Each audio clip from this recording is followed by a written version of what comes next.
Ready! Why is the game not on screen? I don't know why. Wait. I know why. Aloha. So I was missing a thing. Hello! The people, Letty got first. Letty was camping. I mean, Amethyst was camping earlier, but Letty was faster with his little fingies. Yeah, my little talons. I had to decide just like, you know what, that dragon's been uppity too much lately. I gotta put you in your place. Wow. I wonder if there's like a dragon stream avatar or something. I should check. But congratulations You know first, is. and then me on second. And then what happened to your watch streak? I have no freaking clue. Last time I streamed was on Tuesday, which is the usual. I didn't do any odd streams anywhere. I was supposed to stream yesterday. Ow! Wow! What the fuck? But it got cancelled because Aster's power went out. So teehee. But here we are today. So I don't know what happened with your watch streak. Actual acts of God. Yeah, hello Luca! Hello Dechi again with the 8 months. 8 months with the best husband, the only cat husband you will ever have. Yeah, because you chase all my other cat husbands away. Yes, son? I mean, you wanted a harem in Palworld of Rurus. Is that why you made the butcher's cleaver? Hey, you made me do it. Hey, what's you? I'm sad you want to stay because internet is poopy. Why is internet poopy? Make it stop being poopy. Hi. Hello, Nef. What the fuck were you trying to? What did you do? Like remote? Thank God. Then yeah, and you gave up. I don't get it. What? Luca's licking me. I'm sticky because it's hot outside. Agua? That's for the cheese and the heat. Agua. Okay, agua. I got agua from the tap because the one in my room was fucking hot. I was like, this is gross. This is so warm. And there was some in the fridge. So I mixed it so it's colder.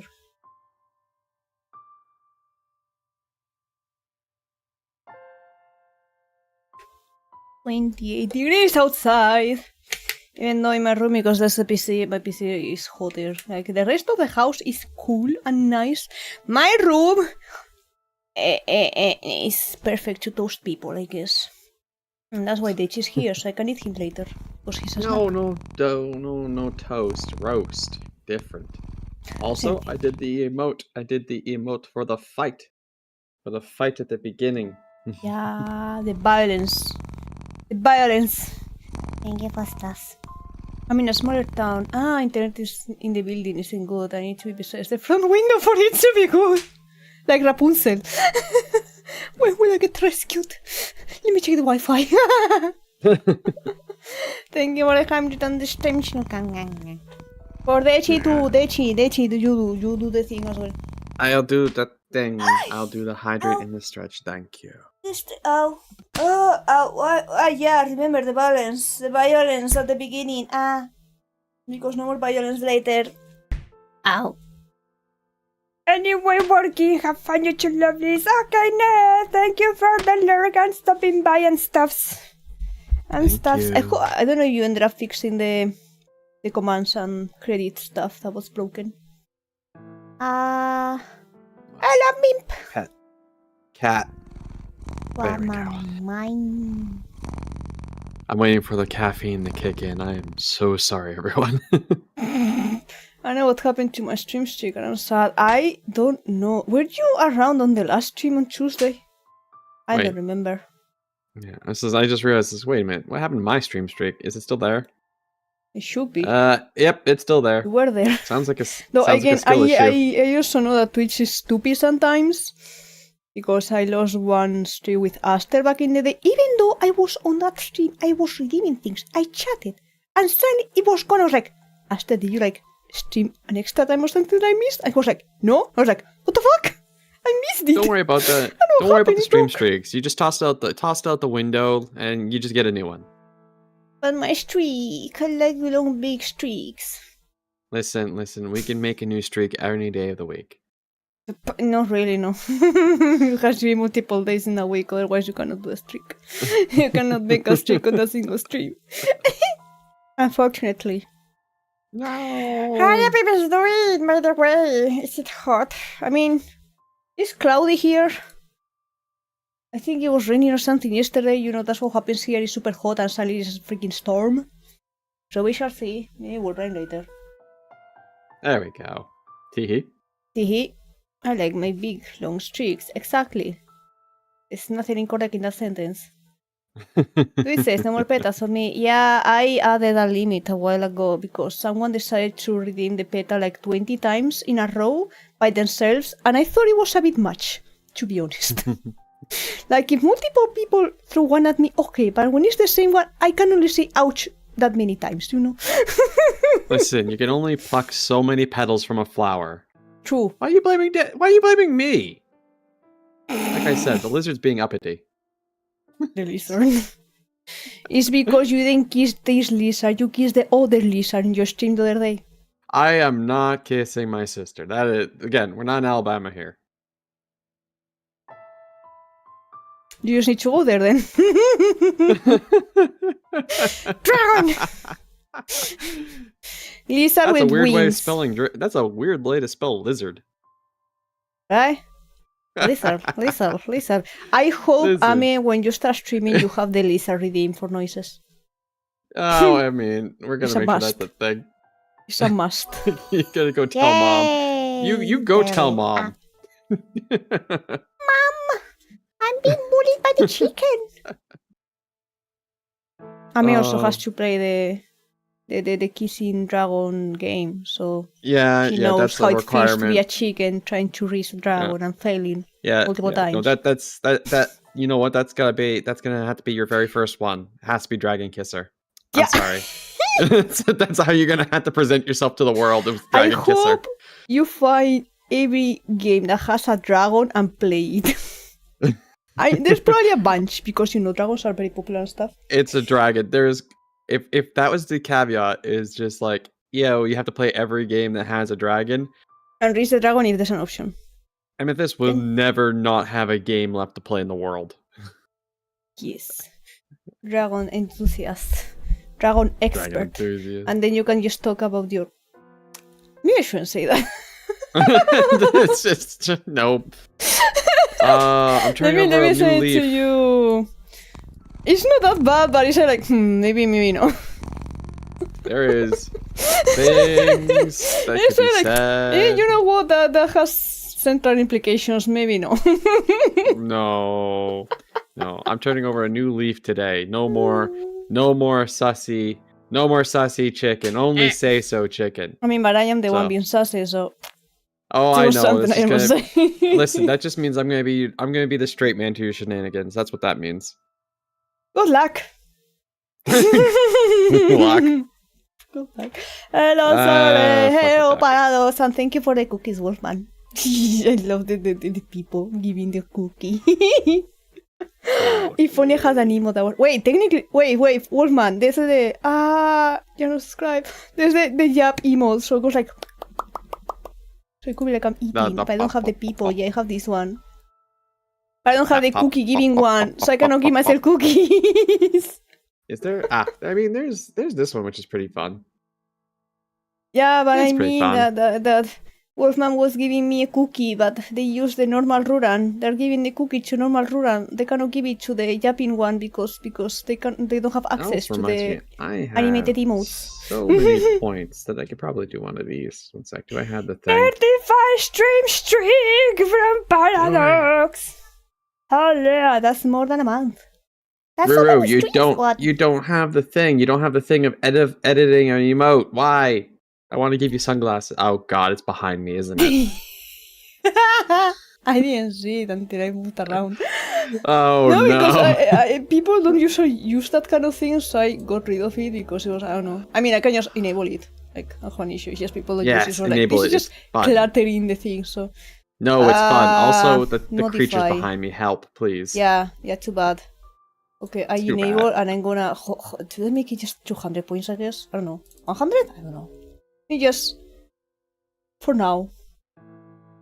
For now. For now, hi. Now you can modify the thing.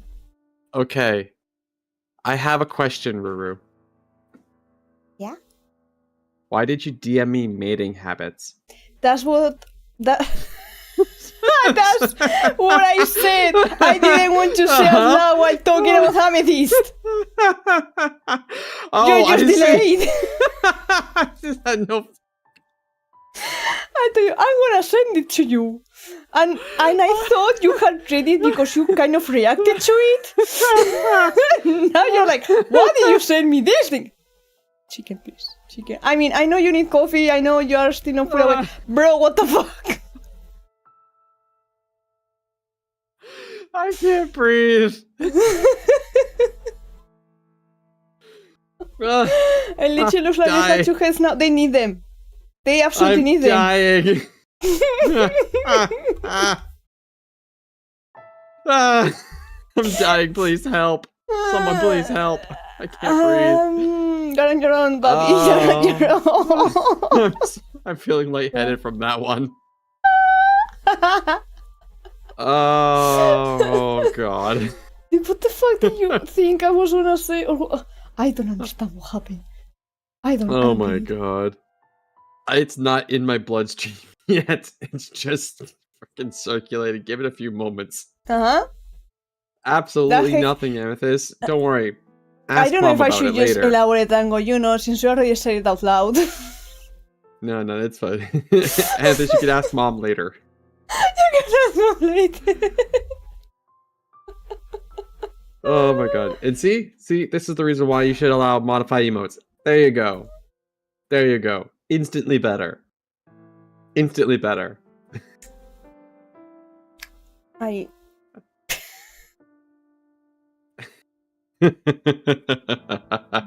See? You can't even say shit because it is. They're a bit crooked, but, I know what they're on my No. Put them on my eyes. No. You took them off your eyes so you can go blip. Do I need to take off my glasses to go blip? That's new. Yes. Because you have to look people in the eyes when you go blip. You should add them to the normal run. Oh no, please don't. God help me. Check how this. I've never used it. You know what? I'm starting to understand how you feel with the cowl now, actually. Wait. I will make it hella awkward. The normal run. Why not? What the fuck? Wait, oh my god, no. I'm glad I didn't that. say that one out loud. Say it in DMs. I'll make it hella awkward. Me later, man. That Jesus, I should ask you about my eating. Mom, I need to have the talk. I need to have the talk. Mom, I'm ready. I'm ready for the talk, Mom.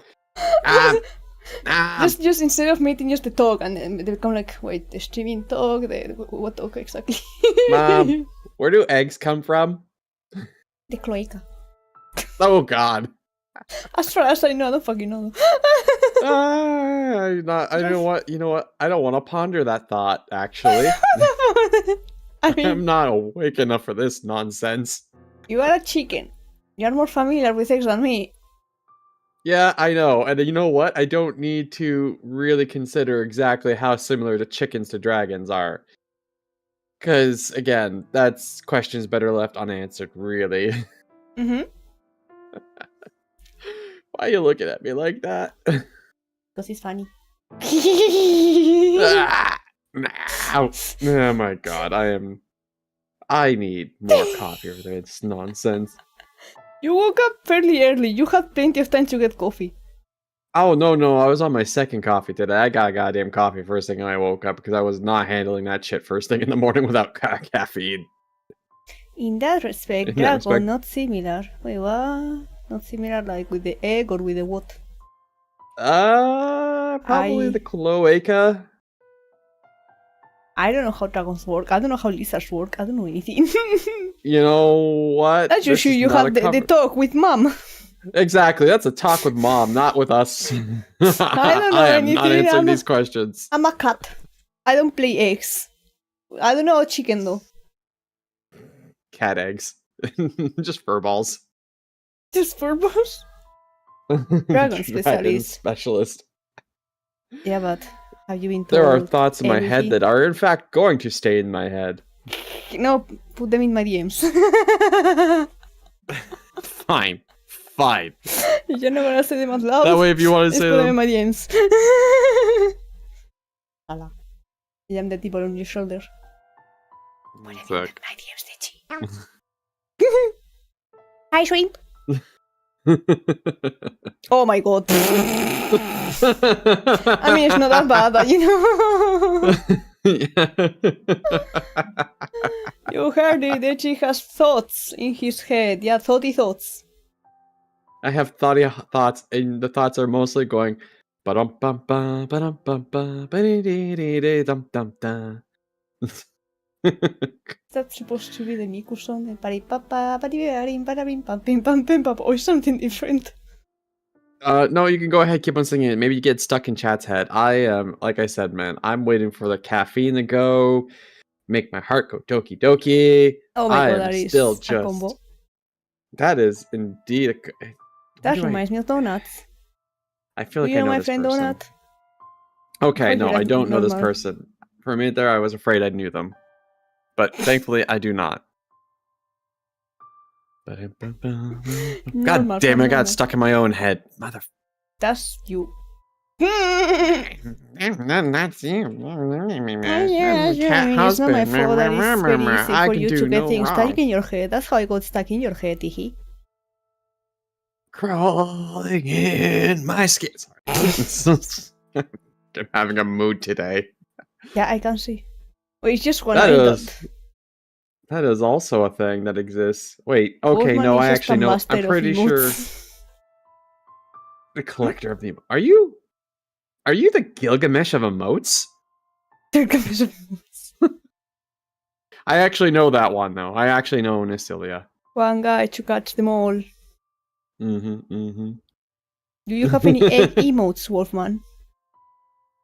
I mean, I'm pretty sure Wolfman does. Egg. Egg. Question is, do I have an egg? Do I have an egg emote? If I don't, then that's an unfortunate thing. That I need to. Egg twerk. Let me Think egg. Egg. And salted the egg. Oh shit! I don't have an egg emote. Wow.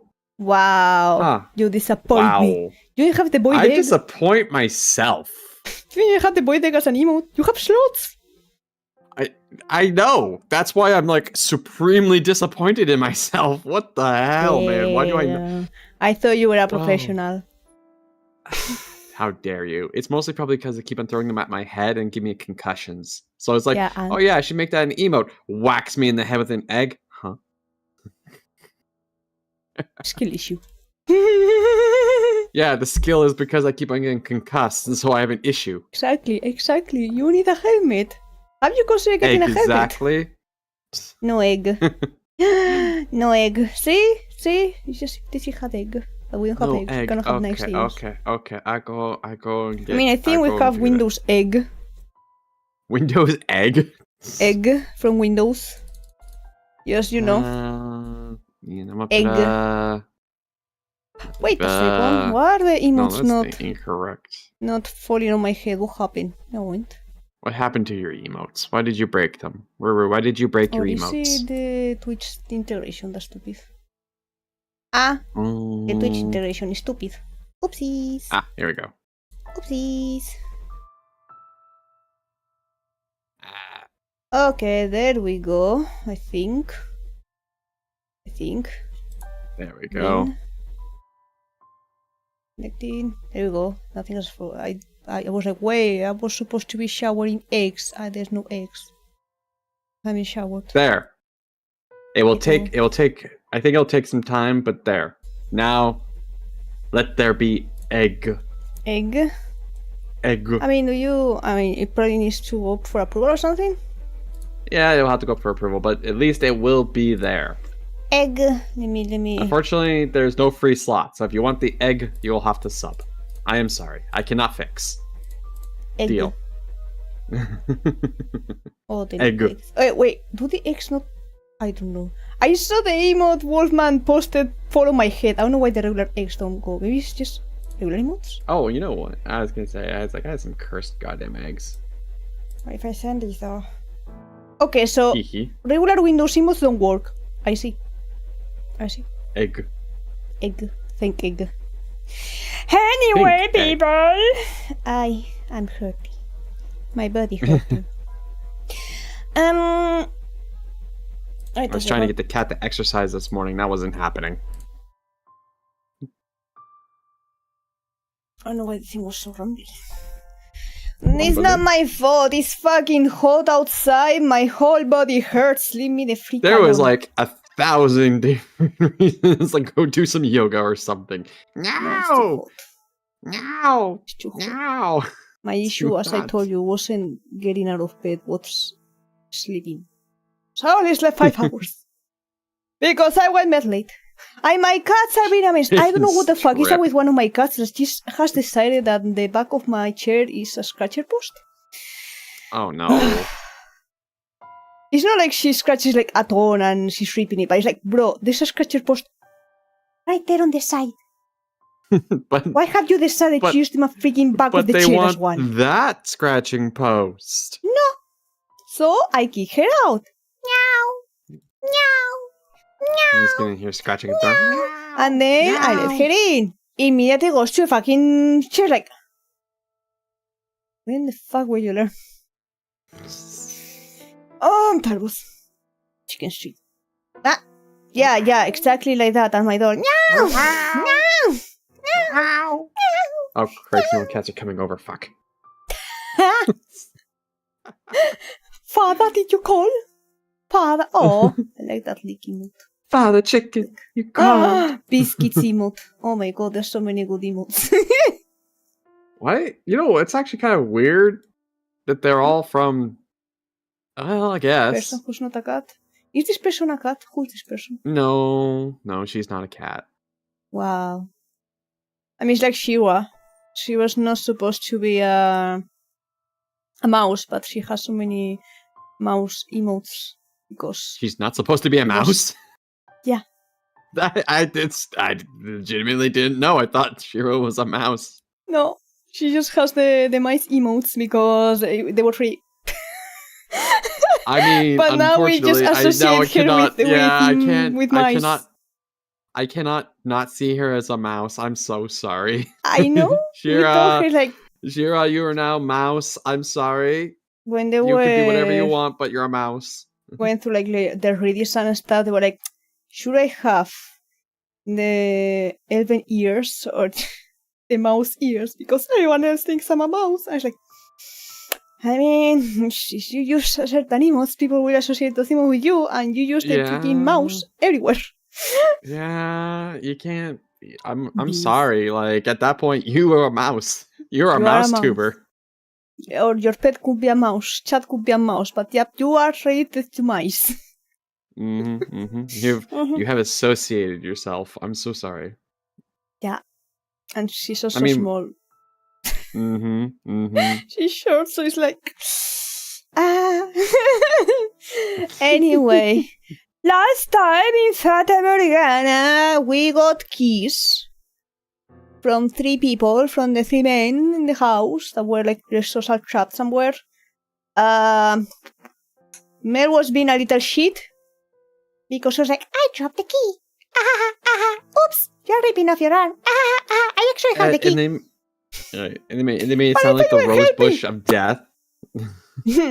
Yeah. But again, it was understandable because she was also like, I was not supposed to give the key away. What if something worse happens? Which, again, fair. He's basically a child.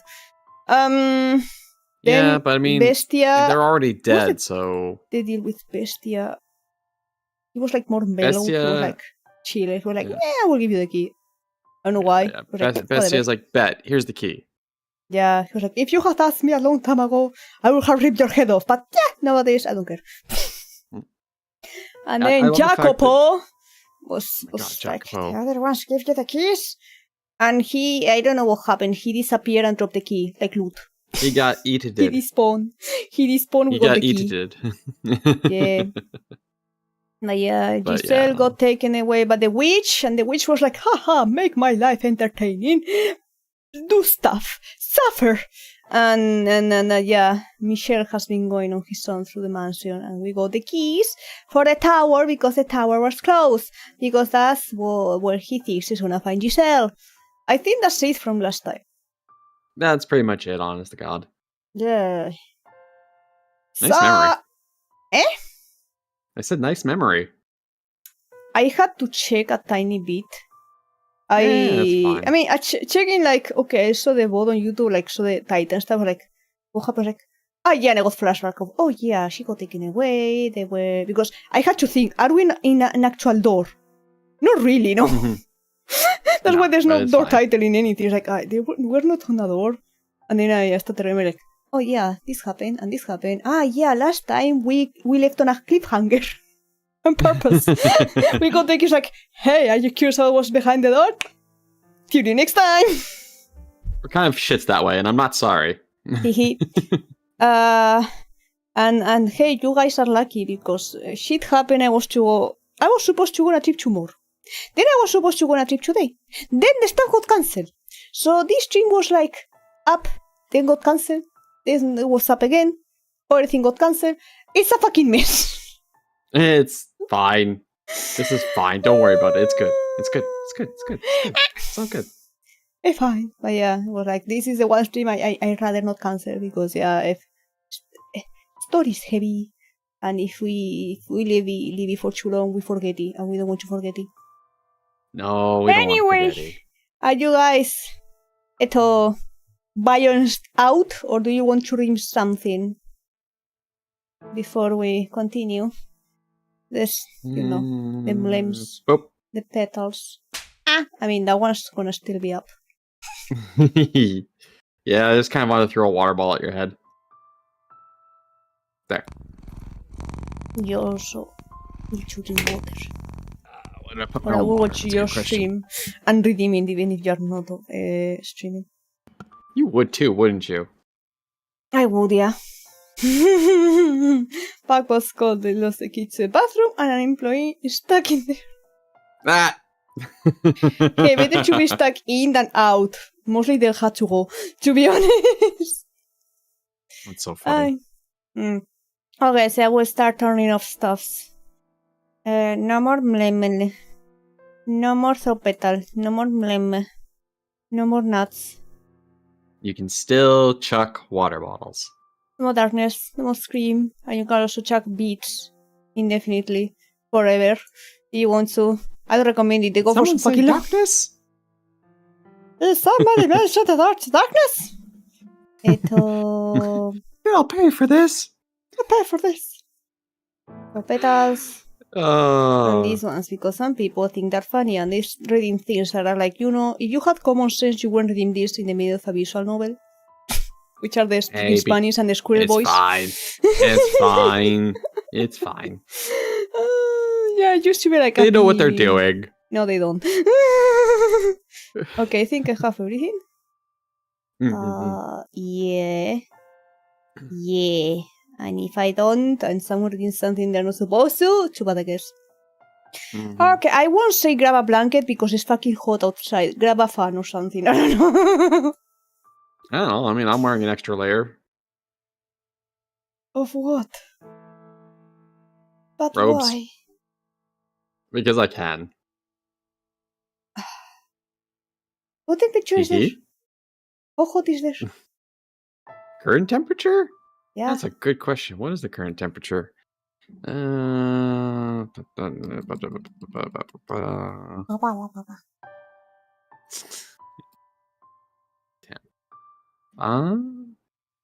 It's actually kind of hot. It's 24 inside, high of 27. Jesus Christ, actually. Huh. Weren't you the pantless chicken? Yes. And you're wearing layers. I mean, it didn't say I was wearing any layers below the belt. No, I'm just wearing 3 layers. But I'm not wearing any pants. Like, that's a choice. Listen, I'm going to take advantage of my chimkin status. And you can't force me to put on pants. They don't fit properly like through my claws anyways. Yeah, see, if Donald Duck can get away with it. And Mickey... No, Mickey has pants. Mickey's the opposite. Mickey has pants, he doesn't have a shirt. Donald Duck has a shirt, he doesn't wear pants. And Goofy has both. What the fuck? The realization. Meanwhile, Pluto has none. Listen. The mice don't wear shirts. The dogs wear shirts and pants. And the ducks don't wear any pants.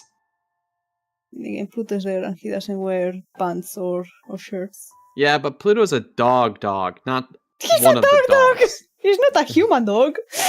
Like Goofy. He's not a human dog. It's like it's like BoJack Horseman, where they have like animal people, but then have like animals. This is my animal, and this is my anima people. It's kind of messed up because I'm pretty sure the Golden Retriever man had a Golden Retriever dog. Don't quote me on that one. I've never actually watched BoJack Horseman. I only know that one character was Ace, and that's it. I don't even know there's an Ace character. I just know that one of the dudes is a dog and one of the dudes is a horse, and that's all I know. Enough knowledge. Okay. The door! The door awaits.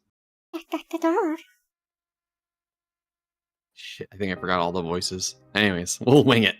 You just get into it, don't worry. Mm-hmm. Yes.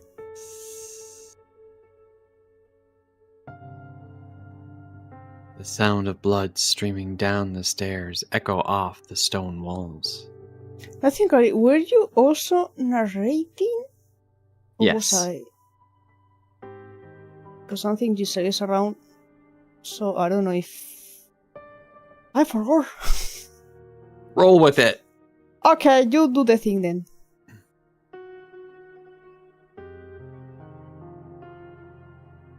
Although I have begun growing numb to the house's otherworldly ornamentation, the sight of seemingly endless rivers of blood flowing down the spiral staircase sends a chill through me. Every step I climb makes a splat noise. It's like a paddle. When I reach a window, I look out to see the ever-churning reddish-black fog. Now, this brings me back. You climbing these stairs alone, just like old times. Morgana, I waited so long for someone like you to show up. Someone with enough despair to resurrect me. give her back. But now, I don't see it in you. I don't feel one bit of that intense hopelessness anymore. Give her back. And here I had thought we were cut from the same cloth. Morgana! Yes, I'll give her back. If you can make it to me without losing yourself. I will not give up. It doesn't matter what you do. Looking up, I can't see how far the stairs extend. It's just a gaping blackness. So I have no way of knowing for sure whether I'm getting any closer. Around and around and around and around. Around and around. Beneath me, the blood river traces the same path in reverse. I start to wonder if the staircase even does end. If I'm not just eternally retracing my own steps. But I continue climbing regardless. It's all I can do. Put one foot in front of the other and hope I make it to the top. Morgana. What is this place? What did you do to it? What is it? Why, it's the mansion you lived in for a decade, of course. You look at this and you tell me it's the same house? What is with the blood everywhere? I redecorated. Fuck off.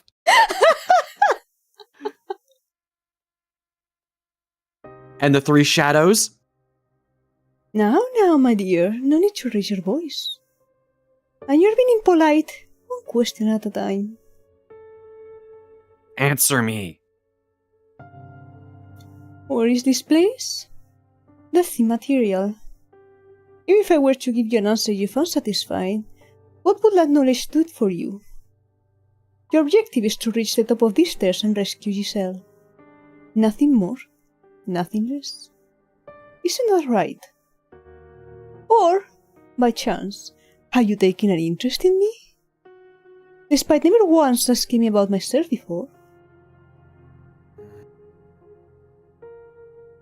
My gut tells me that without knowing what this place is, without even the briefest glimpse of at its nature, I won't be able to safely get her back. Without knowing what I'm up against, I don't stand a chance. Please, tell me about this mansion, Morgana.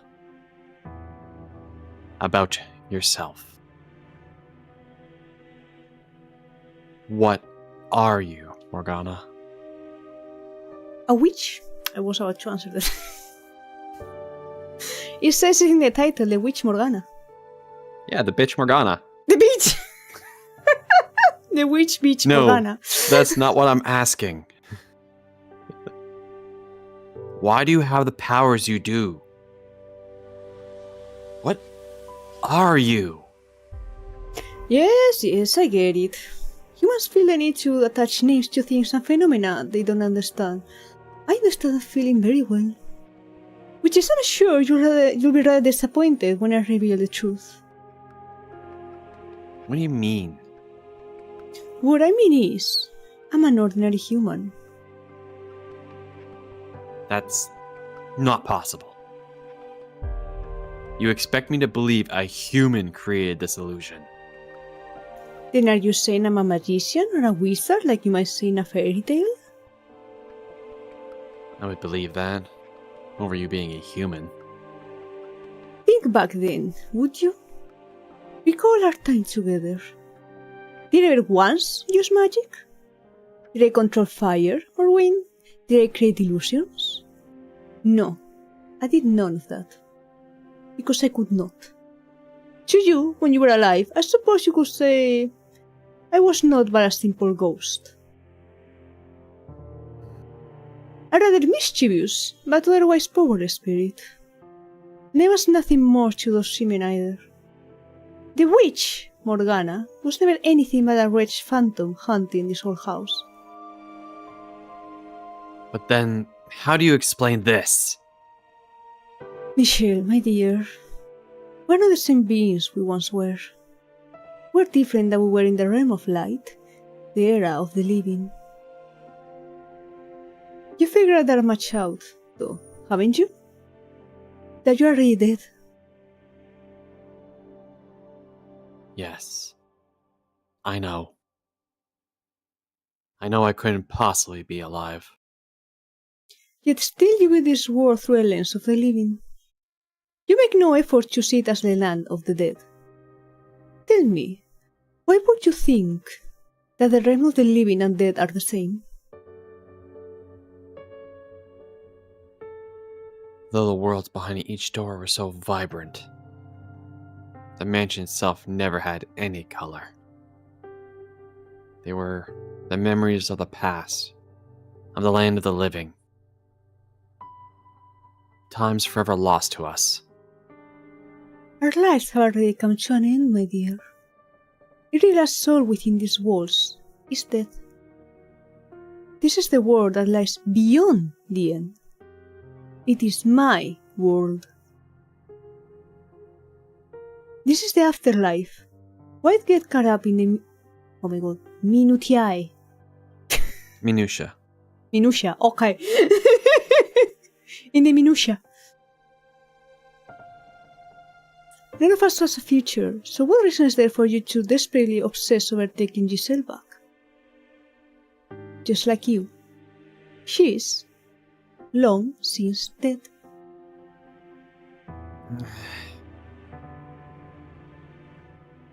She's a walking corpse. It's nothing I didn't already know, but hearing her say it. It's like a kick to the gut.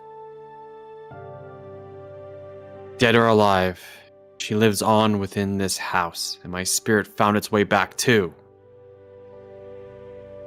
Why then should I not wish for this, for her to have the future, no matter what form it may take? No matter if it's my choice erases her from this world entirely. Having seen what lies beyond the door in her heart, what happened to all those hundreds of years, I could never let her remain here with you. Trapped in this world befit of light. Squishy! Hello. It's a baby, a 20 stream streak baby! Hello, I'm coming. How you doing? Daily checking. Thank you. Smack. Drifting aimlessly for all eternity.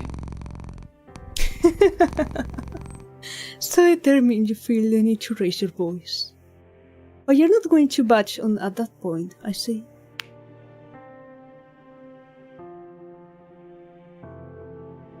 I ask you again, Morgana. Please tell me about yourself. How did you become a witch? How did you end up attached to this house? I want to hear it. Your story. You honestly want to know about me?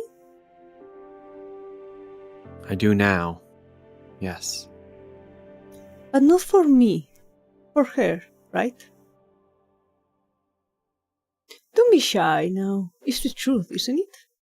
Besides, if you did say it was for me, not her, I might die of laughter. As you wish. You have seen many tales of people's lives since arriving here, and now you shall see mine. Do I ask you this? Will you writhe in despair with me? Will you endure maddening agony for me? Will you know pain enough to make you howl? Will you face despair?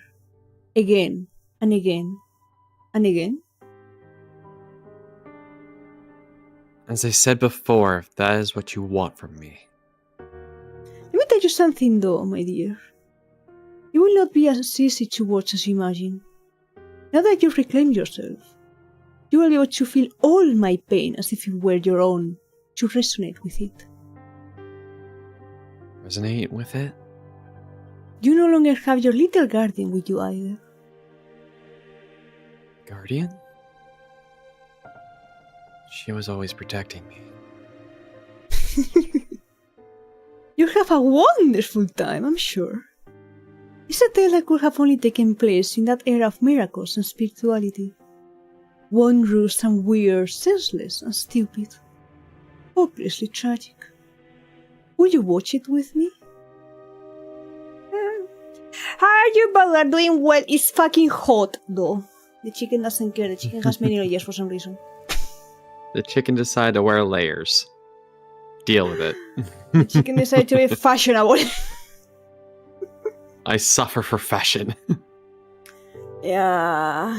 Hey, but yeah, my new clothes arrived yesterday. They fit well, but there was a belt missing, so I had to contact. I got an answer. They were like, give us a few days to figure out the issues. Like, what the fuck do you mean? The issue is you didn't send the belt. Yeah, it's like, give me my belt. He was so like, what? Like, me check. Please give us several days to check where the problem lies. Thanks. Thanks. Like, give what? Me my belt. Like, I didn't take a picture because obviously I don't see the point, because you could technically just, if you actually receive the thing, just put it out of the picture. So, I don't know. At least give me that part of the money back. But otherwise, it's fine. And yeah, they were very nice and very flowy and very comfortable. Yeah. No, I do hope they send you the belt. I mean, I'm better now. I'm getting abused by money!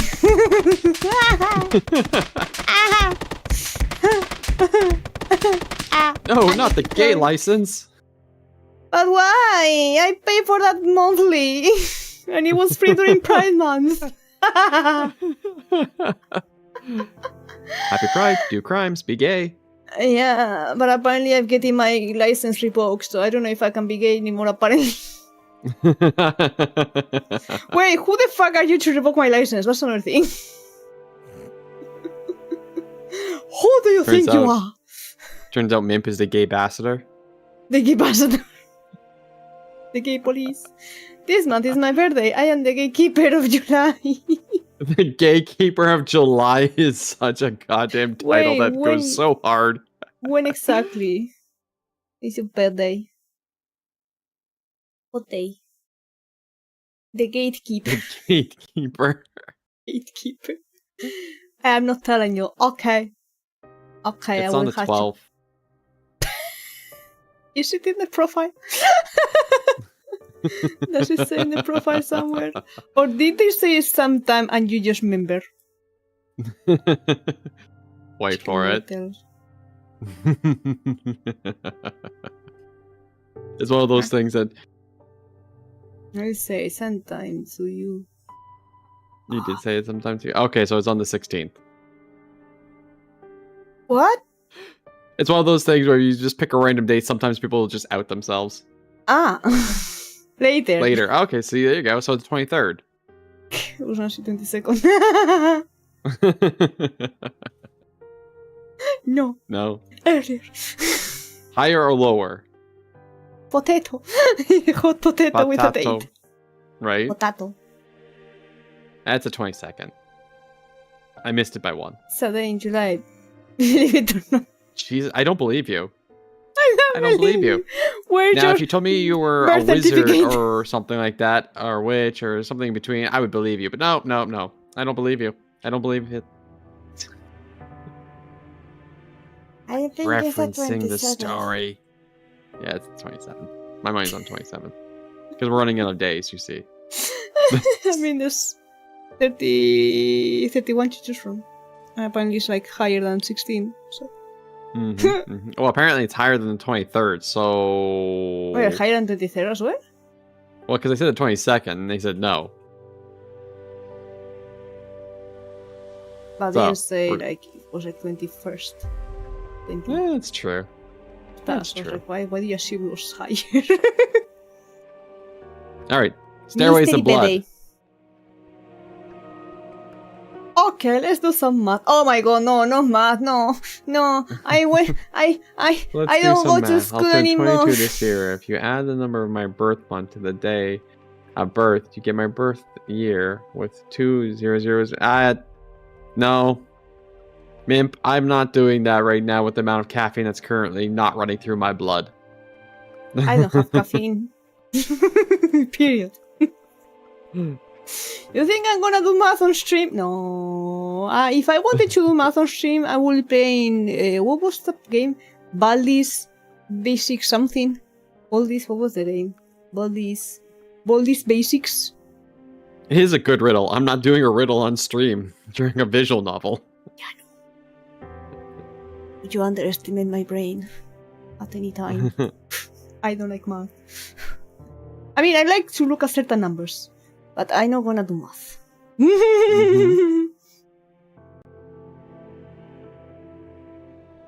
As soon as the final words leave her mouth, I'm engulfed in darkness, not even given a moment to brace myself. Riku can't relate to this. So is Kingdom Hearts. Ah! The tower stairs start to crumble beneath me. My feet have nowhere to go. As I'm being battered by the roaring blood river, my consciousness melds with another. So you gonna merge consciousness together, chicken? No.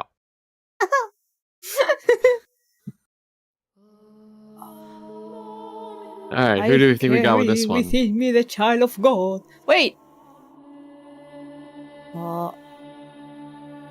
Holy shit! I think I know who it is.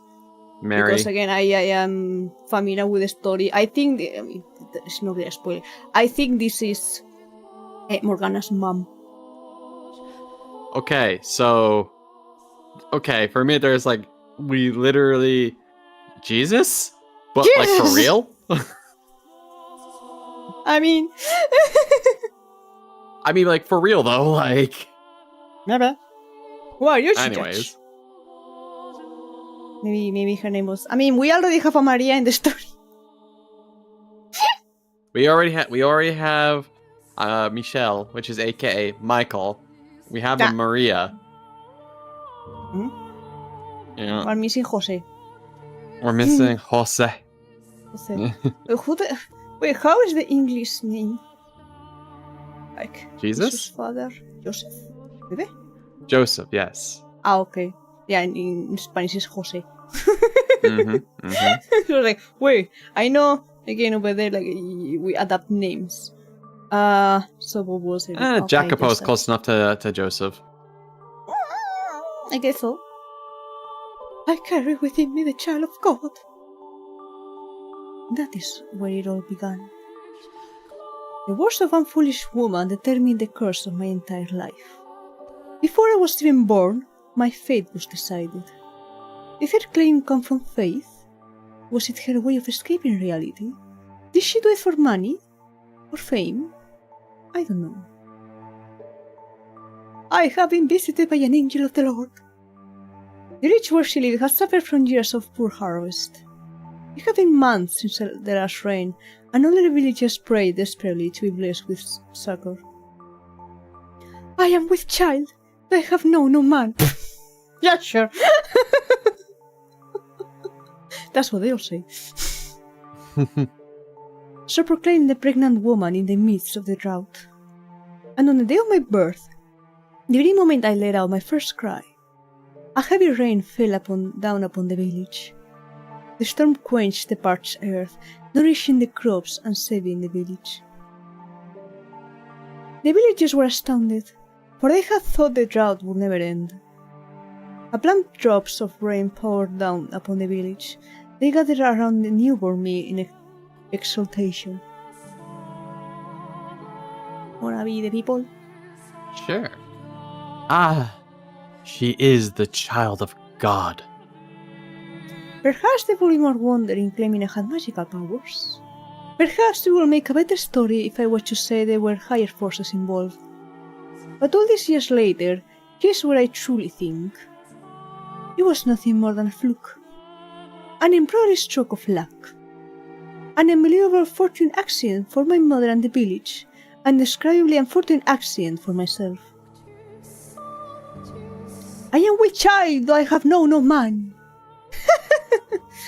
As if that's even possible.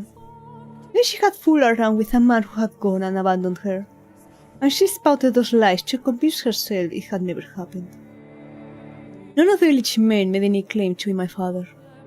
Perhaps he was someone else's husband, and as such he couldn't reveal himself, as adultery is a sin in the eyes of God. The girl they were praising as the child of God was, indeed, not more than the ordinary daughter of a rich woman. At the time, though, I thought differently. I believed my mother's words, convinced I was a saint, and it gave me a sense of duty, of purpose, rather than superiority. As the daughter of God, I believe it was my responsibility to help anyone in need. So every day, I prayed. I asked my father what I could do, what I was meant to do. Not everyone is equally good, however. There will always be someone who lends their ear to devil's whispers. One man claimed I was the daughter of a charlatan. He shouted for all to hear, "If you really are the child of God, then perform a miracle for us." Would he have been any more unreasonable? Miracles are neither magic nor parlor tricks. They are realized through the power of faith. A lowly village has no place demanding God to prove his own divinity. It is the height of arrogance. But the man refused to heed my words. So, having no other choice, I contemplated what I could do to show him I was indeed a saint. And blood was the spark of my inspiration. Michelle, the time when I lived and the time when you lived were not so different. Our views and beliefs about the world are pretty much the same. So you should understand that in our time, blood was seen as unclean. It was a dreadful thing, ridden with diseases, which is why we drain the blood from animals and purify the flesh before consuming it. But being a saint, my blood would have been different. Like the blood of the saints who came before me, mine would be blessed. I believe it would be able to cleanse people's impurities. For my demonstration, I chose an elderly woman afflicted with a terrible disease. She was on her deathbed. No one thought she would live for longer than another day or two. The woman was overjoyed when I came to visit her. Sincerely believing me to be a holy servant of the Lord, she gathered all the strength she could muster to climb from her bed and kiss my feet. I felt an intense deep love for this woman. Pressing my hands upon her cheeks, I said with all the kindness in my heart, "My beloved sister, partake of my blood." The woman agreed without a glimpse of hesitation, and so I prickled the tip of my finger with a knife and let the blood drip into her mouth. Within 3 days, her health had improved enough for her to get out of bed unassisted. Seeing that, no one in the village doubted my powers any longer. In fact, the man who had accused me of being the daughter of a charlatan was subsequently punished for his sins. He received much deserved retribution for challenging the daughter of God, for mocking her. But of course, being a saint, I forgave the man. He, in turn, repented and changed his ways, worshipping me as the true child of God. Now, I'll be honest with you. I was ecstatic, utterly elated. I felt like I was on top of the world and I revelled in it. The villagers showered me with adulation. They revered me, the daughter of God. Anyone who didn't was punished. And on top of that, my blood could cause miracles. Tell me, do you look down on me for feeling the way I did? The actual child of God will never let herself be consumed by such base emotion, would she? But if you will give me a chance, I would like to explain myself. I was but a young girl at the time, and to a child, her mother is the world. Anything she says is the absolute truth. So when my mother's claims so happened to coincide with a lucky miracle, my young mind was set in stone. I was a saint. My blood could heal the sick, and nothing would convince me otherwise. After all, I was but a girl of 6 years old. It is not my place to decide whether my blood truly had miraculous powers or not. You think it did, then it did, and you think it was all happenstance, then so it was. Miracles are brought about by faith. So the early woman who was healed was done so by the power of her own belief. Useless hope and desire can, at times, make the otherwise impossible reality. You understand just how major a role religion played in our time, don't you, Michelle? Especially as someone whose life was taken from him in the name of God. And you understand how powerful word of mouth can be as well, don't you? It didn't take long for the word of the miracle-performing child of God to spread. Travelers from faraway lands came to our village, all in search of aid. Driven by a mixture of elation and duty, I gave my blessings unto every pilgrim who sought them. I gave them my blood, yes. My young hands were perpetually covered in wounds. Running out of skin on my fingers, I cut the back of my hands, my palms, my wrists. Before long, they had turned into swollen, carved up black and red horrors, and so I kept them wrapped in cloth at all times. The only time I uncovered them was to give blood to those who sought it. My lacerated hands were, in no certain terms, gruesome and unsightly, but the believers who came to see me all wept at my selfless sacrifice. And so I came to cherish those wounds. There were some for whom no miracle took place, but whenever that would happen, the witches would come out and say, "The daughter of God is not to blame, you simply lack sufficient faith." Thus, such incidents had no negative effect on my reputation as a saint. For 3 years, I continued doling out blessings. One day, while I was offering a prayer, my mother let slip her discontent. "Why must you hand out miracles for nothing? Why must you give strangers grace? We should be getting compensated. We deserve remuneration. If we charge just a little bit for each blessing, we could be living so much more comfortably. I was dumbfounded. How could the mother of a saint say such things? Helping people was my divine calling, and she expected payment? I nearly wept, hearing my mother preoccupied with such worldly desires. So I explained to her how important this work was. I told her that we were not to covet material wealth, and we were to dedicate our lives to the service of our fellow man. You are right, my dear saint, she said, understanding. And I believed her. I fell asleep the night convinced she truly understood, and that there would be no more problems. But the next day, I was sold off. Men I had never seen before carried me by the arms and tossed me into a carriage. Confused and panicked, I stuck my head out, searching for my mother. Off in the shadow of the house, I saw her with a strange man, accepting a bag of coins. The carriage rocked back and forth, as it rolled along a dirt road. Shaking and bouncing within it, I struggled with overwhelming grief and despair. It was, perhaps, the first time in my life I had felt such a powerful emotion. I didn't know what I felt so much despair over though. Obviously, it was over my present predicament, but I wasn't sure about what about it hurt me the most. Was it that I had been pawned off like a slave? Was it that my mother, the mother of a saint, had been blinded my money? Was it that the villagers had watched in silence as a disciple of the Lord was thrown into a carriage? Or was it that I, the daughter of God, lamented my misfortune like a mortal? I decided it was a trial. My father, the Lord God, was testing my worthiness of being his daughter. So I choked back my urge to cry and sat there in silent contemplation. For almost 3 weeks was I rocked around in that carriage. The coachman treated me well enough, but I'm certain it was only because he didn't want his precious cargo dying before he could deliver it. He did not, by any means, think me the child of God. The 3rd week, the carriage arrived at the city. It was much larger than the village I had grown up in, with many more people crowding the streets. Something out of them felt different too. They all spoke in a tongue foreign to me, which is when I realized I was far away from home. I was delivered to the lavishly decorated mansion of the region's lord. Brightly colored flowers bloomed wildly in the garden as guests laughed and ate extravagant meals.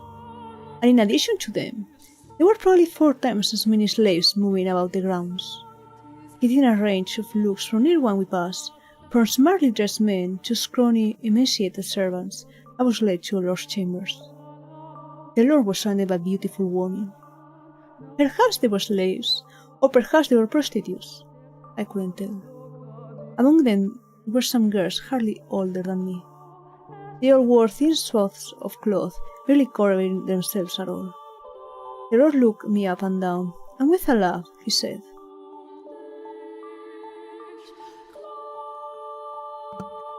Welcome, daughter of God. You'll be performing miracles for me now. if I don't give you some things to say, you won't say anything.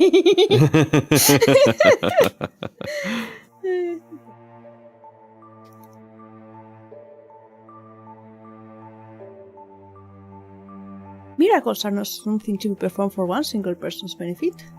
I replied, shocked and furious he had just said something so utterly blasphemous. In response, he said, I bought you. You're my property and you have no right to an opinion. But I would not have any of it. I entreated him to give up his indulgent lifestyle and devote himself to the service of the Lord. But the most I pleaded, the deeper the creases on his face grew.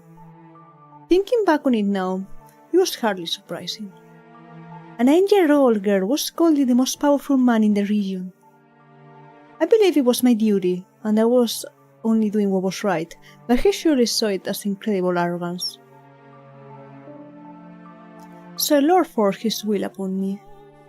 He bound my hands and feet and cut me without my permission, filling a goblet with my blood and passing it around to his guests.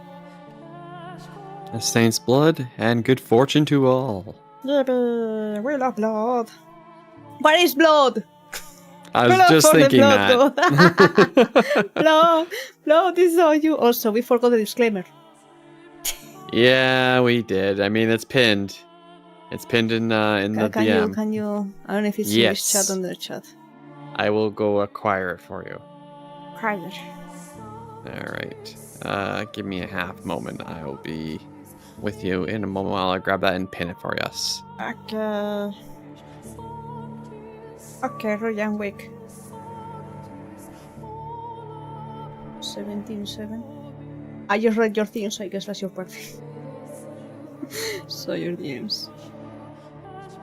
If you get 7 to 17, you get 24. If you add 0, 0 in between the 2 and 4, you get 2004, which is my birth year. You think I had the mind for math? No. No, I don't have math for riddles. I don't have math for readers. I don't even have a brain to actually speak.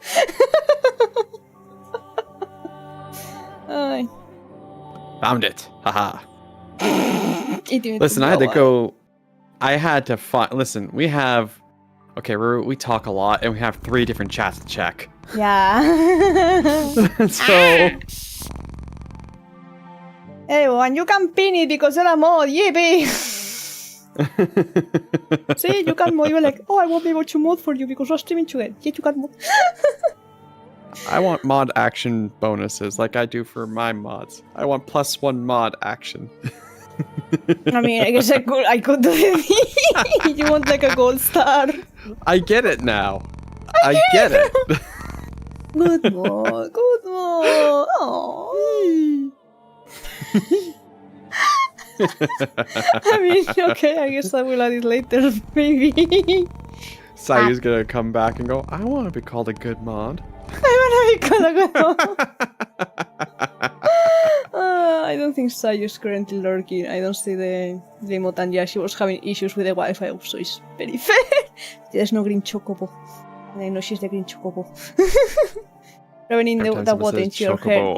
Yes, every time someone says chocobo, I hear, I can't even say it properly, but in my head, yeah, the chocobo walk sounds. I don't know. I forgot the freaking noise the chocobos make. I forget, Ruru. I know I've asked you before, and I can't remember your answer, but you've played like an actual Final Fantasy before, right? I have played Final Fantasy 15. And I played 13, but I didn't fully finish it. Okay. I also played 14 at some point. But I hate the fucking subscription thing. We're gonna have to fix that later. We're gonna have to fix that later. Fully was Final Fantasy 15. Yeah.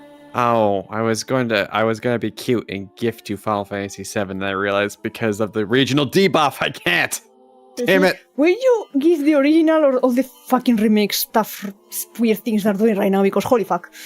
No, I'd give you the OG. I mean, okay, real talk, I actually don't mind the remakes. They're fine.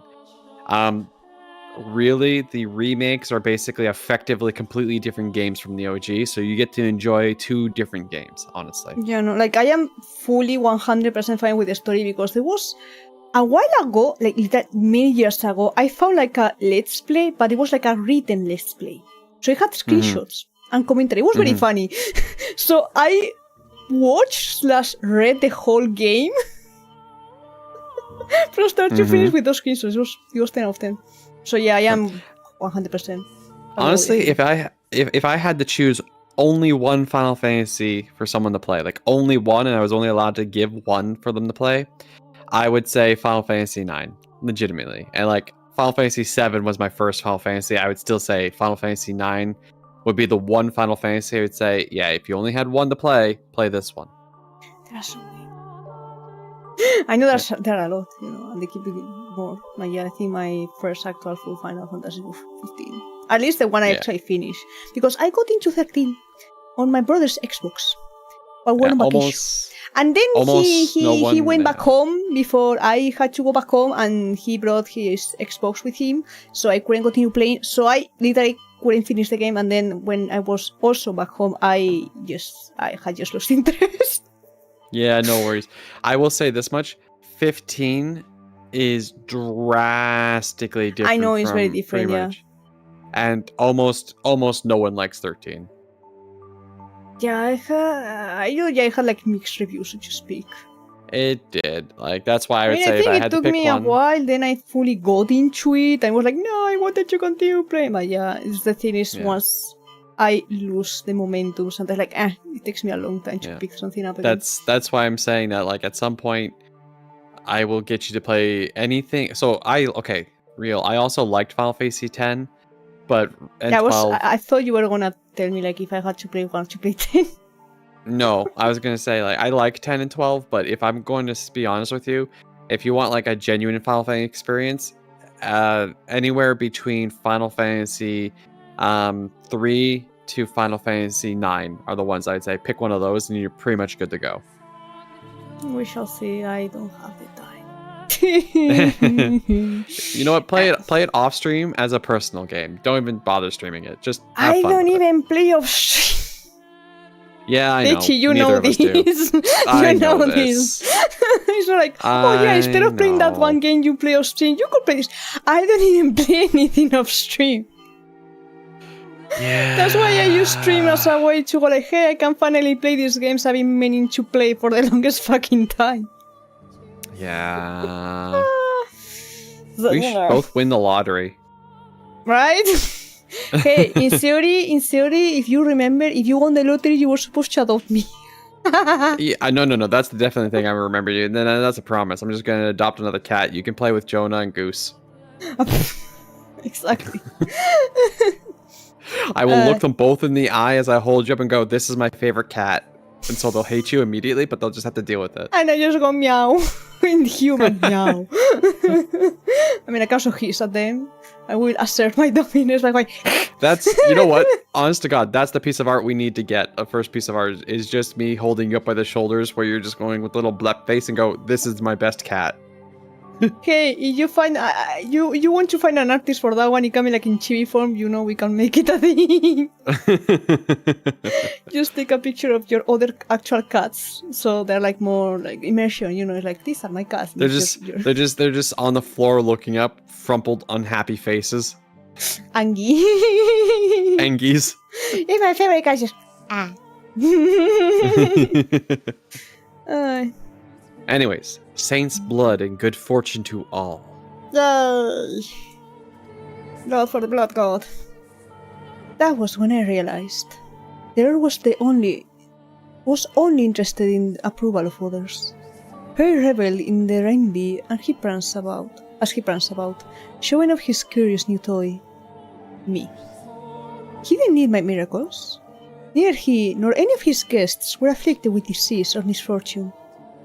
They were all richly blessed. Every time he threw a banquet, he drained me of my blood. It became nearly impossible to find a spot on either of my arms that wasn't a swollen, reddish black gash. And soon, because my arms weren't providing enough blood for him, the cutting spread to my legs. I live in a haze of half-consciousness. Honestly, I may say it didn't kill me, though perhaps the Lord was simply taking care not to take more than my body would spare. Watching the wealthy partygoers laugh and sip my blood through bleary eyes, another wave of despair came over me. My miracles, my blood, were not meant to be an appetizer at a feast. They were meant for the sick and the poor. But despite my wishes, the Lord persisted to squeeze me dry, day in and day out for his own enjoyment. Oh, sorry, let me close my window because I bet every time I talk you hear the bells outside. Dong. I thought it was part of the background, honestly. No. It's because there's a church nearby. So there's like bells, like, yeah, enough bells. Nobody's getting buried as far as I know.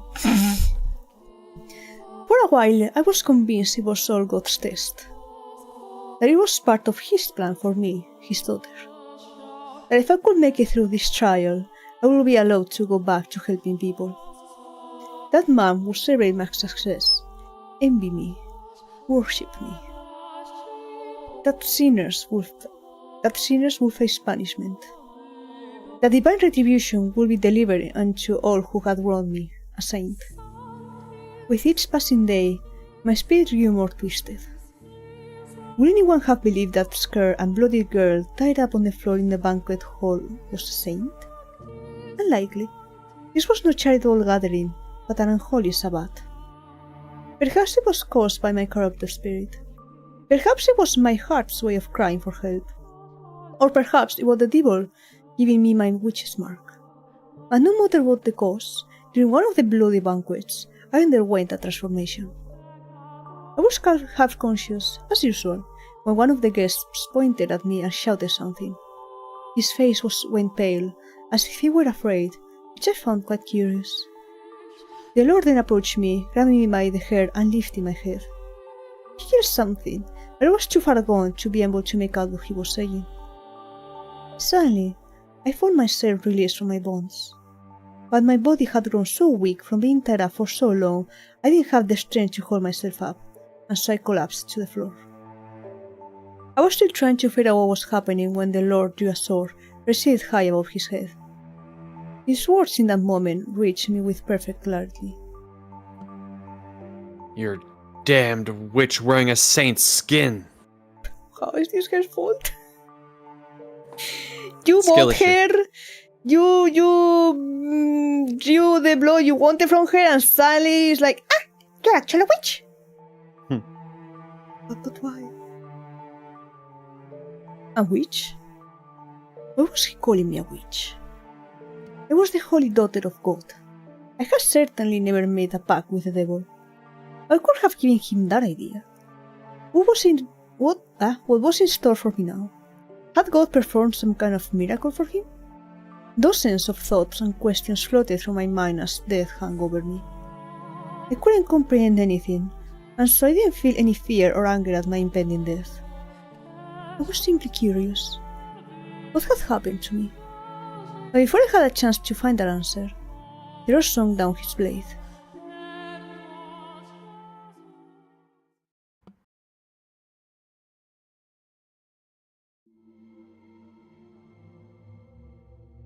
Without warning.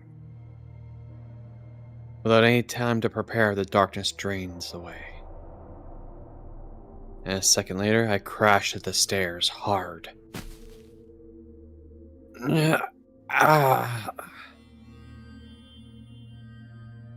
Right at my ear, I can hear this of a river of blood. I don't think blood would go so, you know. I think it would be thicker.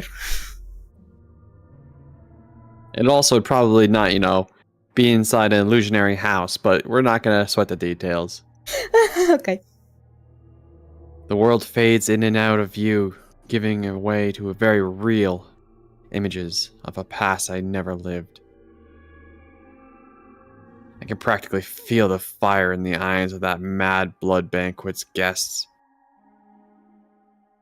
My vision distorts. I can't regain my focus. Whose blood is streaming down the stairs? Is it hers? Is it mine? Who am I? A saint? A witch?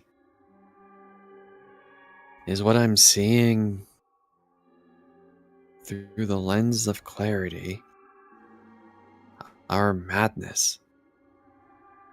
Wait. No. No. I am not her. I am Michelle, no one else. It hurts, doesn't it? It's hard to breathe. Your chest is on fire. Your vision is blurry. It's dark. It's lonely. It's scary. It's frustrating. It's disheartening. It's exasperating, isn't it? What you're feeling is exactly the pain I felt.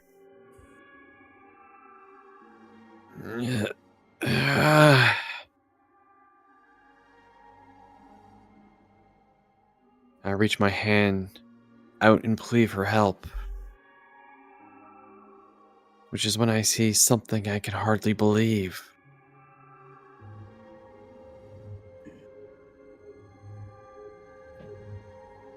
Both of my arms are covered in gashes, blood flowing from them without end. The raw flesh beneath my skin has been exposed to the open air. Ah! Ah! Ah!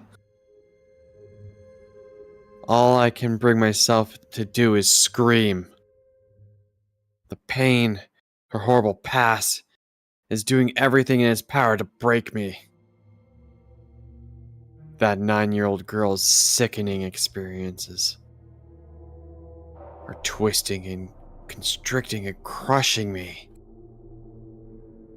What is this? Happening to you? Are you really that slow, my dear? You're empathizing with my pain. You're just that kind-hearted, Michelle.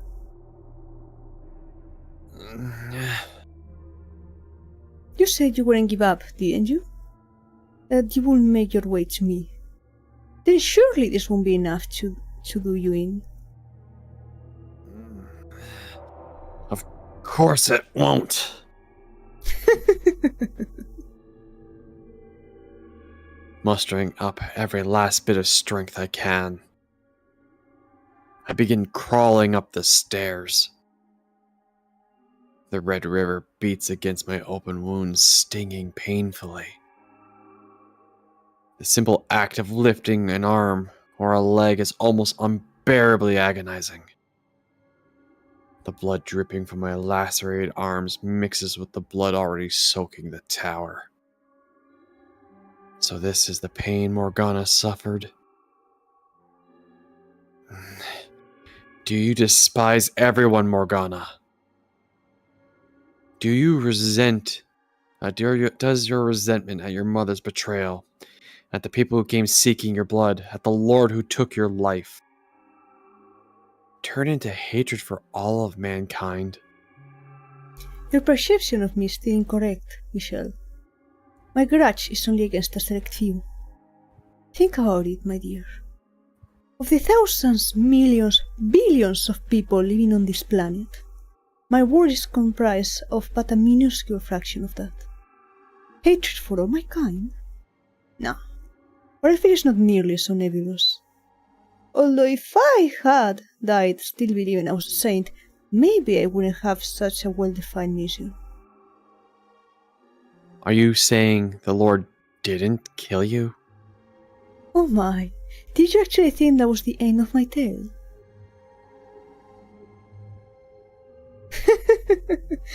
Despite all your big talk, you're afraid of having to suffer through any more of that, aren't you? But you're the one who said you wouldn't give in. So go on. Know my pain. Without losing your mind. I mean, if she was 9 years old... Right? I don't think she would look like she does. I mean, we haven't seen her that much, but when she was taking Giselle away.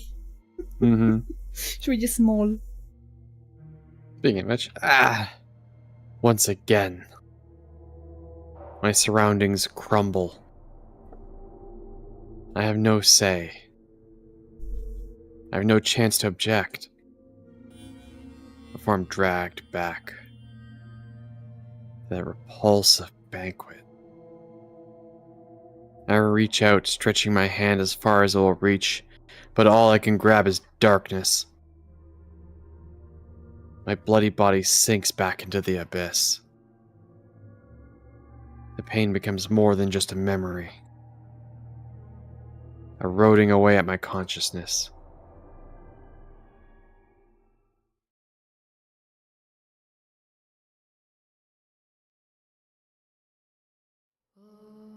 You're a damned witch wearing a saint's skin. So much serious things. Since that one time we had a choice, and the choice was, you were too slow, I don't trust it. Yeah, the choice was like a second. It was like, let me check my options. There's no options. Let me, But then, excuse me. Maybe if I had died then, I wouldn't have become the witch you know now. But that's all conjecture. Theorizing about what could have happened is an exercise in futility. But no, I did not die that day. Brought together by constant mistreatment, the Lord's slaves chose that moment to start the revolt. When he sank down his blade, someone bumped into him and it was knocked off its course. I didn't have the strength to get to my feet, so I simply watched the chaos unfold before my hazy eyes. It never even occurred to me that I should try to escape. At some point during the riot, a young man, one of the slaves, grabbed me by my bloody, limp arm and led me out of the Lord's manor. The young man brought me to a slum, a place where the people banded together in their hardship, barely scraping together enough to eat every day, let alone pay the taxes demanded of them. By the time we had arrived at a small brothel located ways into the slum, the fog was starting to clear from my mind. I knew where we were, and feeling the gazes of those scantily clothed women, I trembled. In a sense, that was possibly the most frightened I had ever been in my life, despite everything else I had been through. The idea that I had fallen so far I would have to become a prostitute scared me to death. After all, I was a saint, and saints were supposed to retain their purity. Spreading my legs for any man who gave me enough coin would shatter my very identity. As all that was going through my mind, Brothers shouted no in protest, because the slave gave me an exasperated look and told me he hadn't brought me here to become a prostitute. He said he knew someone here, someone I could trust, and that she would give me a room. I had trouble believing him though. I couldn't trust the words of a prostitute, someone who valued money more than her own body. It was all a trap, I was sure. One day, they would tell me I had to work. Nothing he said would convince me otherwise. Apparently, sensing my mistrust, the slave gave me an apologetic frown and handed me a mirror, saying,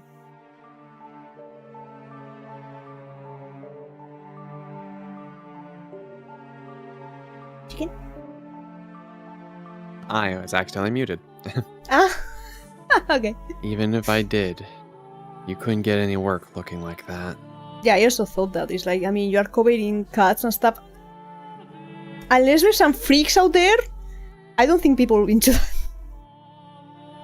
I'm not gonna throw out my catchphrase. Your catchphrase. Yeah, don't worry about it. Let's continue. We don't judge, but we do record? God damn it, Ruru. Is that the one? Okay. You said it, not me. Well, that's your catchphrase. You're allowed to say it. You say aloha all the time. I only say when you're around. Uh-huh. Yeah, or when you show up. Because I read your thing. Mm-hmm. I don't say to my, I don't start streaming on my own and go, aloha. Anyway. I could not believe what I saw. That couldn't be my face. It had to be an illusion. There was no way. That was not the face of a saint. It couldn't be. It wasn't real. It was impossible. Patches of skin had fallen off my face, exposing the raw, red flesh beneath. It looked quite similar to what had been done to my arms and legs, except my face had never been cut before. Looking at myself in the mirror, even I doubted my own sainthood. The thing in my reflection was a hellish abomination. It was the twisted face of a witch. And although I was shocked by what I saw, at the same time, it answered several lingering questions. It explained why the Lord and his guests had panicked at the sight of me, and also explained why he had said I was a witch wearing a saint's skin. Over the course of the dozens of banquets I had participated in, my face must have mutated, twisted into this ugly, sickening, monstrous thing. The sight of what I had become sapped the last bit of willpower from me. Not because I was particularly fond of my face or thought myself especially beautiful, but because it crushed me to see everything suddenly above me crumble away. This from God or otherwise, I didn't have the strength left to attempt to overcome it. Deciding I would rather be dead than struggle any longer, I begged the slave to kill me. Taking one's life was a sin. If I did that, I would not be able to return to my father's side. And I wanted to ask him why I had been put through such tribulation. But the young man refused. He said, completely missing my intention, that if I persevered, good fortune will eventually find me. He said that if I lived on, I would eventually have a chance to get my payback. I had no such worldly concerns though. But if no one would take my life, I had no choice but to live. I despise life at the brothel. The men who came to buy their services were disgusting buffoons, the kind of people who would think they could deceive God. And the woman fawning over them was just as repulsive. That said, I had nowhere else to go, which meant I was forced to suffer that sickening place. But by the time a year or so had passed, my feelings about it had changed. The women of the brothel took good care of me, treating me like a sister. At first, it was just irritating. I was a saint. How could a saint have prostitutes for sisters? But over time, I got to know them better, reached to appreciate their circumstances and hardships. Despite barely having enough money to keep food on the table, whenever they had a little to spare, they would use it to purchase medicine. Ointments to apply to my arms, legs, and face. And as a result of their generosity, my arms and legs started looking almost human, but nothing had any effect on my face.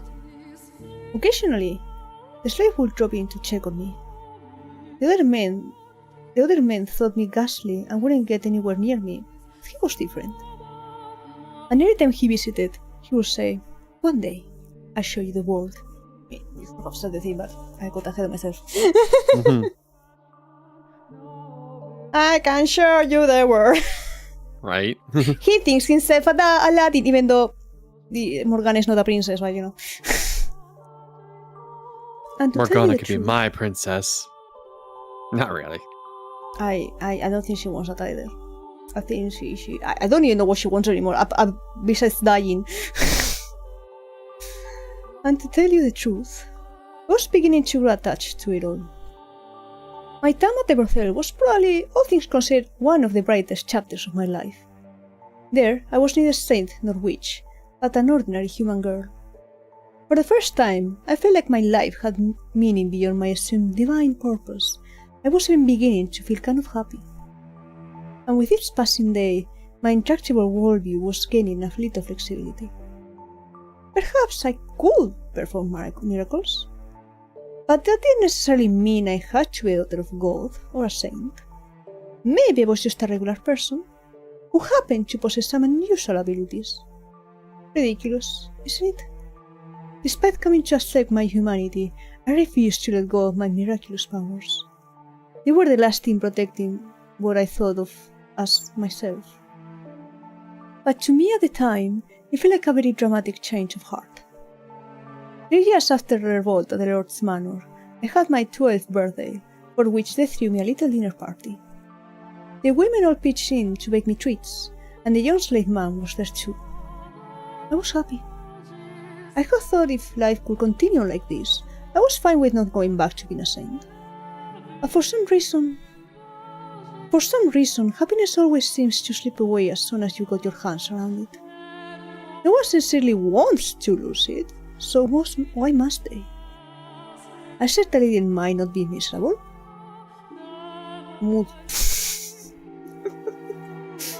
Right, though? You know, being happy is nice, right?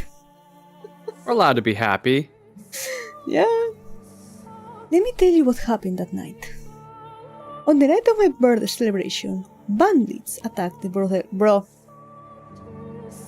I see. Talk about being unlucky. Right? On your birthday! Oh yeah, okay. Now, bandits were hardly a rarity in that time, so they was always on the lookout, and we never went out at night. They wouldn't stop at robbing you either. They were armed with blades and would frequently kill their targets if necessary. But cautious as we were helpless against a direct raid. The hotel fell into panic, screams echoing in the night. The customers were carved out and left for dead. The women were bound and stowed away to be sold. My peaceful world shattered in an instant. And the next thing I knew, I was some slave trader's merchandise. I don't know what became of the prostitutes who cared for me or the slave who brought me to them. I assume the women were sold and the young man slaughtered. But regardless, I found myself being rocked around in the back of a carriage once more.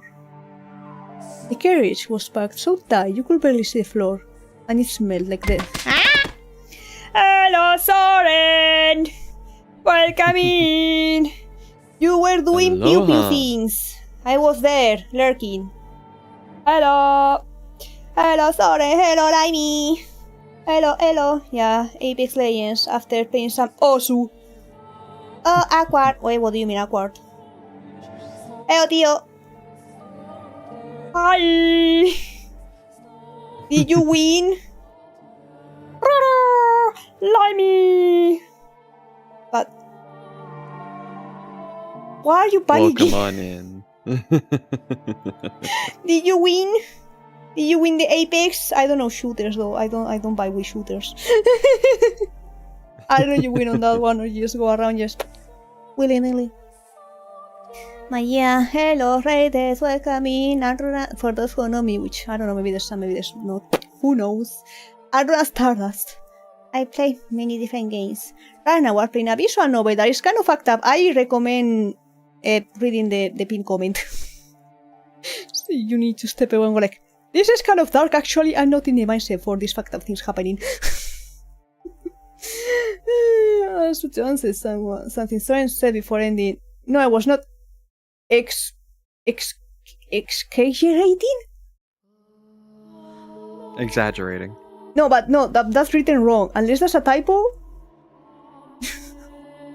It's probably just a typo. Exaggerating? But did he mispronounce it or did Limey typoed? I am nearly awake on dyslexia. Okay, so exaggerating. For what? We don't know. It's fine. Where's the Limey? Where's the Limey? Give me. Where's the moment? Also, welcome in, Luminous. Self-streaming to the pit. What pit? There's the Limey. The pit. There you go, Limey. There you go. There you go. There you go. But yes, That's welcome all. on in, Raiders. And I'm here with the chicken, the delicious chicken. My collab partner Aloha. while we play Fata Morgana. We do voices together.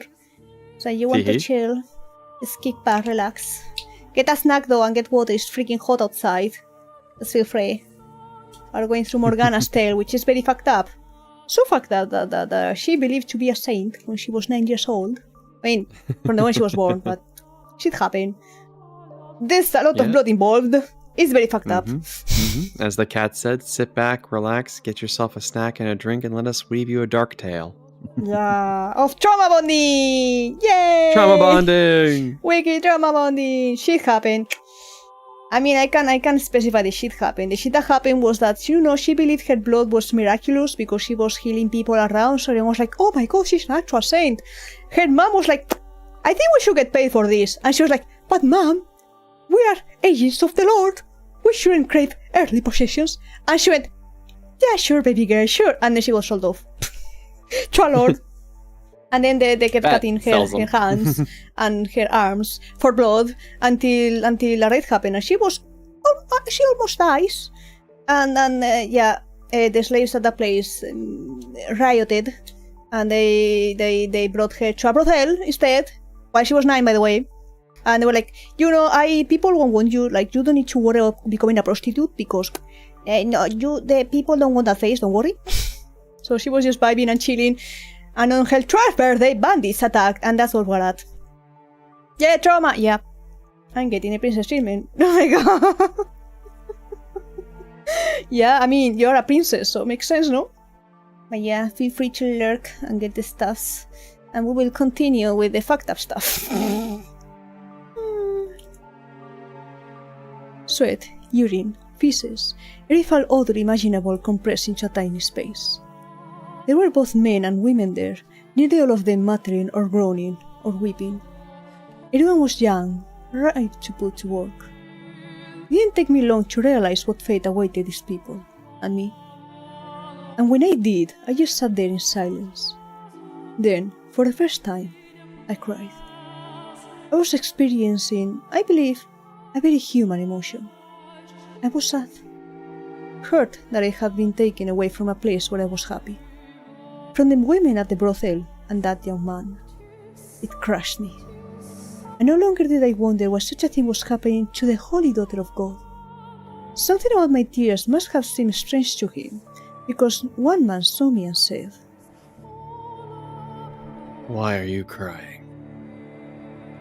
was a curious man. To start, he looked very different from anyone else. The color of his skin, the length of his nose, the shape of his eyes. Everything about him was new and unusual. Hesitantly, I replied, I'm sad because I didn't get the chance to show my gratitude to people very dear to me.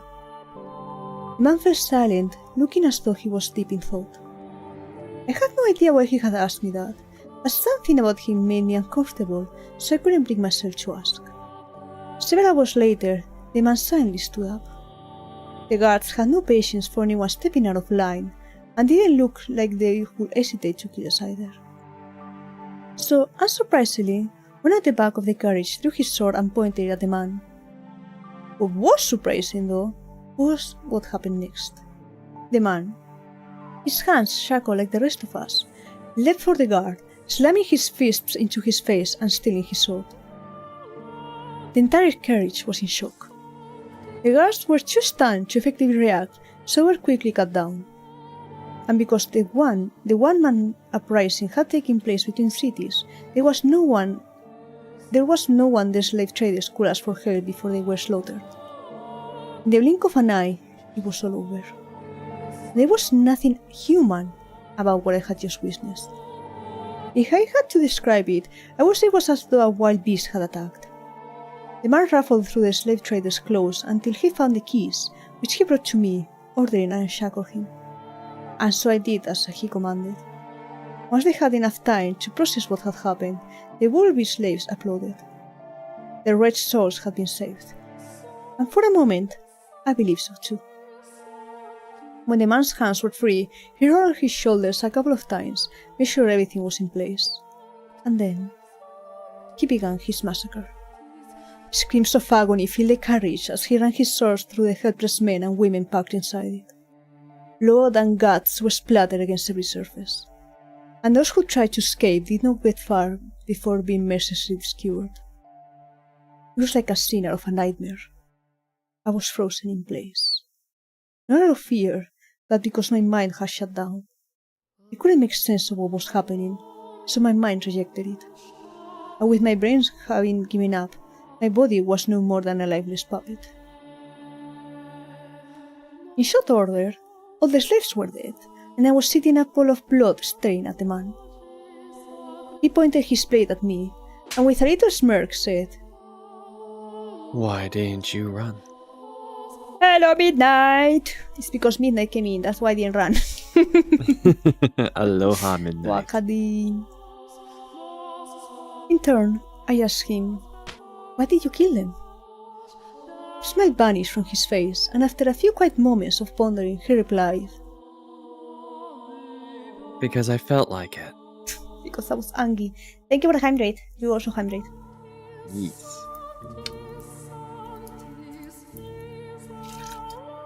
I need to check this water. It's not fully mixed in with the cold one I added earlier, so it's like part warm, part cold. It's like, huh?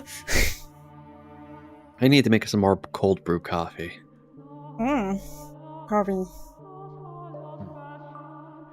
And why haven't you killed me yet? I asked. To which he gave a curt, I don't know. then withdrew his blade and wandered off into distance. Okay. And then I was all alone, surrounded by corpses. I glanced down, and half of someone's face was looking back at me.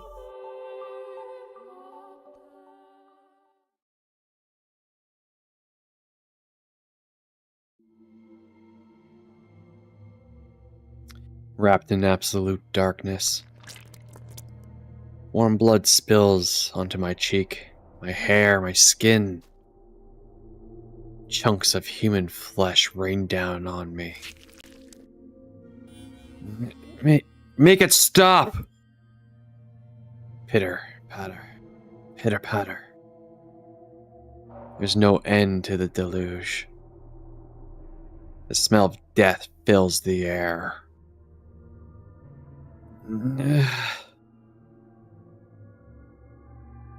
I'm struck with a wave of nausea so strong I can't hold back the contents of my stomach. When my mouth opens to vomit, blood pours out. No, into it, which is worse. Oh god, that's even worse. My bad. But when I open my mouth, the vomit blood pours into it. Ew, no. I guess you need to get some iron. Don't let go of me. Dead bodies grab my ankles, dragging me down. To where? Hell? Or to the mountain of corpses? Now, do you understand that there was a time, if but briefly, when I was happy? When I felt human emotions? But I wish I never had. If I had remained confined in my daughter of God shell, then I doubt I would have felt so much terror at the sight of death.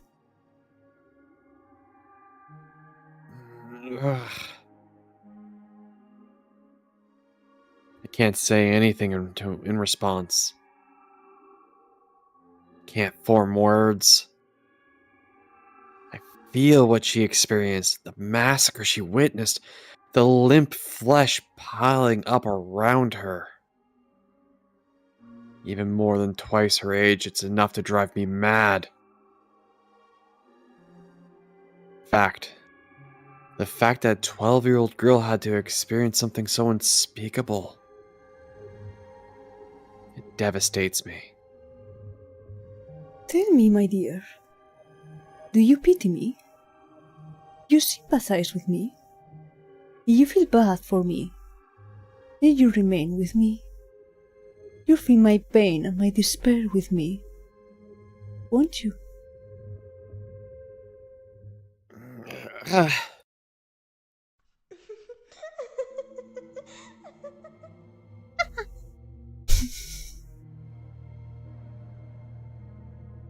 The witch's cackle echoes through the pile of bodies. There's not a speck of light. A hideous death lingers everywhere. Helpless to resist, I'm dragged down into a deep, dark ocean. An ocean of blood.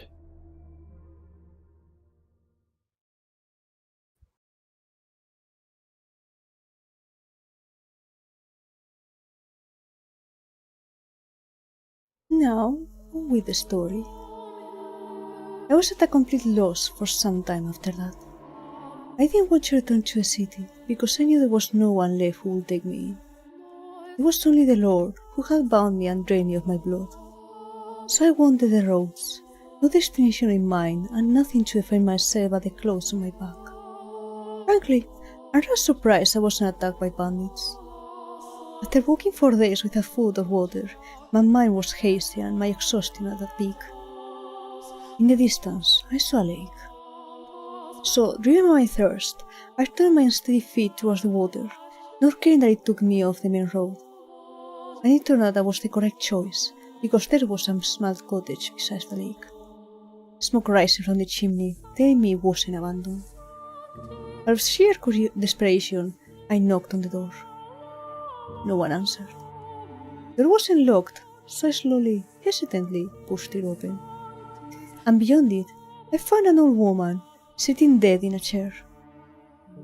The woman was a witch. By trade, that is. It appears she had a deep knowledge of medicinal herbs, using it to make an assortment of medicines. In her cabinets were dozens of small glass bottles containing dried, powdered leaves and crushed berries, among other things. On the fire was a cauldron, liquid bubbling inside. The woman looked as though she was asleep. Presumably, she had passed away of old age, for there was no sign of bandits had been rotting through the cottage, and she had a look of absolute sanity on her face. Looking over at the woman's dead body, I didn't cross myself. I envied her. Dragging the woman's body by her feet, I dumped her into a lake. Why are you contaminating the lake? Why are you putting a corpse in a lake? She Weren't was you feeding the thirsty? fishes. I mean, I guess. But okay. protein, I guess. Do you think doing so makes me a bad person? Makes me unsaintly?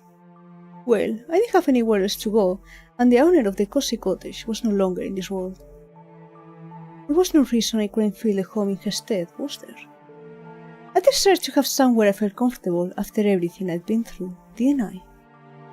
And so, I took up residence in the old witch's cottage, and remained there until my 16th year. By 16, a terrible cynicism had taken root in my heart.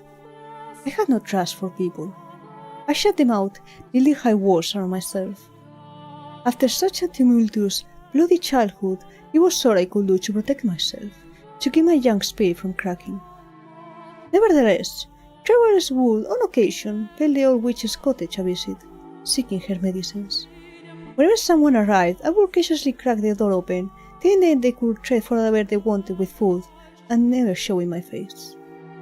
One day, a young man showed up at the cottage. My sister has fallen very ill. She desperately needs medicine. Asa, thank you for the stretch, though. It was a stretch. Yes. Stretch your chicken legs.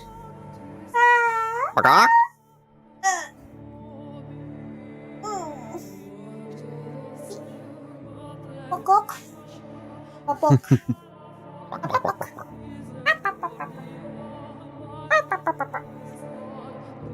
I become ill. He was very soft-spoken. There was a distant kindness in his voice, which I thought unusual, curious. What kind of person could he be? What did he look like? What expression did he make as he spoke?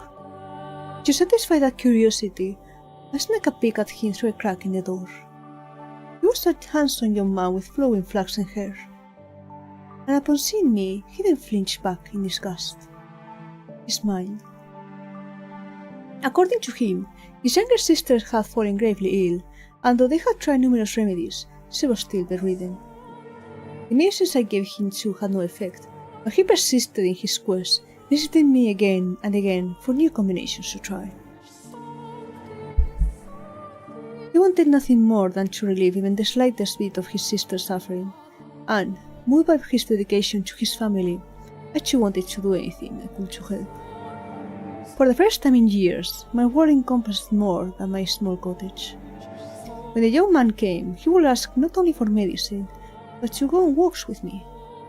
He volunteered to spend time with me, despite my horrifying appearance. It's not healthy to stay holed up inside all the time. You've got a beautiful lake right here.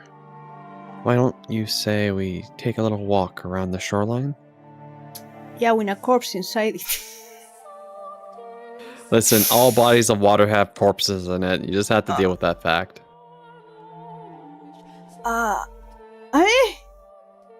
Because fish dead, or? Yeah, things are constantly dying in water. I mean, I guess. And I guess it has also been 3 years, so I guess there's more corpse, but you know. 3 years? There's probably no more corpse within the first week. I don't know how fast corpses decomposition. Or Oh, it has decompose, or absolutely whatever. nothing with decomposition. There's gonna be things eating that corpse. Fishes. If there's fish. When if there's fish in the lake? Mimi wants some smooch. Mwah. Mimi. For the Mimi. He said with a smile, taking me by the hand. We spoke as we circled the lakeside. His voice was always soft and pleasant, like a ray of light shining through a crack in the walls. When I was with him, I felt like I could be an actual person, an ordinary girl. He talked about his sister more than anything. And whenever he did, he was at his brightest and most melancholy. The young man had been a member of a noble house, but disputes over who was the rightful heir had forced him and his sister out. Shortly after that, his sister had fallen ill and was now bedridden. I'll take anything at this point to make her better. I'll even take a miracle if I can get one. That word, muttered between his breath, sparked my memory. I was a saint. My blood had healing properties. I had no reason to hesitate. Someone needed my help, and who deserved it more than this kind-hearted young man's sister? So I decided to tell him what I really was. That my blood had miraculous powers, that it had saved people. That the moment I had been born, the drought plaguing my village had come to an end. That I had been known as a saint, the daughter of God. I told him everything. And he believed it all. He led me to his house, where a pale, sickly young girl lay in bed. She was a sweet girl with the same flaxen hair as her brother, who looked like she would have been quite spirited if not for her ailment. It was touching to see the two siblings sitting there together, quietly holding each other. I would gladly give my blood for the two of them. And so I made a new cut on my arm, which had healed considerably thanks to the slave and the women of the brotherhood, and let the girl drink of my blood. Neither of them had any doubts about my sainthood, and because they believed, a miracle occurred. The flaxen-haired girl recovered enough to get out of her bed. I was extremely proud of myself. I felt like, for once, I had actually saved someone's life. The only issue was, she didn't make a complete recovery. For a few days after drinking my blood, she was in good health, but her condition quickly regressed. I was deeply perplexed by this. A miracle had undoubtedly taken place, but it was only temporary. Now, though, I believe it can be explained what happened. Her recovery was nothing more than a placebo effect caused by her faith. But that's something I couldn't have known at the time. We were all three perplexed, and we were all three disheartened. Nevertheless, I was prepared to give her my blood as many times as needed. Whenever her condition worsened, the young man came to request more, and never once did I turn him away. On the contrary, I enthusiastically offered her my services. Over time, though, the hope in his eyes began to fade. She asked me on fewer walks, and he seemed hesitant to look me in the eye. I assumed it was out of discomfort, out of guilt, out of shame about asking for blood. I don't think his concern was for me, rather himself and his sister. As I mentioned earlier, blood was considered unclean in our time. And not only was I giving mine away, I was having his sister invited. Looking at it that way, it would hardly be a surprise for him, or anyone else, to think what I was doing depraved. As time passed, the flaxen-haired young man seemed to grow more and more disturbed by me. That was what I got for opening up. That was what I got for letting his kind, warm light shining on me. The moment things went bad, he pulled away. There were times when I thought I shouldn't have done anything in the first place, but regardless, I held fast to my original decision. I will put myself on the line for them. No one else. Just them. Even if he was afraid of me or had no interest in seeing me, I will continue offering her my blood. And I was firm in my resolve. One day, though, I received a new visitor. The young man was still the one I would show my face to, the only guest I had let into my walls. So, as usual, I took the man's request from behind the cottage door. But I could hardly believe my ears when he began speaking. Are you the witch with the miracle blood? First, how did he know my blood had powers? Second, why he had called me a witch and not a saint? Third, why did he sound like the man who had slaughtered the slave carriage? I told the man he had to leave, that I would not be opening the door for any reason. In response, he said, I am in need of your blood. Could you not spare a little? my blood was for the sick and needy. I would never spare a drop for a murderer like him. And I told the man exactly that, demanding he leave.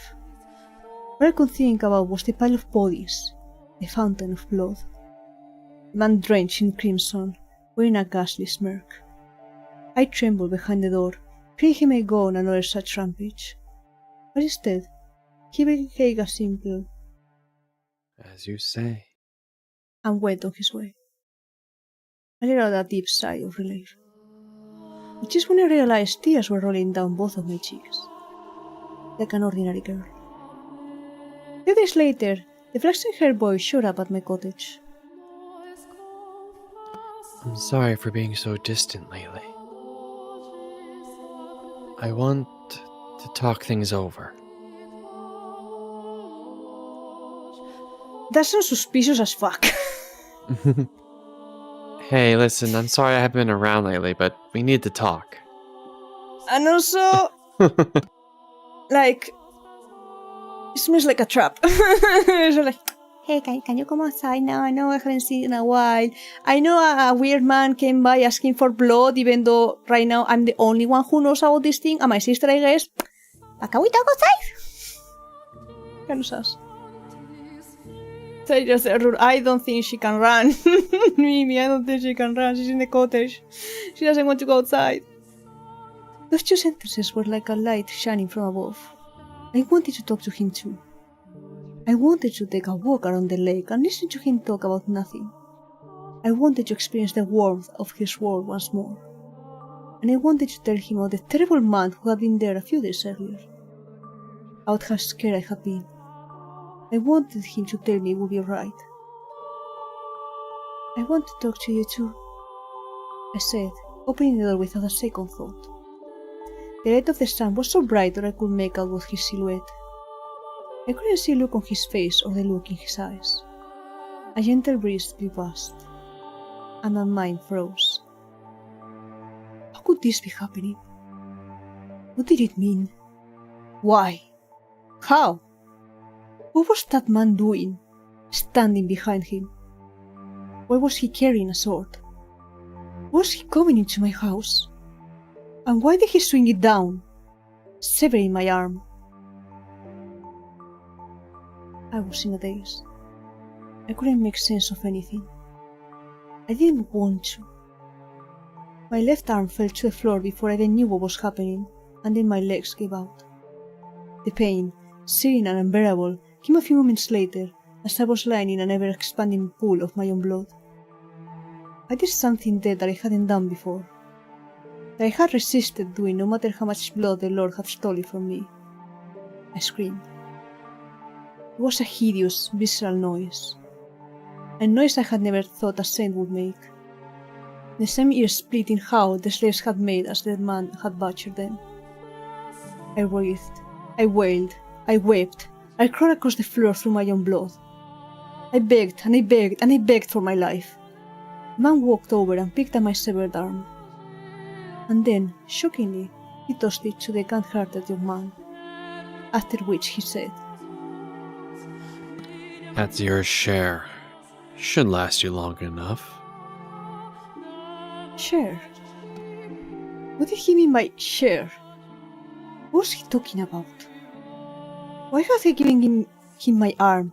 And why had he taken it? Why was he talking like they knew each other? Why? Why? I had spread blood for him when he asked, hadn't I? So why was he doing this? Was cutting my arm off and stealing it easier on his conscience than simply asking? You understand how I felt, don't you? You can put yourself in my shoes, can't you? The young man refused to look me in the eye. Holding my bloody arm in his trembling hands, he fled from the cottage as quickly as his legs would allow. The man then walked over and picked me up. I had neither the strength nor willpower to resist. Holding me in his arms, he began to speak.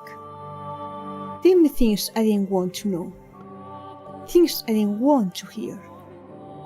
But he didn't care. Nothing personal. I just need your blood. Without it, she'll lose her church. Don't take it personally. Tell me, is there anyone in this world who wouldn't feel a bit of spite after being put through such torture? How was I supposed to let that slide? No one's that much of a saint. My trust had been betrayed, and I was supposed to turn the other cheek. A man had barged into my home uninvited and cut off my arm, and I was supposed to smile and take it. Is there anyone, anywhere, who doesn't feel even the slightest bit of hatred ever? Is there anyone in this world who could just laugh and brush off this level of abuse? Tell me, is there? How could I not hold a grudge? How could I not despise them? How could I possibly forgive them? Tell me, please. Tell me, how could I? She needs the money. I needed some way of getting enough money to keep her church running. So the Lord made me an offer. If I brought him the witch with the miracle blood, he would finance a whole new church for her. The Lord? Why him again? Why couldn't he leave me alone? After trying to kill me during one of his blood Sabbats, why was he after my blood once more? Had he learned he really did have miraculous powers and decided he wanted me back? You get to be a sacrifice.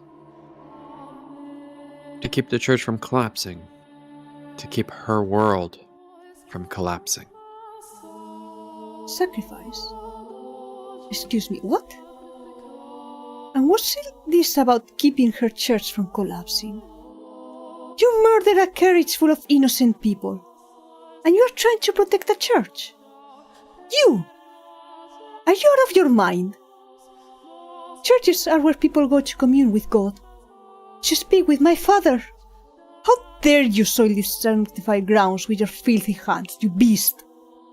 It's insulting, sacrilegious, repulsive. Just what do you think we are? So, don't take it personally, witch. I'm not a witch. I'm a saint. I was a saint. My blood exists to the Lord's work. Not to satisfy the avarice of men. Why is this happening to me? The man brought me back to the city. But instead of taking me to a Lord's manor, he brought me to a church on the city's outskirts. Though, to be honest, it looked more like an estate than a church.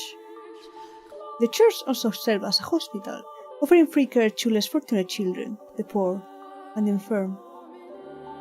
That was when I learned why he said they needed money. The owner of the church offered unconditional assistance to anyone who came. Even when food and supplies ran low, they would ration their own in order to keep helping others. As a result, the church was perpetually on the verge of collapse. The church was run by a woman, something extremely rare for the time. There were no priests. All management was handled by a single nun, who everyone referred to as the saintess. I was the saint. Why was this woman, who didn't have the ability to perform miracles, being worshipped like she did? Why did the people of the city idolize her? Why were their smiles so directed at her? Why was I not in her place? The man carried me to the top of the observation tower. It was there that I had my reunion with the Lord. I was to spill my blood for the people of the city, but also for the Lord's profit.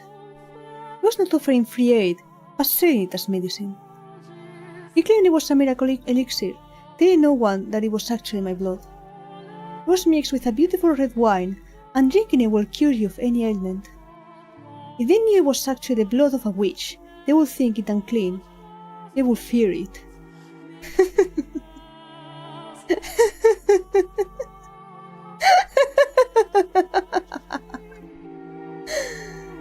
I remained in prison for a long, long time. In the beginning, the swordman guarded me. Though before long, the flaxen-haired young man showed up as well. Presumably one severed arm wasn't enough to keep his sister healthy for long. In listening to their conversation, I learned that, to ensure no one else could get in, the observation tower was sealed with 3 locks. The Lord, the swordsman, and the young man each held one of the keys. I was the secret, locked away in the tower for them to drain of blood away from wandering eyes. Time went on, and I grew progressively weaker. I lost the will to eat, and the will to live. My only view from the tower was the clouds through a window high up on the wall. Occasionally, a pigeon would fly in, sometimes a butterfly, and I would glare in envy as it fluttered around, free to come and go as it pleased. And soon it was spring. Every spring, the church held a festival to pray for the coming year's harvest and the people's well-being. I could hear the buzzer from far below through the window as everyone rushed to prepare. I heard the flaxen-haired girl's voice, who had regained her health drinking my blood. I heard her brother's voice, who had betrayed me. I heard the nun's voice, who played saint in my stead. I heard the barbaric swordsman's voice, who had chopped off my arm. And I heard the Lord's voice, the root of all my suffering. I heard people praising the saintess, though I, the true saint, was locked in the tower. I heard people thanking the Lord of his generous donations and miracle medicine, though it all had come from me. Propped up on my suffering, they cheered and clinked glasses of my bloody wine. Those merry, peaceful, cheerful, spirited sinners' voice resounded in my tower. And at noon on the day of the festival, the church bell tolled. 1, 2, 3, 4, 5, 6, 7, 8, 9, 10, 11, and with the 12th chime, I died. As the bell's last pealing faded into the silence, the tower door swung open. Standing on the other side of it were the 3 men. They must have wanted to drain a little more from me to use in the feast, but they arrived at the worst possible moment. The flaxen-haired young man was the first to express his consternation. Why, I never wanted her to die. Was she not eating? The Lord gave my corpse a casual glance and said stone-faced, Seal the tower off. Understood? No one finds out about this. How can you be so calm? Do you not understand what you've done? Ha! Pinning the blame on me. How nice it must be able to distort reality with panic. The swordsman, who had been silently observing the Lord and the boy conversing, interjected. You're just as guilty as the rest of us. Not only did they not mourn my death, they argued over whose fault it was. There was no regret, no remorse.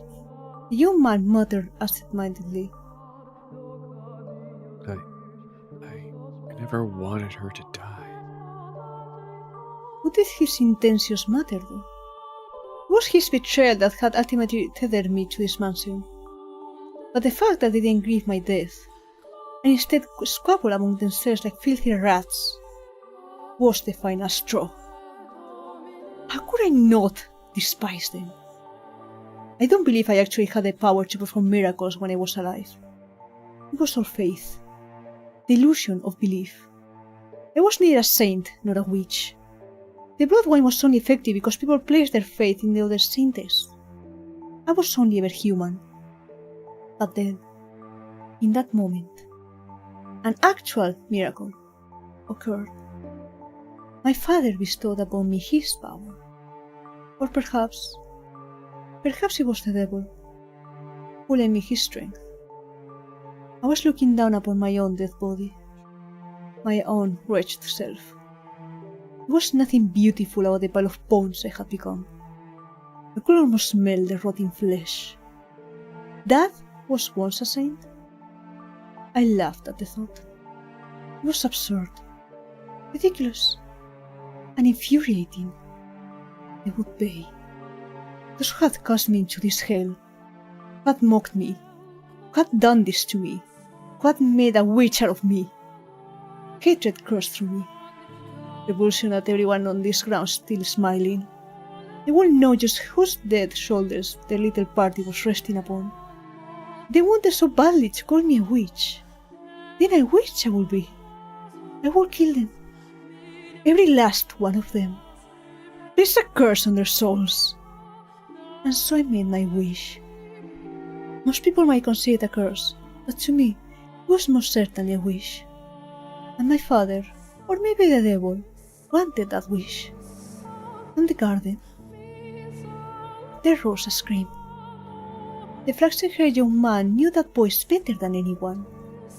He went deathly pale, darting down the spiral staircase until he reached a window. A young girl was on her knees, vomiting blood in the grass. The young man let out a yelp as he descended the remainder of the staircase. As soon as he reached the garden, he lifted the girl in his arms, as she had already perished. Realizing this, he cried to the heavens, saying the one thing he should have kept to himself. The witch killed her. The blood of the witch killed my sister. The wine you're drinking is no medicine. It's the blood of a witch. You're all drinking witch's blood. Crushed by the loss of his own family, the young man picked up a silver fork and plunged it into his own throat, ending his life. Naturally, there was an uproar. Goblets of wine crashed against the earth in rapid succession, as the people holding them fell to the ground and vomited or convulsed. The nun was the first target of their outrage. What she had claimed to be medicine had turned out to be blood, an unclean substance. The blood of a witch, no less. A servant of the church, a servant of the Lord, had given her followers blood to drink. And at this, the indignation surged uncontrollably. The people surrounded her, tying her up and throwing her to the ground. As she prepared to inflict righteous justice upon her, the swordsman soared down the stairs and into the garden, plunging his blade into anyone standing near the nun. The cries of agony ringing through the church grounds were ear-splitting. It was no longer a place of God, but hell on earth. Hell built up by the hands of man. Hell painted red with the blood of their brothers. The people armed themselves with anything they could find and went after the man. As much of a beast as he may have been, he stood little chance against such numbers. It is the fate of a beast to be exterminated by those he terrorizes. And once he was gone, the nun had no one left to protect her. She too was consumed by their frenzy. All that remained was an inextinguishable inferno.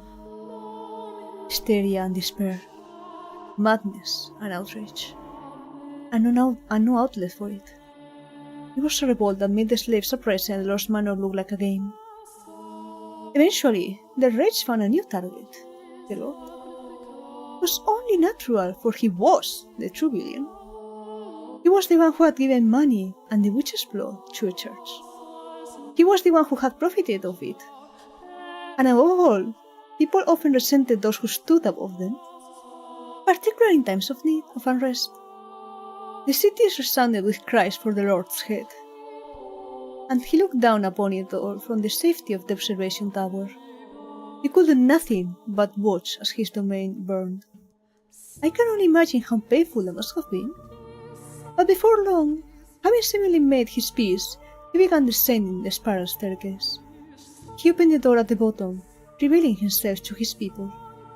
But before the door had swung all the way open, before he had a chance to say his final words, someone ran a blade through his chest.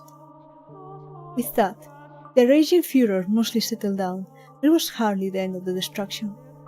Years later, a plague befell the city. Dreadful black spots covered the flesh of the infected. They writhed in pain, screaming and vomiting blood. Ghastly howls echoed through the streets, as though the whole city had been possessed. It became a cursed land. In their diseased haze, the people muttered again and again, We have been cursed by the witch. And the witch demands water. Thank you me for the hydrate. Lata.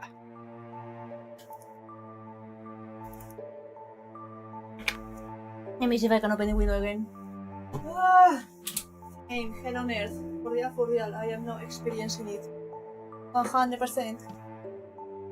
Ay. Ay. Witch for the witch. Blood for the witch blood. But I'm dying. In less than a week, the entire city was dead. My body was left abandoned at the top of the observation tower.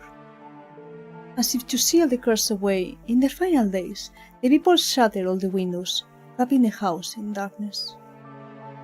It's possible that was no miracle either. You can't explain what happened to them. Locked away for so long in that dirty tower, maybe I caught some kind of disease. And then, when the people drank my blood, they too were infected. Hardly anything out of the ordinary about that. The first to die, the girl, had already been ill. Her body merely chose the worst possible time to yield to her ailment. That was all that had happened. Indeed. It was nothing more than a fluke. An improbable stroke of luck. Unbelievably unfortunate actions for the city and those 3 men, an indescribable fortunate accident for myself. But I wish to believe it was a miracle. That even if my blood didn't have healing properties, and even if I wasn't a saint, my wish, my curse, was what caused that uprising. That was my miracle. Granted to me by God, or the devil. I choose to believe that, and that my miracle took on its true form thereafter. Hello, Foxy! Hello, Dara! Welcome in! How you babies doing? We are going through it. As Morgana. Aloha. There's a lot of blood involved today. It's been a For a bloody sip. day. The bloody day was yesterday, but yes.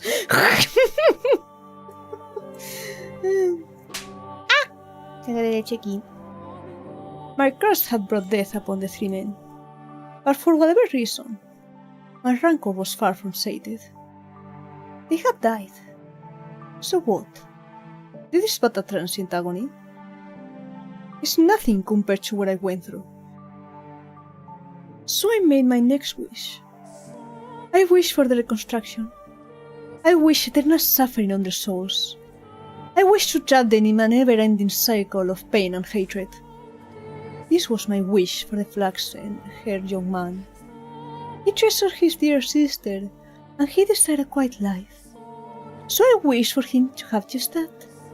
And I wish for his dearly beloved sister to love him more than anything in the world.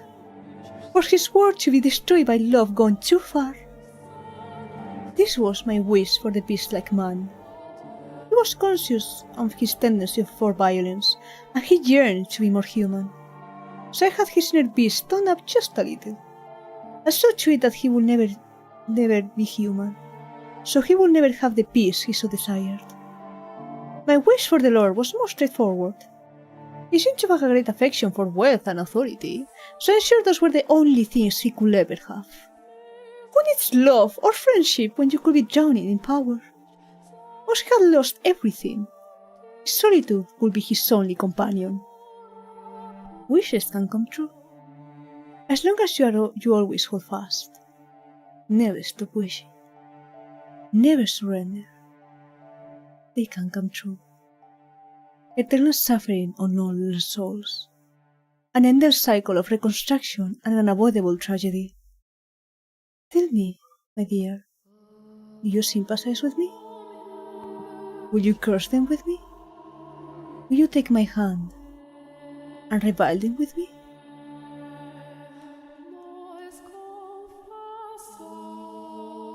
But it was gonna give like an actual choice.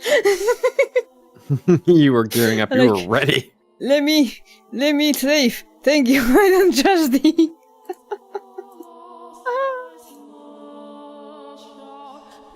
This Yes, it is time. a visual novel. When my body crashes into the tower's stairs. It's a very fucked up visual novel, as you can see or hear. Make sure to check the pins. It has been going on for a while. This is the... What part is this at this point? 12? Door 6, door 7. Yeah, but 12. We have done this 12 times. Ah! Thank you for the hydrate. Yo, hydrate chicken! It's hot outside. Hydrate the chicken. I'm strange.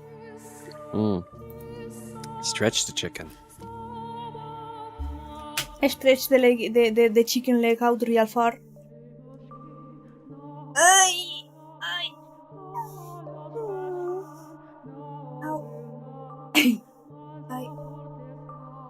Hey! 7 stream streak! I have 10 times more than that. I'm sorry. I think it was just today that I redeemed the 70. I mean, it's just funny, like the contrast. Like the specific number, like it's fine, obviously. We have lies, we have time zones, we lose streaks sometimes, and we're sad about those. Yeah, thank you for the stream streak, Soren. Hope you're good.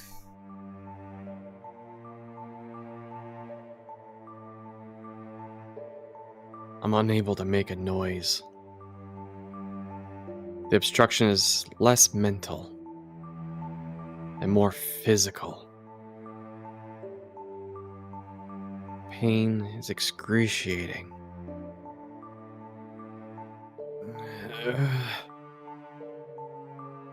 It's so intense I can't even eck out a scream. Talking about scream, I was glad I didn't actually need to scream as the witch, because holy fuck. I don't know if I would have been able to like just fuck up my voice instantly. Why? Immersion. My vision is distorted. My mind is thick with a fog. I feel like I'll fall into a bottomless pit if I lose my grip on my conscience even slightly. Through the haze, I see my own severed left arm, reflected in a pool of blood. I see my face, large chunks of flesh peeled off.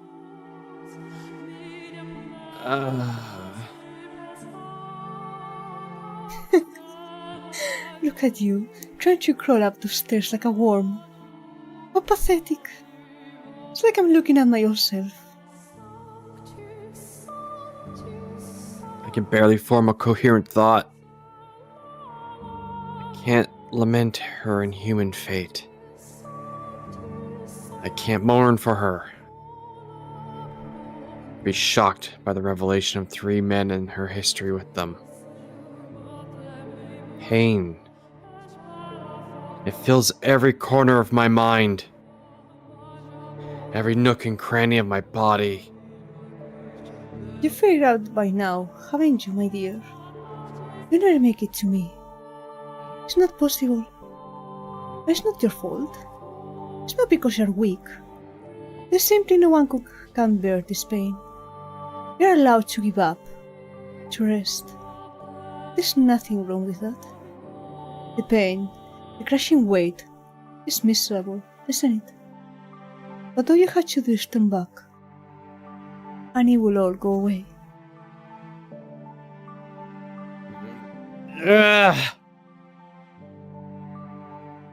The witch whispers her sweet temptations. You've put in a fine effort. There's no shame at all in throwing in the towel.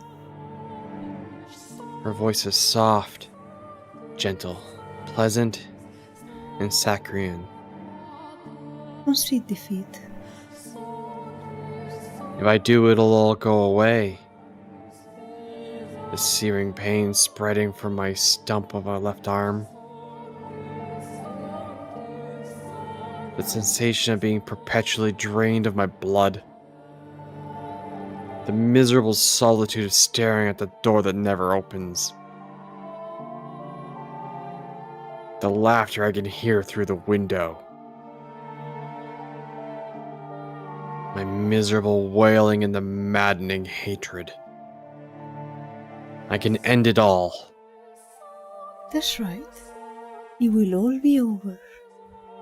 You have the power to make it stop. Make it all stop.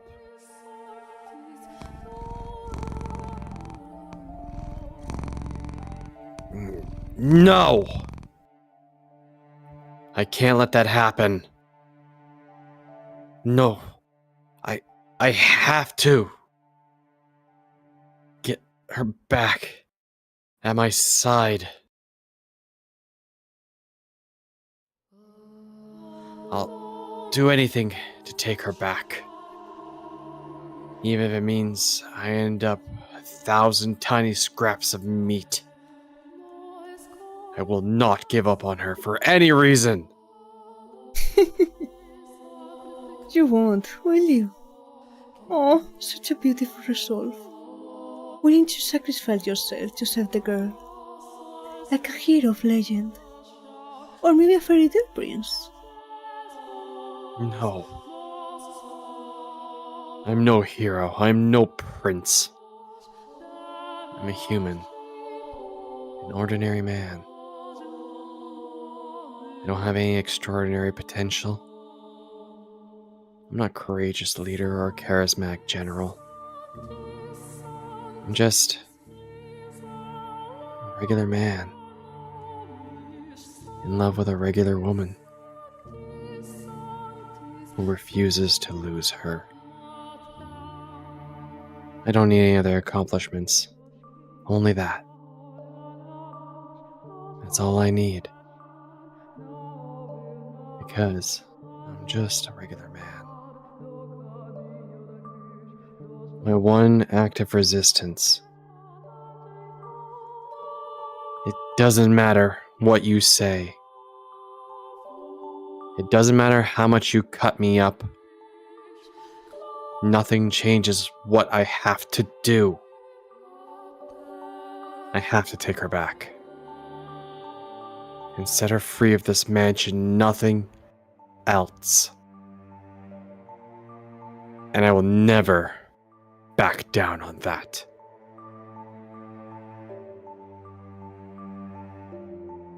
Arms or no. As long as I can move, I must push forward. I must make my way to the woman who had waited for me for so long. Up. To the top of the tower. Forward. Ever forward. Ever onward.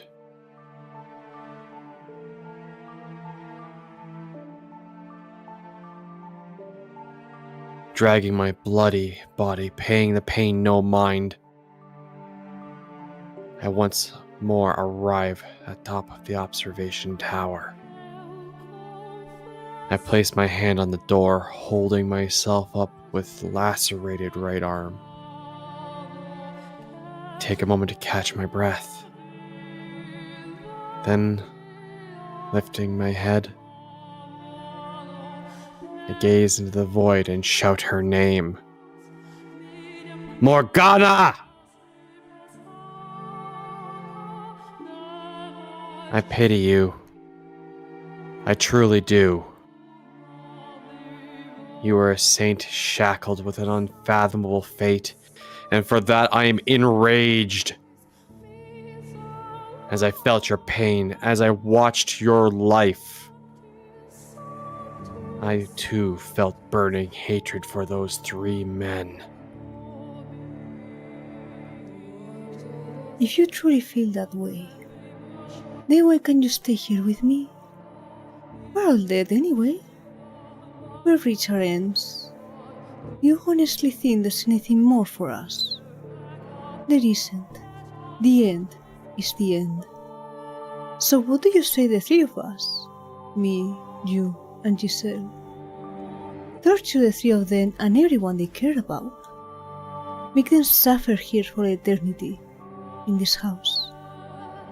And that way, you and Giselle can be together forever too. That is not an option. Why not? Because hatred. only brings you pain. Oh, that's brilliant. You spouting stupid platitudes at me. I can't believe my ears. Save your nonsense moralizing about how hatred does you no good. I won't hear it. I'm just fine for myself, my dear. In fact, I've never been better. I feel wonderful.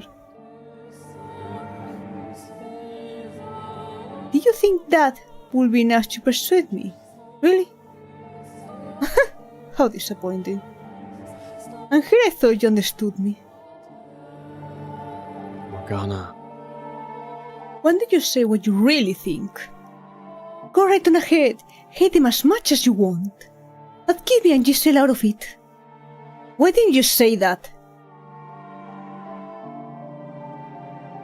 I do feel bad, truthfully. For all the time we spent together, never once did I ask you about your life. I was so focused on myself. And in the end, I pushed you away. That you did? You wanted to be with Giselle, so you pushed me out. I wish I had asked you sooner. You wouldn't have changed anything, though. And puny man, knowing what I went through, would hardly be enough to erase the loathing I bear. You would have turned out the same regardless. There was nothing you could have done for me. There is nothing. Still, I would like to apologize. Had I known what you carried in your heart, perhaps I could have chosen my words better. Instead of rejecting you, I could have chosen some other response. I cannot remain in this house, nor can I allow her to stay either. So I would like to apologize. Both my past actions and my present. Well, in that case, open the door, Michelle.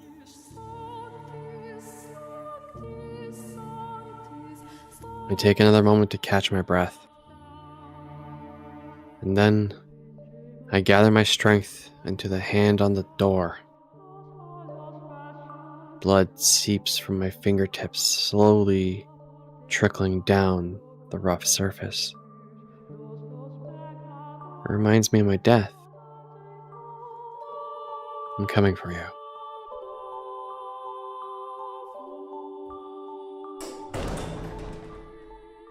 I push open the door,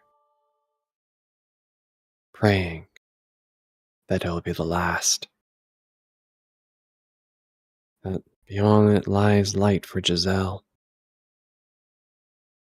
And if possible, that might cast a bit of light on Morgana's heart as well.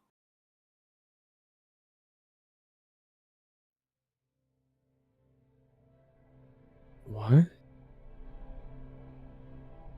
However, why am I in my bedroom?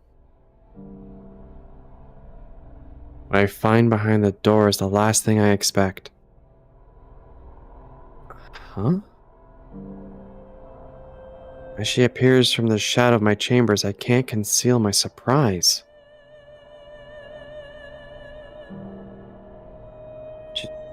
Giselle? Is that another illusion, Morgana? No, it's not. I am the real me. Thank you for coming all the way here for me.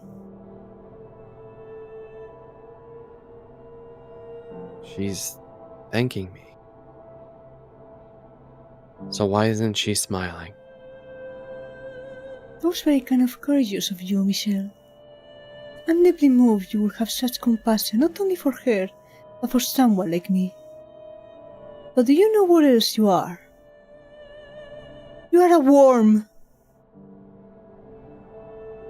What is it this time, Morgana? What do you say we Pull back the curtain, my dear. What curtain? There's one detail that hasn't yet come to light. This isn't your first return to a mansion, is it? You've been back numerous times. Each time not remembering her, and each time hurting her even more. What are you talking about? The mountains are back now, it's the obese rats.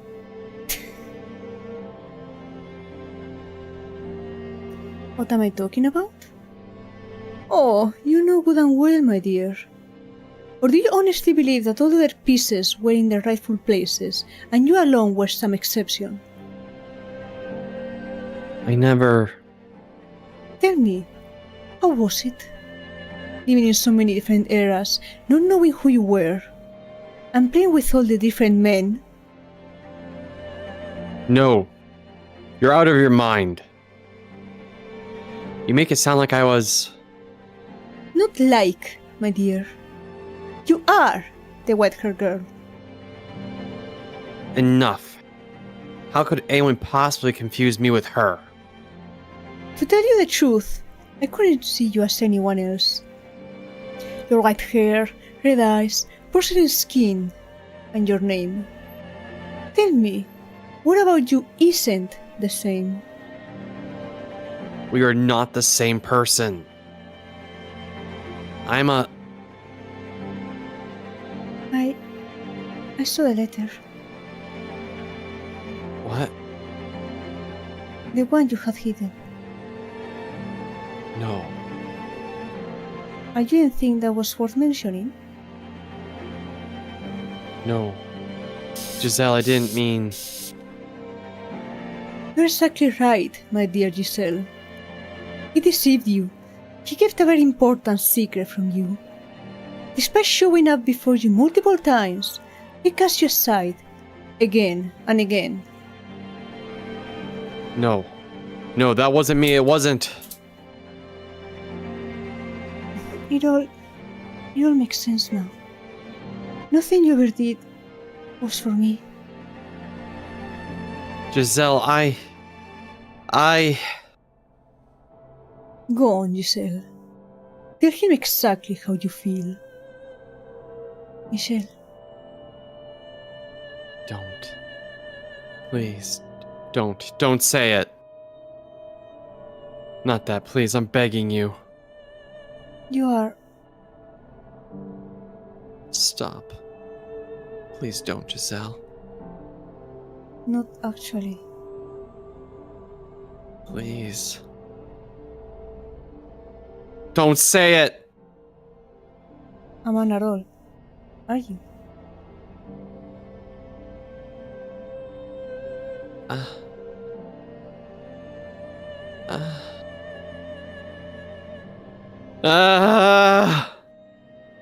You're disgusting.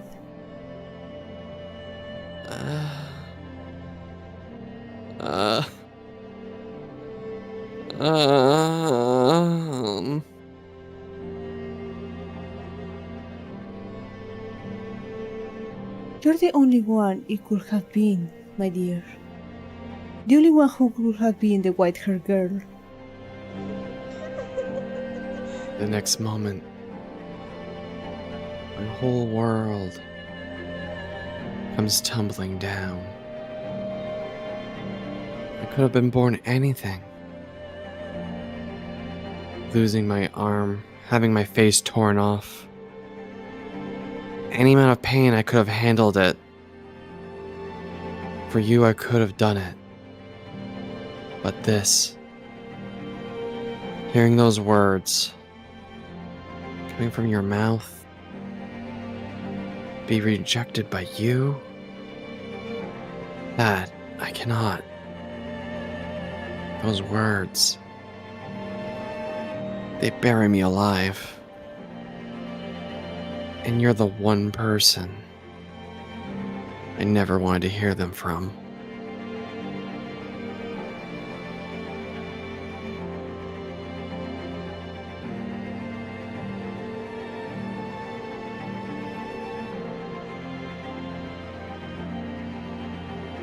When I learned my father, Anton, had passed, I wrote 2 letters, one to my brother and one to my mother. It was the first time I found the courage to face my mother, to open up to her. I wanted to show her who I was, convince her that I wasn't cursed, so I could be myself and return to the capital with Giselle. Dear mother, there is something I wish to tell you, something that means a great deal to me. So I ask if you please hear me out, and I ask if you please accept it. Mother, I no longer bear any resentment for my present lot in life. Nevertheless, I would ask of you to concede one thing: that I was never cursed, that I was always your son, that I am Michelle, not Michelle. I have found someone who I care for dearly, a woman, and I love her with all my heart. I'd like to spend the rest of my life with her. I do not wish for much, simply to have a quiet life with her, to go through our days together, man and woman. That is the one thing I want. Mother, I know you're aware that my body is no longer female. I am a man. My heart is male. And I ask of you to please accept that. I have no grudge with you. In fact, I'm incredibly grateful to you for bringing me into this world. With love, your dearest son. Shortly after sending that letter, I was killed.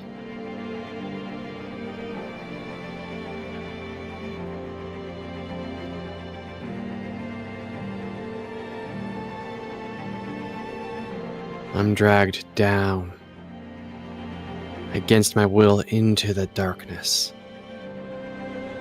Beneath me spreads my own past. My door.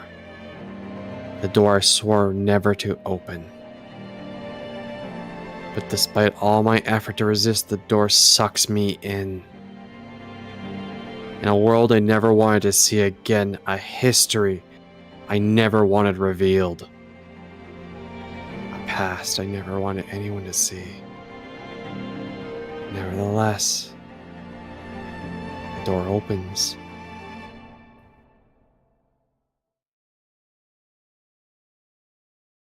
Ese vencedor. And the music ending at the exact same, like, appropriate moment. 1086.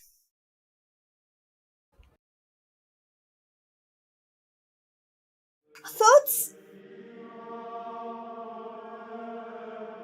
There are 2 things out of the ordinary about that baby.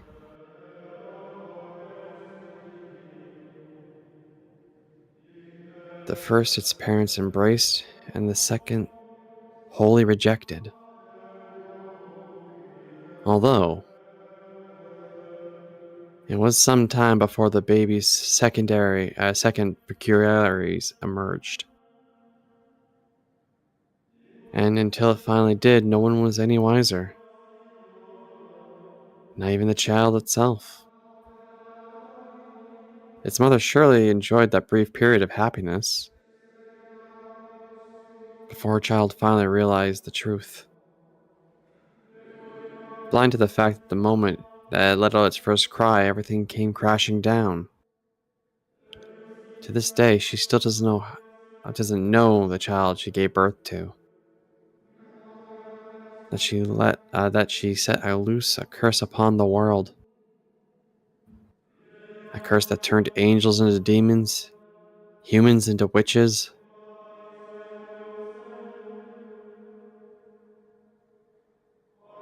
My God, look at that. She's beautiful, isn't she? Have you seen her laugh? Not yet, I haven't. At any rate, that color certainly is something else. God's gift to us. No, she's an angel sent from heaven. An angel. Ah, yes. I can see it now, Lydia. Her white skin is almost translucent. It's beautiful. Huh? She opened My. her eyes. Then she felt you nearby. Do you like your father more than me? Yes, it is, sweetheart. Gorgeous, aren't they? Such a deep, enchanting color. Like two little jewels. Huh. That they are. A magnificent shade of red. I've never seen anything like it. And this is our child? She's special. I can feel it. We have to take good care of her. She needs a name. One that's just as special as her. Have you already chosen, Antonin? You were the one begging for a girl. You do it. Besides, I already had to rack my brain for the boy's name. Now it's your turn. Are you really going to let me? My, there is quite a lot of pressure. Name her after an angel, then. Oh, I like that. Alright then. We'll call her Michelle, after the archangel Michelle. You are too beautiful as an angel, my Michelle. I always wanted a little girl.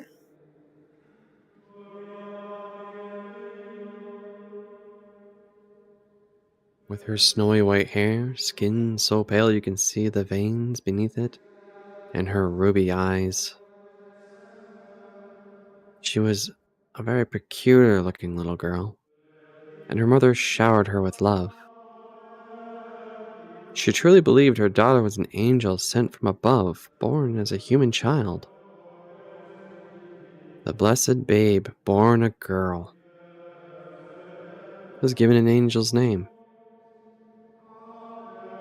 Michelle. Me?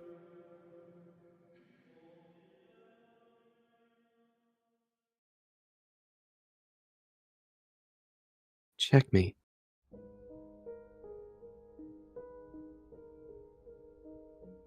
How do we split characters? Do I go for a Do man? you- Go! That's your choice to make this one. I mean, since you are Michelle, Michelle, but Michelle, then Michelle. I can be Didier. Drink. Hydrate. Water. Vata. I start as the white-haired girl. I'm gonna end as the white-haired girl. Also known as Michelle. Also known as Michelle. Michelle. Michelle. Michelle. It's like a Pokemon. Michelle. Michelle. 5-star Michella. Michelle Star. Gah! Oh, I see. That's what you did. Curses! I completely overlooked that. I thought you were advancing with your pawns, but that was for a diversion. You're too short-sighted, Ryder. You need to look at the big picture. I think it's Didier. Didier? Sure. Yeah. Sometimes it's the tactician and not the soldier holding the sword. You got me. You're good at this, Michelle. What inspired you to take such an aggressive strategy? It was not inspiration. It was a diversion. Derivation. Derivation. Derivation? Chess, in many ways, is similar to a real war tactics. My military texts. You haven't read all of them, have you? I have nothing but time. Impressive. I mean, I haven't read all of the books in my room. You plan to join the order with that kind of knowledge? You jest. You're the one who's going to be a knight, Didier. That I am. Or is the man's job, after all. I want you to be there to welcome me home.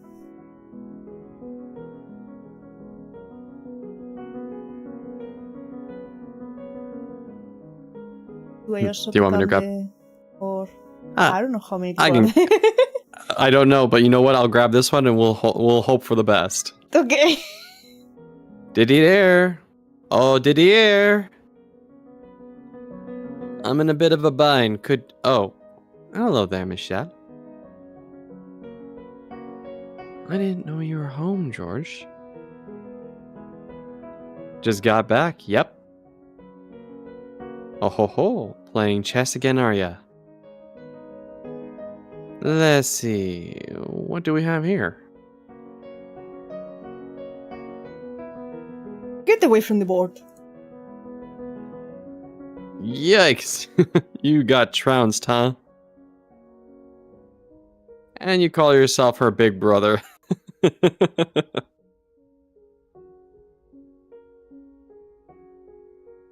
As if you're any better.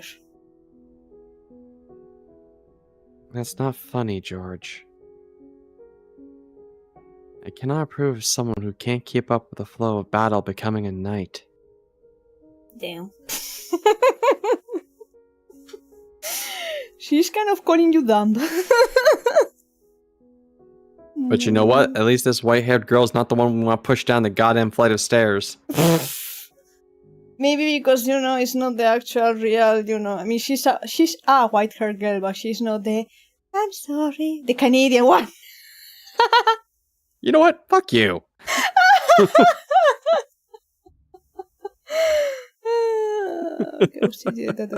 What? Who we pushing down the stairs? The original white-haired girl that was like, oh yes, I'm so pure. Oh yeah, remember that one time that I went out on my honeymoon with Jacopo? He treated me so well. I wish we could go back to those times. I'm sorry, I have yet to say sorry for tripping someone. Wait, what? What tripping? Who the what? Who did you trip?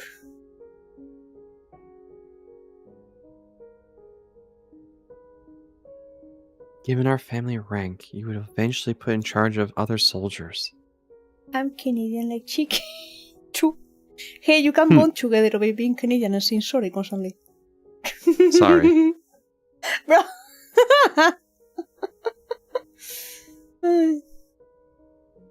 What? Are you worried about me?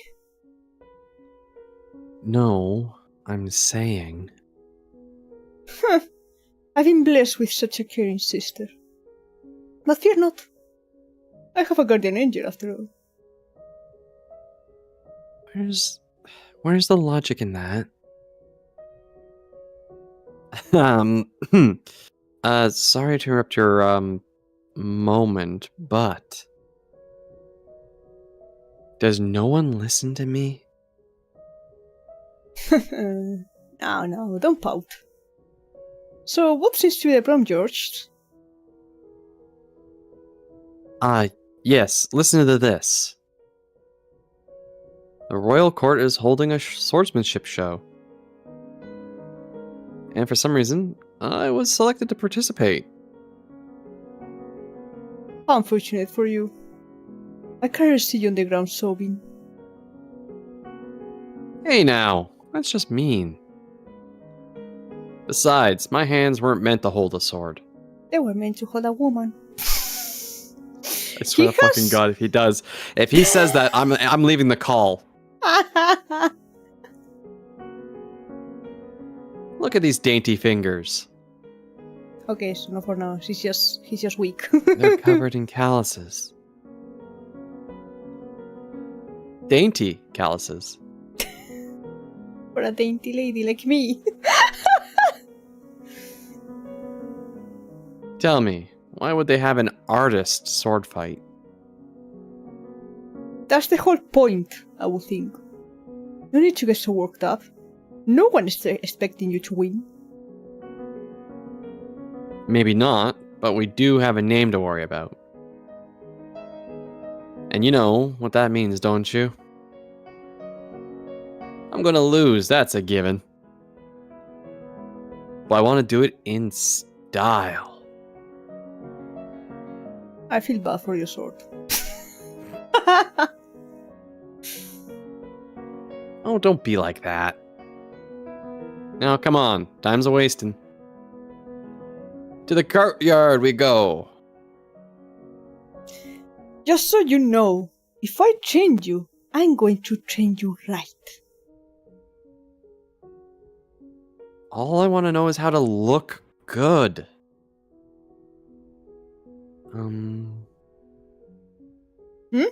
What is it, Michelle?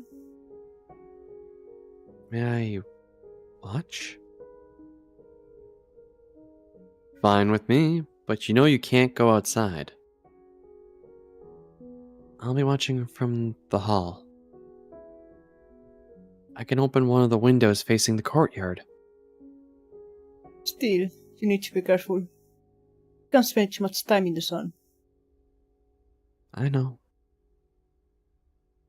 Oh no. There's no sunscreen in this era. I had two older brothers. The eldest, Didier, belonged to an order of knights that served the church. And below him was George, who served as the court artist. He was, in all likelihood, who would inherit the family estate, and not as a knight, were not formally allowed to own property. Nevertheless, the Bollinger family name was upheld by Didier. And then there was me, the youngest, the only daughter. Physically, I was not in particularly good health. Because of the color of my skin, I was hypersensitive to light. I rarely left the estate. Wait, couldn't they use a freaking... What's the name? It's like Parasol? an umbrella. Yeah, that thing. Parasol. Are those I mean, not a thing? they could have done a lot of things. Just cover A hat hair. and a coat. Long clothes, like long sleeves and something. I mean, I get Going out in the about evening hours. her eyes. I thought with her eyes, with the sensitive, and I guess there's no like sunglasses in this era. But there are options for other things. Maybe when it's cloudy air or something. My world contained entirely within these walls. And perhaps out of some sense of pity or compassion, my two brothers spent a good deal of time with me. Didier played chess with me, and George taught me how to draw. Oh.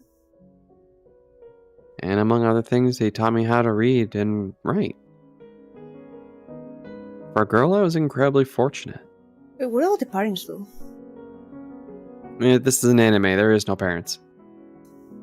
They were around. I mean, the whole issue with Giselle was that there was still a parent around. Two even. Yeah. Yeah, and then one died and the other one murdered her, so him murdered him. I mean, Not Giselle, my bad, I was thinking Michelle. Yeah, okay, I was Sorry. Okay. Listen, we got Michelle, and Giselle. Give me a break Yeah. here. I don't know what they chose those names. Because they could hate you, have that's chosen why. Any other thing. Giselle, Michelle with I mean, 12s. the Michelle and Michelle, that makes sense. No, that's fine. No, yeah, that 100%. But just Giselle is like, wouldn't you have picked? You could have called her Maria. Listen, And this is the given same one that Giselle to the also Maria. decided. Listen, this is also the same goddamn store decided to do the Fina Fuck Me scope. So What's the original name? I fucking don't Nakitoscope. know. Nakitoscope, Yeah, that's what I amigo. said. Fina Fuck Me scope. The scope of the fuck is fina. It's Infina. Infina. Infinite. Or fine, like fine wine.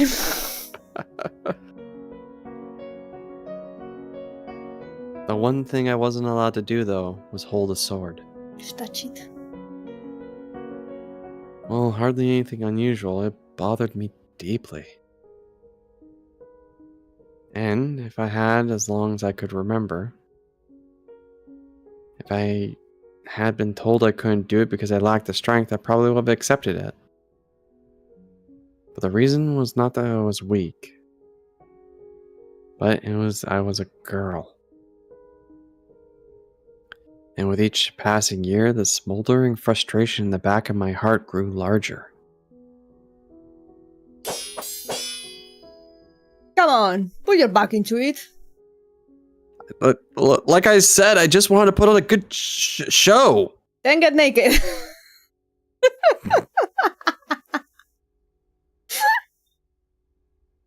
I think it will be an unforgettable experience. Oh, you'll put on quite a show, unless you know how to sing that song properly. Give me a break.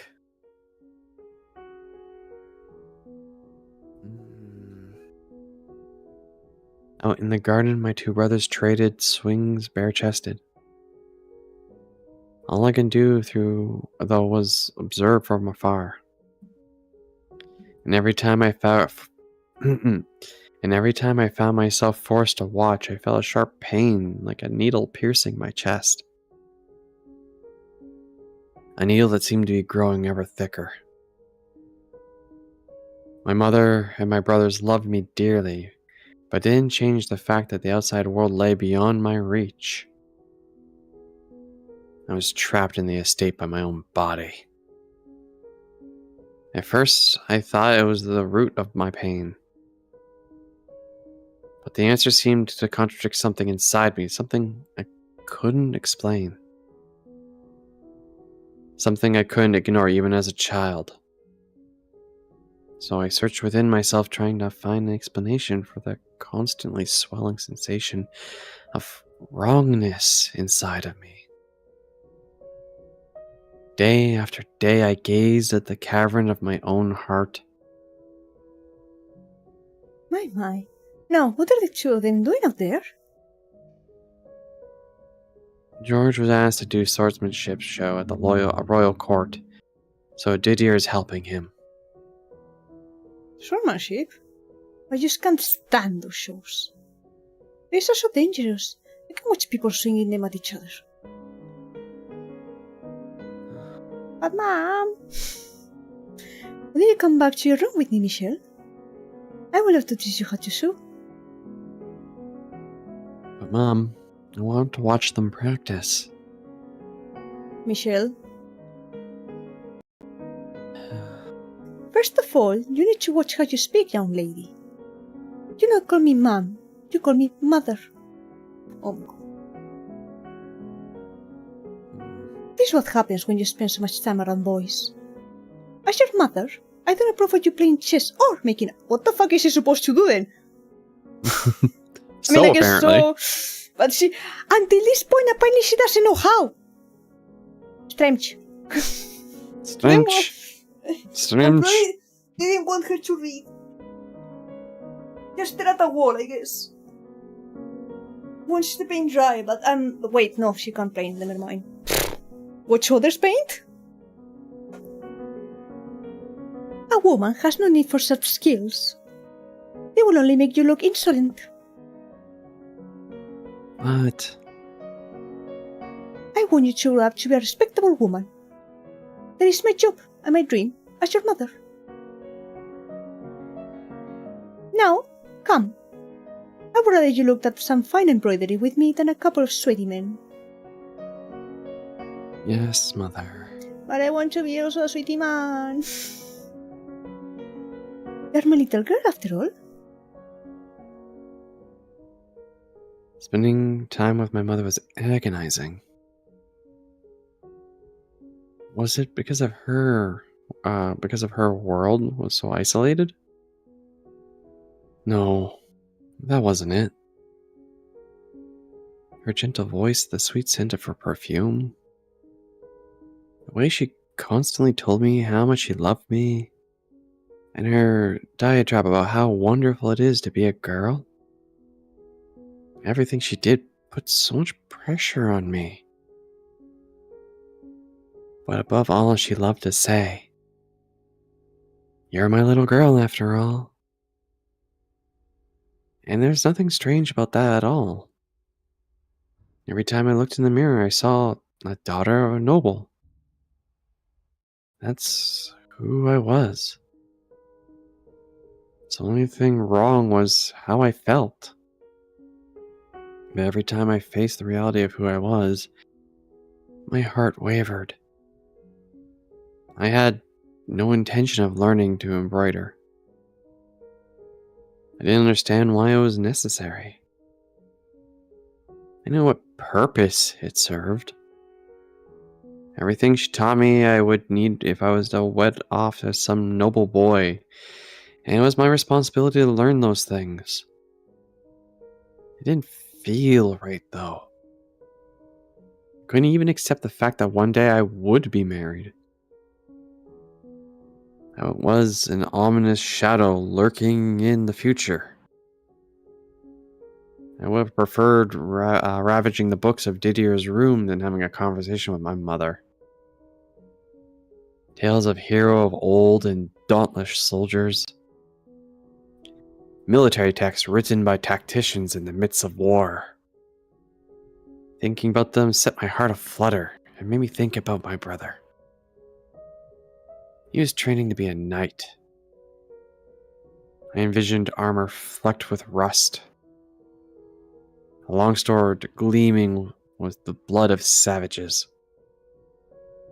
Soon I felt myself in fantasies, imagining how the sword would feel in my hand.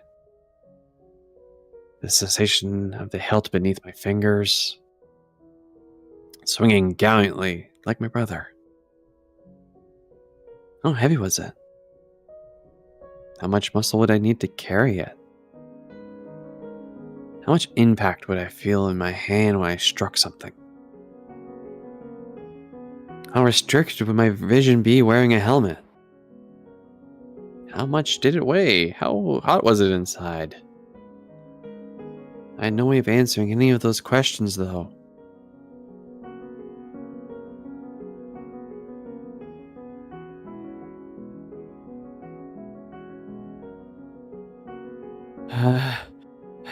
Kill me now. I have some cloth if you'd like to wipe yourself off. Oh, yeah. Thanks. I'm so dead. You were at it for a long time. Never known D to be half-ass something once he gets started. Which I guess it makes him a knight material, but... Are you opposed to him becoming a knight? Well, I kind of assumed he'd inherit the estate and handle taking care of everything. So it's like, why has he gotta go and be some priest's whipping boy? Don't tell him I said that, though. He wants to fight for the greater good. I don't know. Despite the name, he wouldn't be doing much fighting himself. Anywho, someone as passionate as him might be able to make changes for the better. Changes? He knows what conditions the order's in. And that's why he's joining. Regularly, he wants to whip him into shape. Melt him down and reforge the whole thing. Ah, ha. Huh. So he might change things. What? Are you muttering about Michelle? Hey, wait, hold on.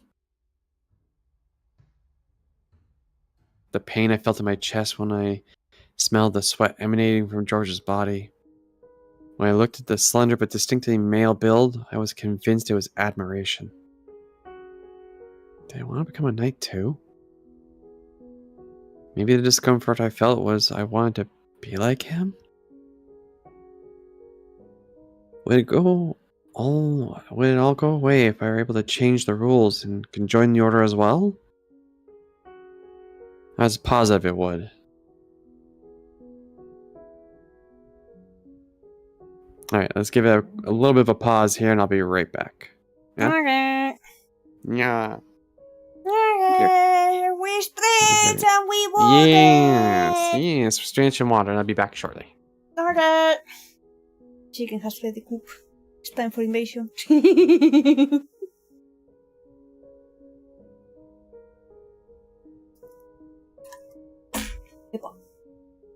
And we say yes in case. Okay, I will hide it again.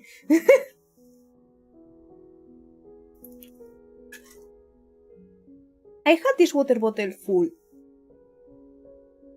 It has 1/3 of water left, and it's a 1.5 liters bottle.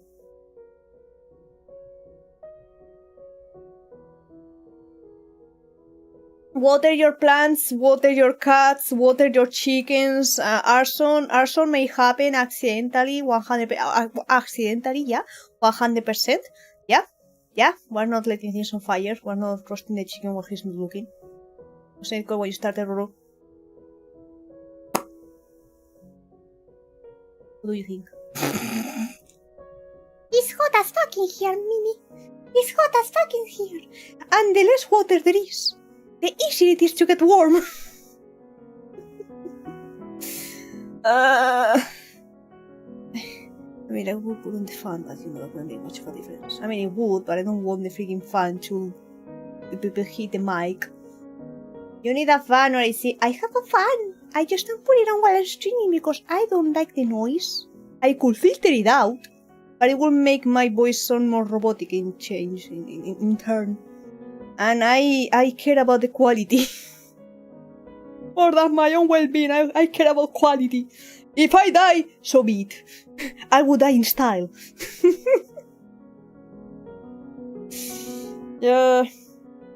Yeah, if it was like an AC, like a quiet or something AC, okay, fine, but no, my fan is right here, and we were like, Wah! Which is almost like the sound my PC makes when it goes burr, which I also hate when I'm playing a game that requires a lot of resources, so it goes like, like, okay, I need to filter more noise out. But we need you alive. Consider, what if I turn into a ghost? I wouldn't need to go to work. I wouldn't need to sleep. I would just need to possess someone to work for me. Because probably wouldn't be able to touch the keyboard and the mouse and the stuffs and pet my cats. My cats would be able to see me. They see ghosts, probably. Good point, see? No, chicken's gonna come out like, why are you talking about dying? Well, he cannot violence me because the violence is disabled. He may only throw a water bottle at my head as long as it's not on a cooldown. I mean, there's only violence if you pay for it at the moment. Or yeah, that one. Free violence. You pay violence once. He's listening with his chicken ears. I did. From the beyond. He's saying doing your stuff. Not fully back. But not fully gone either. In the in-between. Also of life and death. I'm being stared at by the chicken. Wait, we should make you a thing. A Fugi that has the eyes closed, so when you mute yourself... when you mute yourself or something, just like close your eyes and you go to sleep. Limbo your ass, where is finish up? I don't know where you're finishing up. There was a game called Limbo. It was kind of fucked up. It was an indie game. It was kind of like a side scroller. You went like from the side, I think. I forgot. Anyway. It was popular back in the day. I mean, at least for YouTubers and people who stream games, they were like, oh yeah, this is a nice game to play. Very fucked up. My phone is on fire. Oh my god, my phone is so warm. I don't think it's even charging. Ah, it is charging, so you know what? I'm just gonna make it so it doesn't charge because... That's hot. You know what? I should buy a fan for my phone. I know there's some. I should probably get one. Because holy heck. Oh no, I mean the phone is fine. This phone is on fire! I'm back. Yeah, hello, welcome back. But yeah, the problem is, only if I put a fan, if he will be able to get held up by the thing I bought. It's like, oh. Welcome back, Dechi! I missed you! That's okay. Guess what? Good news. I got a new house, so I'm adopting you. Yay! I have a house! I won't be left out on the street anymore, in a box, outside. Or left out to strangers, like that one time I called to the lamb. I'm gonna have my own dedicated studio room. That's neat. Also, I'm choosing to ignore you. Yeah, I'm aware. I have proof. I made that clip. I have proof. There's proof. There's proof of your scene, chicken. The original scene of our relationship. But you leaving me for someone is just... Unless someone wants you. Sure, comes in for the you winter. Will be happier. Don't worry. I know how cats are. Rue is gonna go outside, put like two paws into the snow and go, that's neat. That's cold. I don't like it. And I'm gonna have to bring the Rue back inside. Yeah, I'm just thinking, like, Canada is like extra cold in the winter. No, I don't want that. That's fucked up. I think, what is it, like -12 on average sometimes? Fuck you, no. I'm not going there. Here's the thing. As much as I complain about the heat, I'd rather be, like, you know, warm as fuck than cold. Warm is just Listen, sticky. it is... No. When it's cold, here's the thing. Everything hurts. Listen, there is an effect. Yeah, see? Midnight knows what I'm about. Right? That's a nice brisk... That's brisk right there. That's brisk. That's me missing my fingers. That's me losing my fingers to the snow. That's me actually getting paws for hands. Listen, it's better to travel to cold places than hot places because you could always put on more layers. I know that fucking excuse. I don't buy No. it. Midnight has the point here. Yeah, this kind of shorts the weather there. It's not too bad. No. We go to the beach at -5. Good for you. You want a gold star for that one. I mean, you know what? Next time you actually go to the beach with -5 degrees, I want you to take a picture. Sure, bet. There's not even snow on the ground at -5. Yeah, but I don't know. Maybe it depends on the thing. But we'll be back. Okay. He's also going to the beach. I once sent Ruru a picture of my cat, and they're like, "Oh man, your cat's fat." I was like, "Nah, he's fluffy. It's a Canadian cat." Yes, he was fat. I don't know. You say it's chunky. You did say you made it sound like the cat was overweight. I was like, "Nah, that's just a Canadian cat." It depends on the race on the cat. It's like, what was the? I can guarantee you. Super fluffy. Oh no! I can guarantee you. You're probably thinking Maine Coon, maybe, or Persians in general. No, but I can guarantee you, even our short hairs, because my cat Jonah is a short-haired cat. that's how fluffy they get because it's cold. Have you ever shaved them? Have I shaved my cat? No, I can't say that I have ever shaved my cat. Ah! What midnight? What the fuck? You were midnight hanging out in chat, doing the thing. Sounds like be right back and just get smacked in the face. That's how you're to the violence.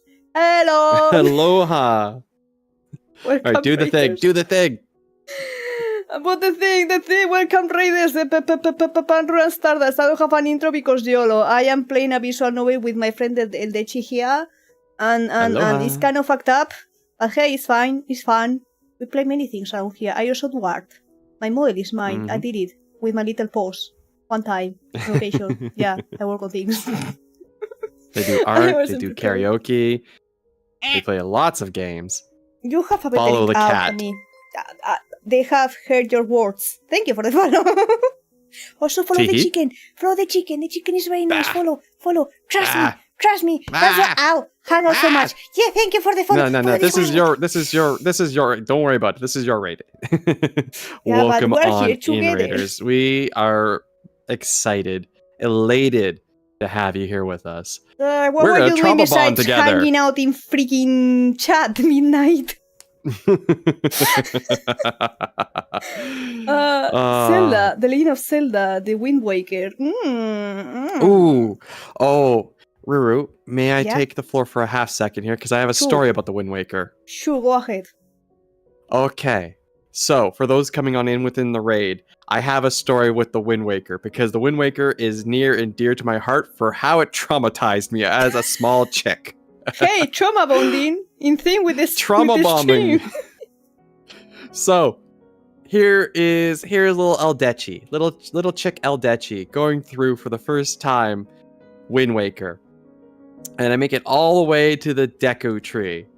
And I'm going through this, and it's all nice and good and whatever. And then the Great Deku Tree is like, yes, you need to climb on top of my branches. And I'm like, okay, bet. And so I start jumping on the platforms, and I'm jumping, and then there's the final leap I need to get to in order to continue on with the story. And I jump, and Link falls just short of the jump. I'm like, okay, I messed up. So I do it again, and it falls. And I'm like, what is wrong? And so little chicken Eldechi goes looking online, and they're like, yep, nope, you go up to the thing and you just do a little jump and you're on the branch. I'm like, I try that. And I go onto YouTube and I watch and I go try that. And at this point, everyone's like, yeah, nope, you just go do the jump. And I'm like, I'm trying and I keep on falling and I'm falling and I'm falling. And at this point, little Eldechi's crying actually. No, And no. just little cries like, why can't I make the jump? Why did the jump not work? Why I didn't I have make wings the to jump? fly. No. And then I stopped playing the Wind Waker. I stopped playing it forever until 6 years later. And I try Let's it try. again. I had it's even better. I pull out the original one. I pull out the original console because I still had the GameCube, and I make it back there, and I do the jump, and I can't make the jump again. Yeah, I bought a new controller. Turns out my analog stick was broken. Oh no, you were nerfed. The baby chick was nerfed. No. Chicken trauma. But no. The chicken And my may have parents his had no wings. idea. And I had no idea that my analog stick was just broken. And all those How was years, it broken? Like you couldn't move it as much. What exactly it wasn't was the issue? It wasn't registering the forward push to the full extent. Ah. Oh, it had been nerfed. Oh no. Yep. As soon I as can just swapped out imagine you to just playing games and instead of running, just walking because you can like fully. it gets better. Ruru, chat. It gets better. It gets better. I had 2 controllers. And it never occurred to me to swap controllers. I mean, how old were you? I don't remember, to be perfectly honest, but I was old enough to access the internet, but that's about it. Maybe like 11. I don't know. People access the internet very young. Probably around 11 or 13, give or take a bit. Semi baby. Maybe I don't know. A Again, how would you small think chick. that something is wrong? Like if the controller goes like drifts, okay, you can tell like, oh, my controller is wrong. But if it's just not it fully was registering- absolutely dial up. Also, thank you. I'm from Spain. That's where the accent comes from. I'm a Spanish cat. And this is Canadian chicken. And that's a Canadian kitsune. And that's an American friend in the chat as well. Multicultural. Oh, no. Yeah, listen, I played RuneScape because I couldn't have the internet connection to handle WoW.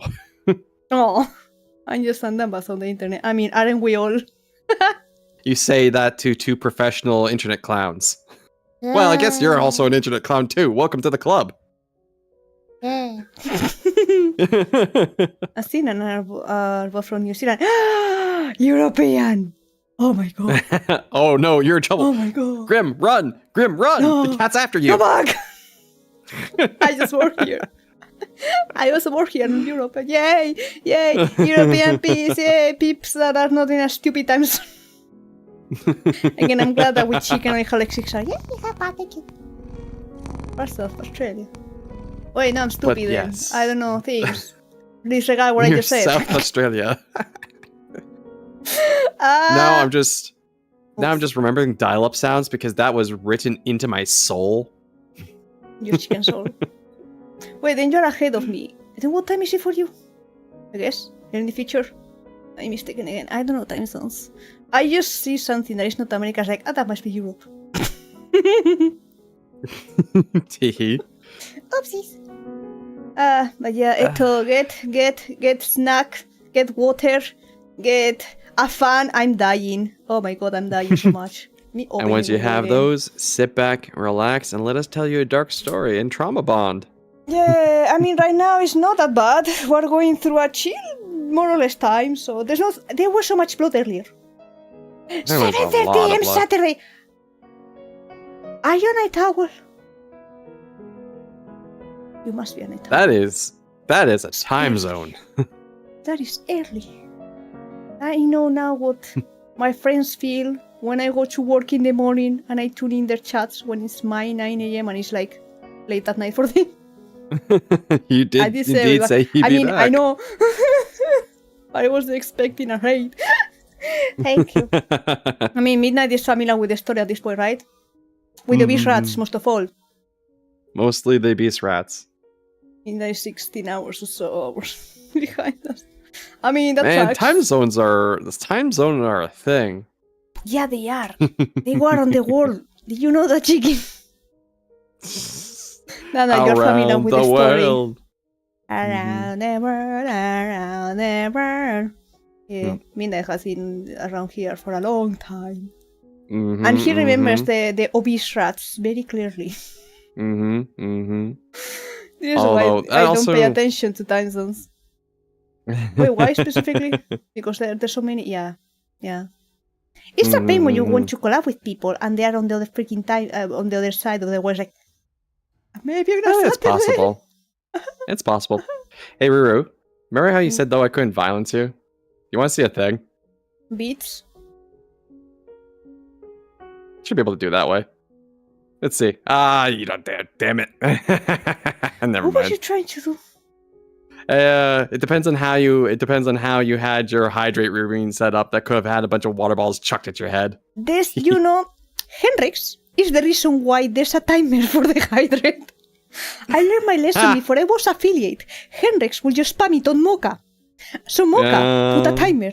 And when I got affiliate, I also put a timer. Yeah, that's a good idea. Yeah. It's only the occasional balance. My rule for Call of Duty is if you want to steal me, then grab me and drag me. I mean, but people sometimes work. I wish I could drag my friends, but they're usually working. Or I'm working, and then we cry. Tell my day shift boss, can't be working here, gotta go home. The Spanish cat wants a collab. I've been grabbed by the neck. Well, I mean, So you wouldn't grab me by the neck. I'm a chimkin. You just pick me up and carry me off. I'm highly kidnappable, apparently. Yeah, you are. Yes, you are. I remember kidnapping you for Mama Sleeping Angels that one time. You were in shower like, chicken! Chicken! Peace, peace, Can't peace! believe you actually fucking pissed me. I mean, peace, peace, peace. And we're like, okay. And grab the game and we started playing Mama Sleeping Angels. Take care, Alright, Grim. run, have a good day. Yeah, have sleep. I'm gonna guess you're gonna sleep. Please have sleep. I think it's follow age, not follower age. Thank you for stopping by on the follow and stuff and hanging out for a bit. I mean, I can check. You know, besides the follow age, because again, the follow age is fun. But what about the watch time? Let me check. Users. Midnight. My Mimi has watched me for 50 hours and 41 minutes. And they've been following ya for 3 months and 27 days, almost 4 months. Tada! Let's see, I wanna see this. Congratulations. Whoa. We continue the story for a bit longer. Yes. It's almost 10 p.m. for me. Yeah, good bikini. You know, people should get more quotes of me. I say tons of unhinged things. Mhm. That could make perfect quotes. They're not just sassy quotes. Unless you consider that sassy. In my defense, my phone never told me when you were live. Oh no. Wait. Because Twitch didn't tell you, because you didn't get pinged, or because, I don't know. Because I know sometimes Twitch is stupid. I remember when If a that's friend the of mine case, also though- had issues with pings on Twitch. I was like, Listen, have you if- tried reinstalling the app? And it worked, but you know. Yeah, listen. If Twitch is being a bitch, what you do is you join the Discord and you get the going live role. Problem solved. Yeah, now you have a backup. So if one doesn't work, there's the other one. All right, Yes. Didier.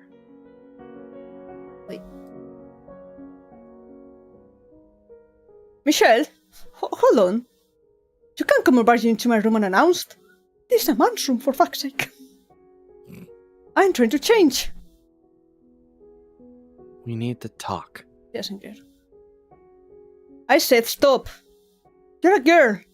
You can't just walk in on a man when he's changing. Also, pause for a half second. Just want to say this. Man, Didier's hot. I don't ragged men. Listen, look at that, and I want you to tell me that, nah, that's not hot. I don't think it's my style. I think I prefer the pretty boys. Yeah, I mean, fair enough, I guess, but nah. Tastes Didier's and got it stuff. going on. Mhm, See, Midnight's got It's a it. nose. Yeah. No, No, it's no, not it's hot. everything. It is everything this man has. I was lurking and staring at the deco tree, to be honest. No, that's fair, yeah. Oh. Anyways. Listen to me, Michelle. George tells me you're planning to overhaul the order? He told you that? No, I hardly have such grand aspirations. Don't be coy. I believe you have what it takes, Didier. But what's gotten into you? You're usually fiery today. So I want to ask you a favor. When you have enough influence in the order, I would like to be a knight too. You what? I'm tired of the way Mom treats me. Always saying I can't do this or that because I'm a girl. I want to learn how to swing a sword. I don't want to do embroidery. I crave violence. I don't care about jewelry or fancy clothing. Michelle, what's gotten into you? I'm much more interested in the world you live in, Didier. So please. Well, I suppose we must let ourselves spend too much time with you. Not you too. That's exactly what Mother said. First of all, Michelle, you don't have the strength to hold a sword. That is true. I was thinking, like, one thing is to go like, hey, I want to be treated like no less than a man because I'm a girl. I don't want to do these specific womanly activities. But I want to be honest, like, I don't think you can actually grab a sword. You know, you're kind of weak. You could, okay, but bro. I was gonna say it does depend on the individual. In Michelle's case, he looks pretty slight, so maybe not. But like, unless it was like a that's thin usually one, or he yeah, trained really but- hard. But yeah, so yeah. there are. Let's not get too far into it, but that wouldn't be the biggest limiting factor. Because don't forget, swords are like usually half a pound. I don't know how swords work. I don't know how heavy they are. They are they are, let's put it this way, swords are typically as stupidly light as they can conceivably make them because you are going to be swinging it a lot. Ah. So it's usually not a question of like needing a whole lot of strength for it. Also, historical fact, swords were rarely used. Swords are the oh fucked, you're fucked weapon. You would be using a spear 99% of the time. When you're out of options, and when you are out of luck with the sword, you make it a dagger as a you're extra fucked actually. Exactly. Like swords were romanticized. Swords were very much a weapon duels, no? of duels and shit like that. In actual warfare, it's more often than not, depending on the era, slings, bows, and arrows, and spears. Not typically, and a lot of the time, clubs, and also weapons and armor were not uniformed. A lot of the time, militia is conscripted by a lord, and basically was whatever the fuck the peasantry could pick up. Oh no. So yeah. Anyways, History lesson from the chicken. Follow for more. then I'll train until I do. And if that doesn't work, I still have my mind. You know how good and well I could. People are not chess pieces, Michelle. But Didier. But above all, you're missing the most important point. I will not, for any reason, become the kind of man who makes a woman take up a sword. Didier. This may seem normal to you, growing up with two brothers. But I want you to listen to me, Michelle. Men and women walk different paths. Men wield swords and fight against dangerous enemies. And they do so to protect the weak, women, and children. I am here to protect you and your mother. You're no different from her. You don't treat me any different than her. Honestly, what's gotten into you, Michelle? Why wouldn't I treat you like a daughter of the Bolinier state? Your brother and I we never meant to make you think. Forget it. What? I'm sorry. I knew what I was asking was foolish. Oh?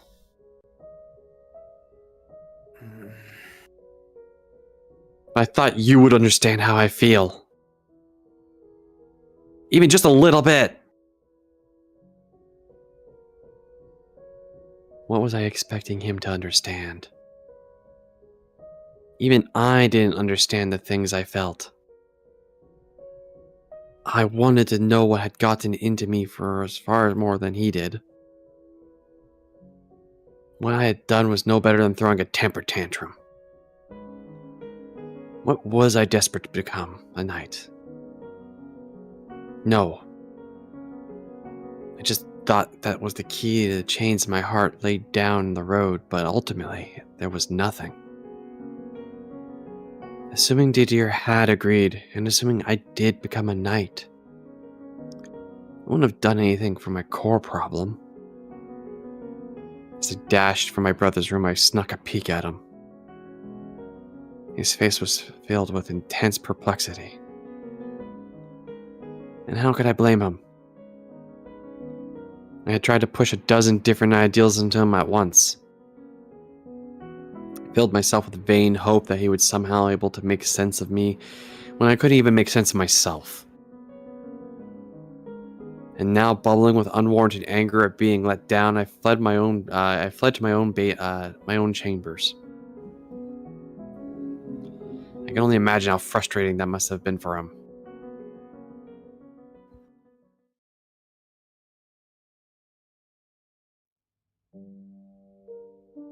It was spring of my 14th year.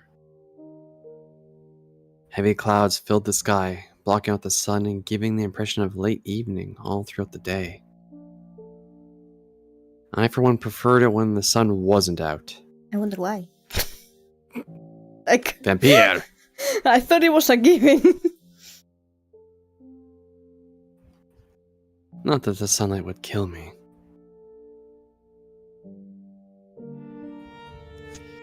Well, but if it was bright enough, the whole world was so white I could hardly see the thing. Fucking mood, brother. I mean, he's albino, I guess. They fucked up eyes. I think he's more sensitive to light than you. Yeah, but not by much. Listen, on a particularly, not even bright day, on a just a day when the sun's out, it's rough going outside. Holy shit. Sunglasses Anyways. chicken? It helps a bit. I mean, I could only imagine what was going through Michelle because no sunglasses, but man, it sucks. Mm-hmm. Which meant I could go outside in days when weather made everyone else gloomy. We're I glad. like story time with Ruran Chicken. Yes. We never miss Fridays, even though I almost miss it, but we didn't. Hmm? As I was meandering through the courtyard, Oh. I spotted someone I've never seen before. By the way, I want to mention the portraits they're showing instead of the sprites. I love the art. I love the style. They look so good. They are superb. Can I commission the artist, please? The artist is probably dead. No, why? Because the I'm pretty fuck? sure this is not particularly a news story. I mean, it was... The original came out in 2000 and something? Like on... Okay. 2012. And then You know it came what? out in different other platforms in different other times. You know what, And the Switch, for the Switch came out in 2021. Ruru? Remember back at the start of the stream, if I said there's only one Final Fantasy you should play, it should be 9? I take it back. Play Tactics. You will love it. It will resonate so hard with your soul, and you won't shut up about it, and you'll start telling me about it for like the next month. I go to my previous argument. I don't have the time. Make time! I can't. I wish I could make time out of thin air. I don't have the power, Chicken. Don't worry. I'll help you later. I'm scared. Also, Teehee? for your information, since you made the joke of the artist being dead, because again, I know this game because I saw Folger Ovid play it. Mhm. It was like a big thing for like his community. I think for the final part, for the final stream, they did get official art from the official artist to draw him there we like his go. like Folger Ovid with the characters, like official, like Wonder- it has the copyright and everything. Like yeah. So this was an now official thing. now's the question is, can we afford it? Probably not. Probably not. I think it also like brought more eyes to the game. I don't know, but it was like, yeah, I can look for the piece later. It was very nice. Later. Well, I later, need later. to check if it has spoilers. I don't think it has, but at this point, I don't think it has spoilers. Yes. How the I fuck am I spotted someone I've supposed never to say seen that? before. Yeah, you said the thing, but I mean, just redeem say something in Spanish. And how the fuck? I need to translate that. You know that, right? Like, how the fuck do I translate this? I don't even know what the second word means. Unless it's a name. I don't think this. Yeah, it's a name. Ah. El pescador Fritz estaba acabando de pescar pescado fresco. Y el pescado fresco está siendo pescado por el pescador Fritz. Ah. You would mean. That's not the tongue twister you thought it was gonna be in Spanish. It's a German tongue twister, no? I guess that tracks. It's like the Spanish one. The Spanish one will be like, tres testigos contigo en un trigal. And you're like, what the fuck did he just say? Walk. Walk, yeah, that one, yeah. 100% what it means. It's like 3 sad tigers ate wheat in a wetland, wet thing, I don't know, wet stuff or something. I don't know, just because it's stress. Estas tigres. Fishers, fish. Fish. You know who likes fishing, this guy. Make him say it. Fishing. I love fishing. I can no longer fish due to my ethical beliefs. But fuck me, I love fishing. I will fish in every goddamn in the game. Yeah. That's how he copes, by fishing in game. I fish. You can go. You could meet at some point with Mimi, and he can fish, and you can watch. No, and just because live again, vicariously through him. Yeah, I know. I know. I know the joke. I know, but no. Yeah. It's a horrible disease. I still love fishing, but I hate eating fish. Guess what I do in every game, Edechi? I just fish. Yes. For me, it depends on how the fishing in the game is, because again, I did enjoy it in Final Fantasy 15, but in other games, like, why must I fight a fucking fish for so long? And you just get a fucking shoe. It was hilarious because we play Coral Island sometimes with Mocha, and I join, and I'm like, I like fishing, and these two are like, no. Really? You didn't say you like fishing. I asked, by the way, do you like fishing? And you were like, yeah, I like fishing. Like, fantastic. I mean, and then so we would be like playing the game, and like, you good there, Dechi? I'm like, fish. Here's the thing, I got trauma from that game because one day I was fishing, the game crashed, and all the fish I got that day were gone. All my effort went to waste. I wasn't gonna fish anymore. I was like, no more fishing. I fish and throw them back. You can fish then, Techi? I want fish now. Fish. I also don't like the taste of fish. Fishing minigame hooks me, but I also don't do fish. Mostly because of allergies. Oh no! Look, I would love to fish, but I don't have a German fishing license, and for that I will have to take the fisher's exam. Makes sense, but it's very funny. It's just, do you have a fishing license? Yes. It was given to me by a fish. He approved it. It was consensual. No, we believe you. We believe. No, about the. Because it's probably like, okay, you had to fish like with environment in mind, or not overfish, and maybe certain areas or whatever. Probably laws. Yeah, makes sense. Like I don't say I'm not saying you're joking. I would have been pissed. Wait, why would you have been pissed, Mimi? It's actually notoriously more difficult than getting a driving license. I'm assuming. Oh, when Midnight said that, I thought it meant pissed as in pissed drunk. I didn't read the rest of it. I gave a game warden a note saying, "This is a fishing license. Now go away." See, I don't think that works that way. I can do what the fuck I want. Okay, good day. I don't think it works that way, Midnight. Wish. Anyways. A warm breeze blew past, sending a swirl of flower petals. The girl dress hung lightly over her frame, tracing her gentle curves. Who are you? I mean, I could fish in private water, but I don't own private water. I mean, you just use the tap, fill a hole, there's your private water. If I was playing a fishing game and it crashed, then lose everything I caught, I'd be pissed. I mean, yeah, that's what happened. Me never fishes a single day in Coral Island. The one day I fucking decide to fish, game crashes. I lose my progress because you only save the progress when you go to bed at the end of the day. And I caught big fish. That was so sad. I was like, I'm never fishing again. I'm gonna smack you respectfully. Too bad you can't. They're turned off. Anyway. T? I asked bluntly, and the girl twirled around, smiling. My apologies. You have such a beautiful courtyard there. I let myself lean for a walk. Long chestnut hair flowed over round, feminine shoulders. You may spray me, but you cannot silence me. It swayed slightly in the wind. A cloud of melancholy dissipated in the light of her smile.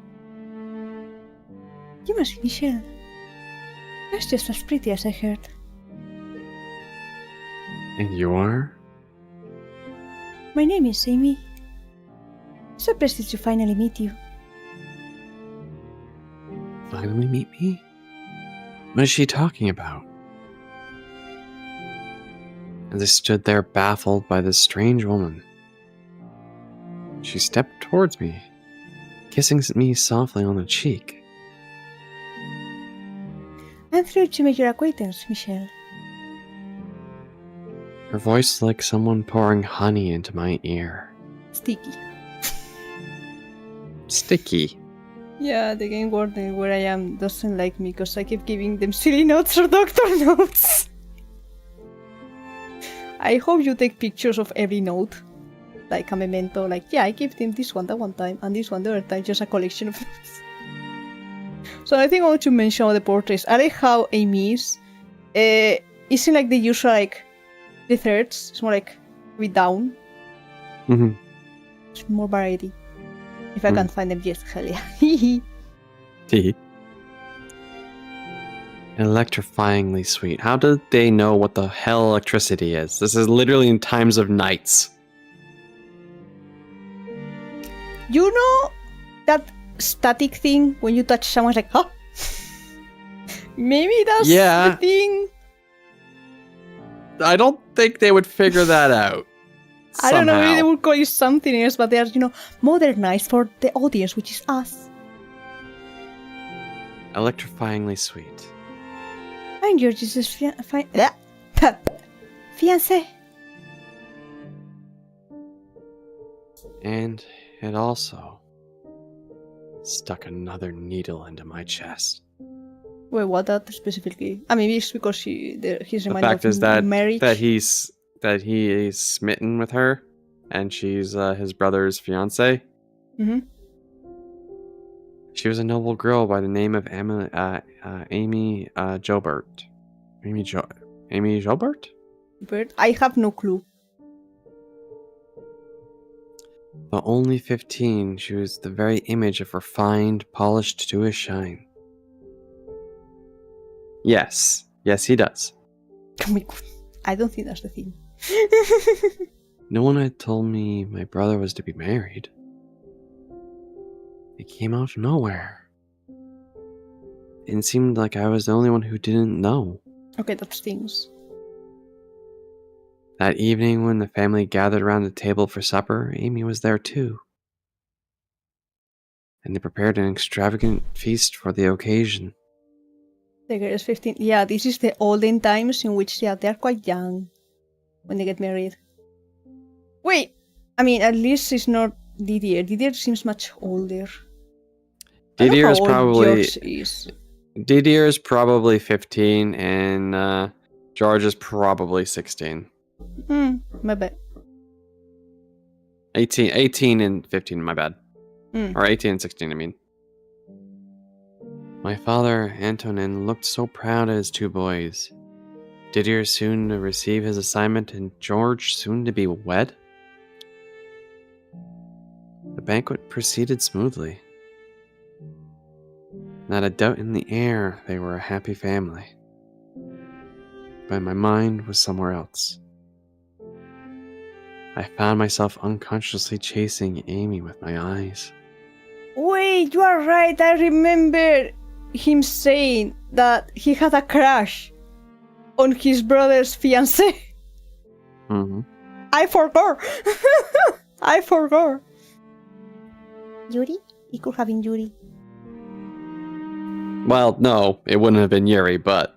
It could have if he didn't identify as a man. There. That's what I mean. There we go. Watching the way those slender fingers gripped her spoon, her full lips parting to allow a piece of fruit in,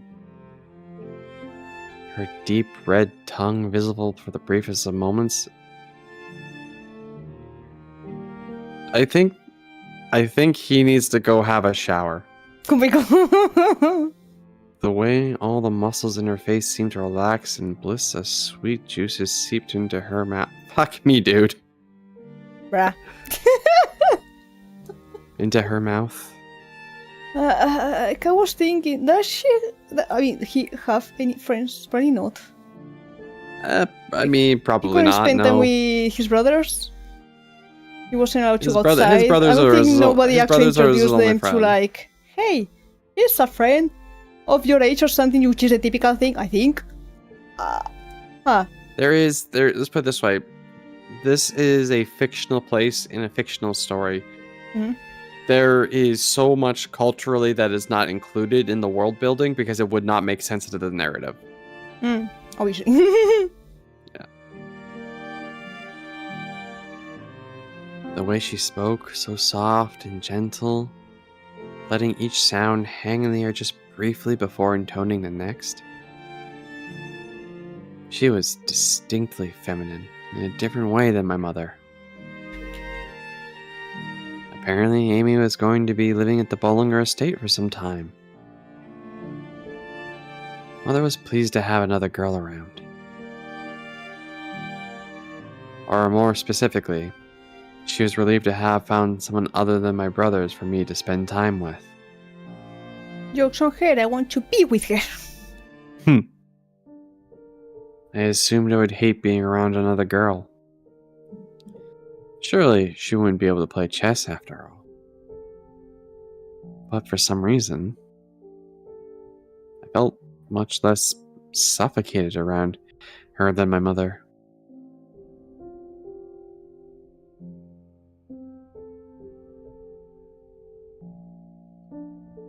One night after Amy's family and an array of nobles from both houses, social circles assembled at the estate for a party. A din the likes of which I have never heard in my life filled the great hall. Everywhere I looked, there were people, and people.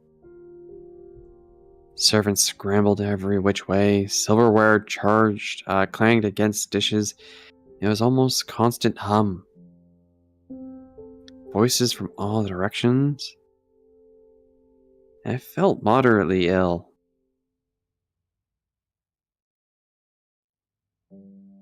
Hey D, I feel like we're critically short on waiters. This don't look good for us. And who was it who went out inviting everyone he came across again? Who are those people?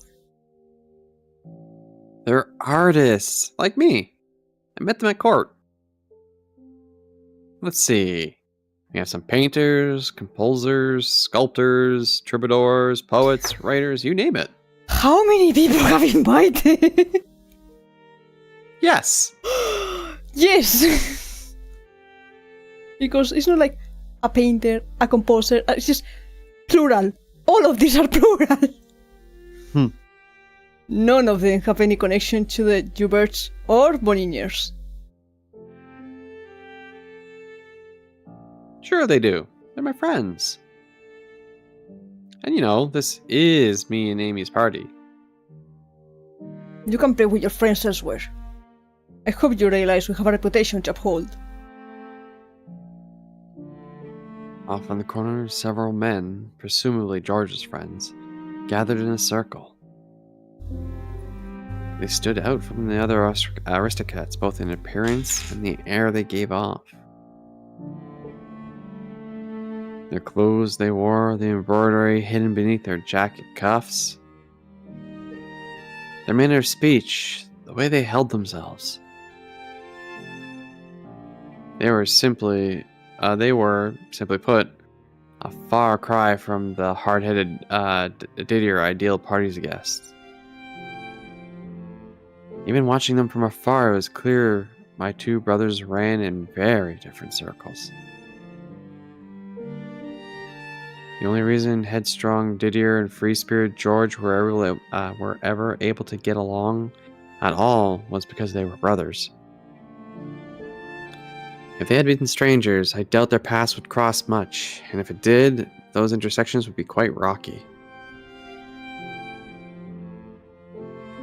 Hey, come here, guys! George's shouting voice pulled my preoccupied mind back to the surface. He summoned his friends and led them to where I stood. Oh no. Oh no, indeed, oh no. What are you doing hiding in the corner, Michelle? didn't even notice you. Allow me to introduce you to a few of my friends. Oh,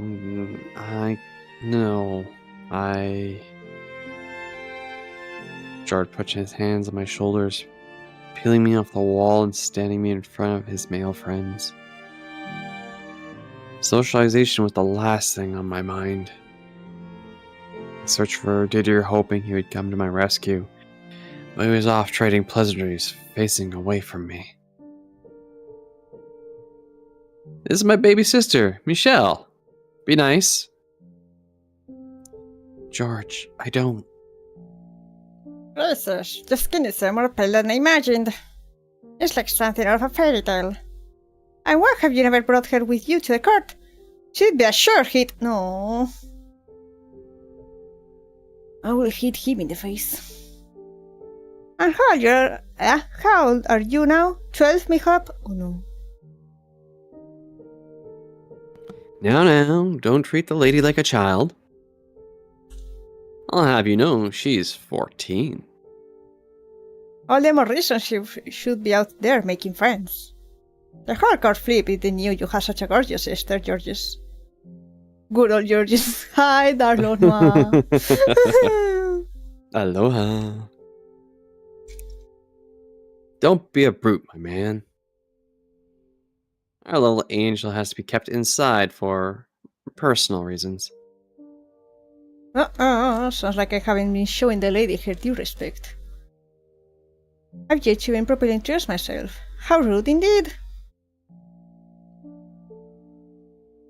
Their laughs grated on my nerves. And so did the way George spoke as though I was his property. They looked like they were appraising me, which made me sick to my stomach. I had been paying enough attention to notice the man who had asked if I was 12, and the rest of the two, examining me from head to toe in search of curves. No. Ew. I was indeed underdeveloped for 14. But what did that matter? I didn't want a body shaped like Amy or my mother's. Now then, milady, a proper greeting. The man got down on one knee before me. Bro, what's happening? Cringe. That's what's happening right now. For a split second, I didn't comprehend what he was doing. Go on, Michelle. He's waiting. He whispered into my ear. That was when it all came back to me. The traditional greeting performed between a man and a woman.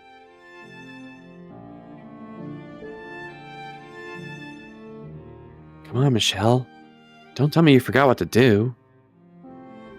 I knew. I knew the process. I had that knowledge. Mother had taught me the rules, shown me the procedures. I was to present my hand to the man for him to kiss. I hope he's wearing gloves. At least. But probably not. All I had to do was hold out my hand, but I was frozen. My body fought tooth and nail against the simple act. The thought of man putting his lips on my skin sent a chill through me. Why? Why was this the traditional greeting? You know, Michelle, I must tell you, at least it's not a freaking kiss on the cheek. You know how much it sucks when it's hot outside, and because people think you're female, and men usually just handshake, and they go like kiss you on the cheek, and it's sweaty. I hate it. Sometimes I get ahead of myself and just go like, okay, here's my hand. Yeah. Shake it. Yeah, no Leave me way, alone. man. Don't kiss me. Fuck you. No way, man. Do not touch the chimkin. I will peck your eyes out. Yeah, he will use his little claws. Yeah. Little claws? Big claws. Big feet. Thank you. You will have a feet redeemed for free. That's the last thing you will ever I see. will not have a feet redeemed for free, thank you very much. No, I mean you get a feet redeemed for free because you will be showing them your yes. feet and clothing them, and that's the last thing they will ever see. You'll get 2 of them, 1 for each eye. Yeah, exactly. That's what I meant. Oh, he's gonna face con. No, why is that the great in Spain? I mean, I think it's a European thing. Haven't you seen films and stuff in which they go like French people like mwah mwah, and it's like so much contact, like they're European. Yeah, yeah. Sometimes males also do them, like kiss on the cheek between men, but I'm tired, boss. Again, it's just, I don't know, but if your face is sweaty, I would like, actually, no. Better if we just give me a hand, even the hand is sweaty, at least it's not just sweat in someone else's face. It's just gross. I hate so much. Oh, I call that a cootie greeting. Excuse me? No. But yeah, Michelle, at least it's just a kiss on the hand. It could be worse. Trust me, it could be worse. Just because something could be worse does not make what's happening better. I know, but it could be worse.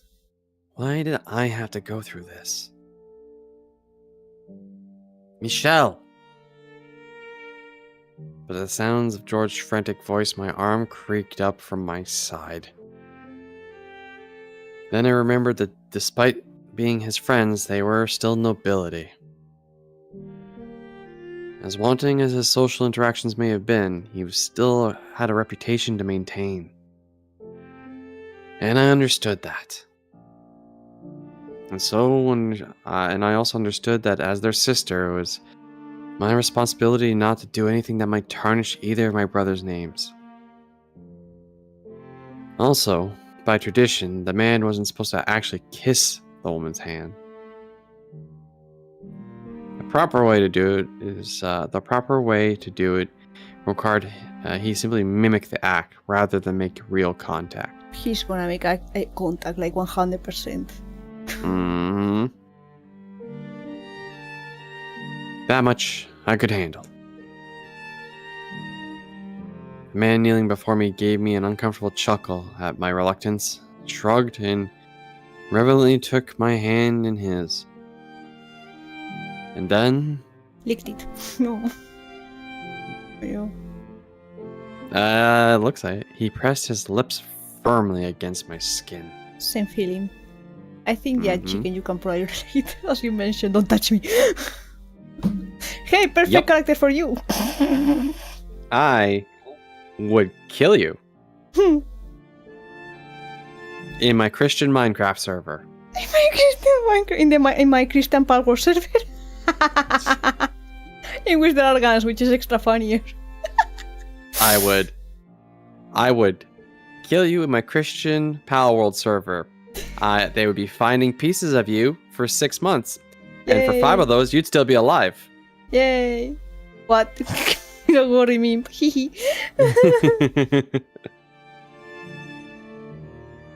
There was a vaguely warm sensation on the back of my hand for the briefest moment. What did you do? I reflexively smacked the man's hand away. George's eyes went wide in horror, and the man gave another playful shrug. I was merely offering you a greeting, my lady. Or isn't that a new experience to you? Your innocence is truly precious. Oh, fuck you. I was half a second away from throwing a barrage of insults, but I bit back my tongue and stomped off instead. I come back and use Christian Palworld server. Yeah, and? Like what? You are enslaving the past, but what? But what emancipating them into Christianity? That was so funny. The Church of the Past. Wait, Michelle! Hey, Michelle! Come back! I spent all that time convincing myself I couldn't humiliate my brothers, but now I wouldn't hear a word of it. I had drawn a fair bit of attention, and the other people tried to stop me too. But I brushed them all off, marching my way out of the Great Hall.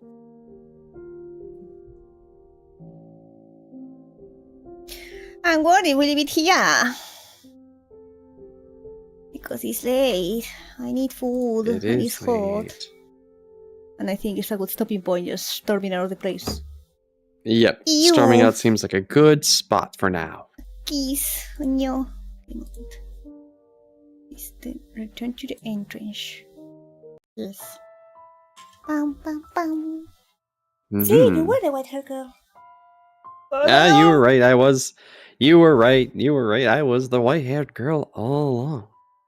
You were never a man. You don't have a pee-pee. Now you remember all those times.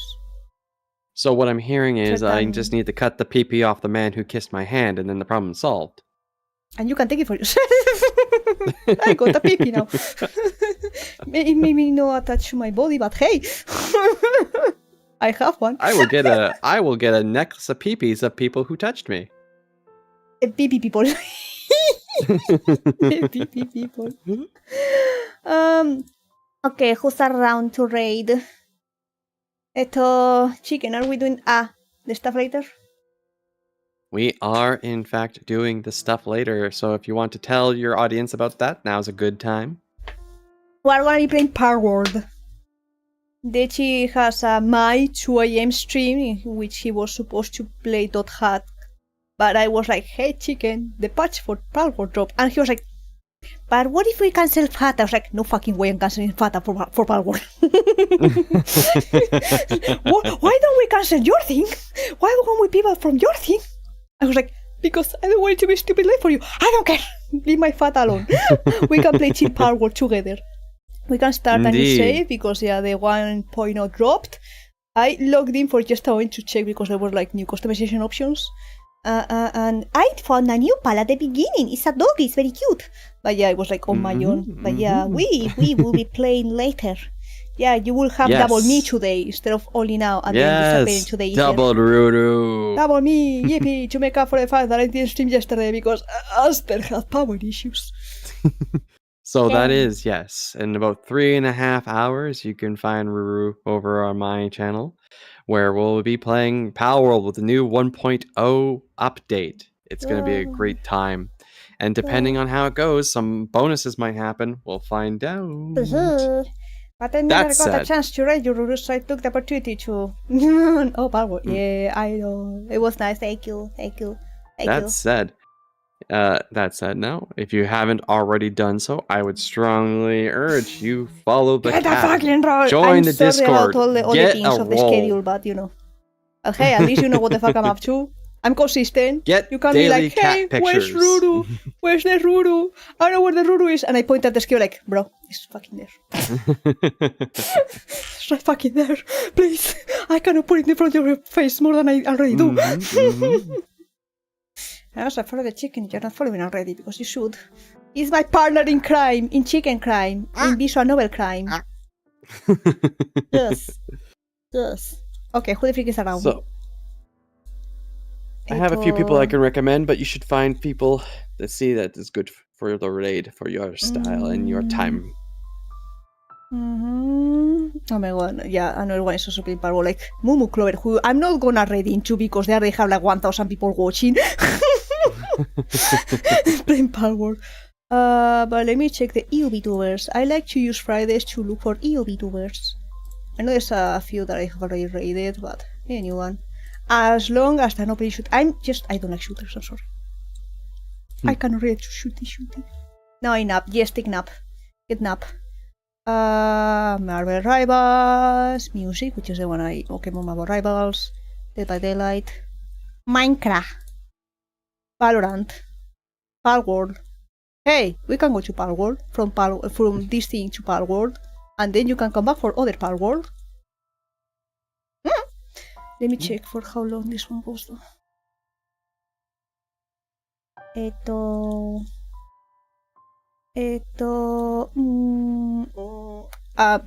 Interesting tags. Feet, YouTuber, maybe not then.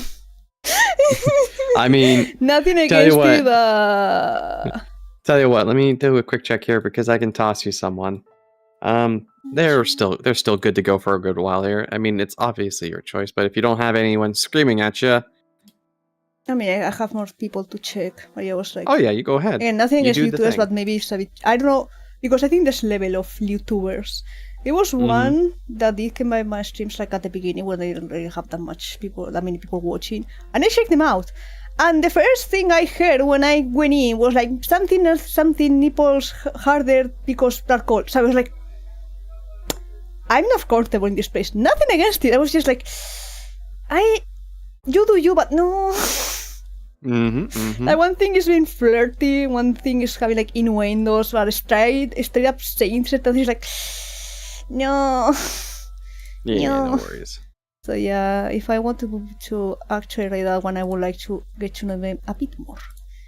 There's another one paper world. So let me check this one. Howard.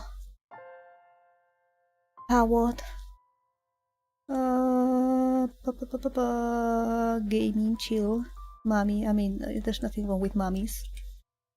Fanboys, sharpboards, no force codes. Seems good. For how long did you actually go? They've been going on for like 1 hour and a half. Let me check. Yeah, I think they're gonna go for a while. I think they have a collab later apparently as well, so. Good night, midnight. Have a great day, chicken. Nap well. Have a nice night. Midnight. Stretch, I will stretch. When the race is over or done or we go there, eto raid channel. Search and filter. We're going this way. I've empowered. Stop watching. Start raid. Follow the thing. Get the message. The message so you can do the thing as well. You can paste the thing. If you're a sub, you can get the first one. If you are not a sub, you can get the other one. 2 for the price of 1. So yeah, get water, get food, which I will get in a moment. Take nap. Get a fan. I will turn on my fan as soon as the thing is over. To cool down. I will either nap and or coffee. We'll find out. Yeah. I will also let my phone rest because oh my god, it's so hot. My truck is not being stupid. Just in time. Just in time. Yeah, for those who stay until then, as I always say, you get one of these for free. Mwah. Bye. Bye. I forgot I had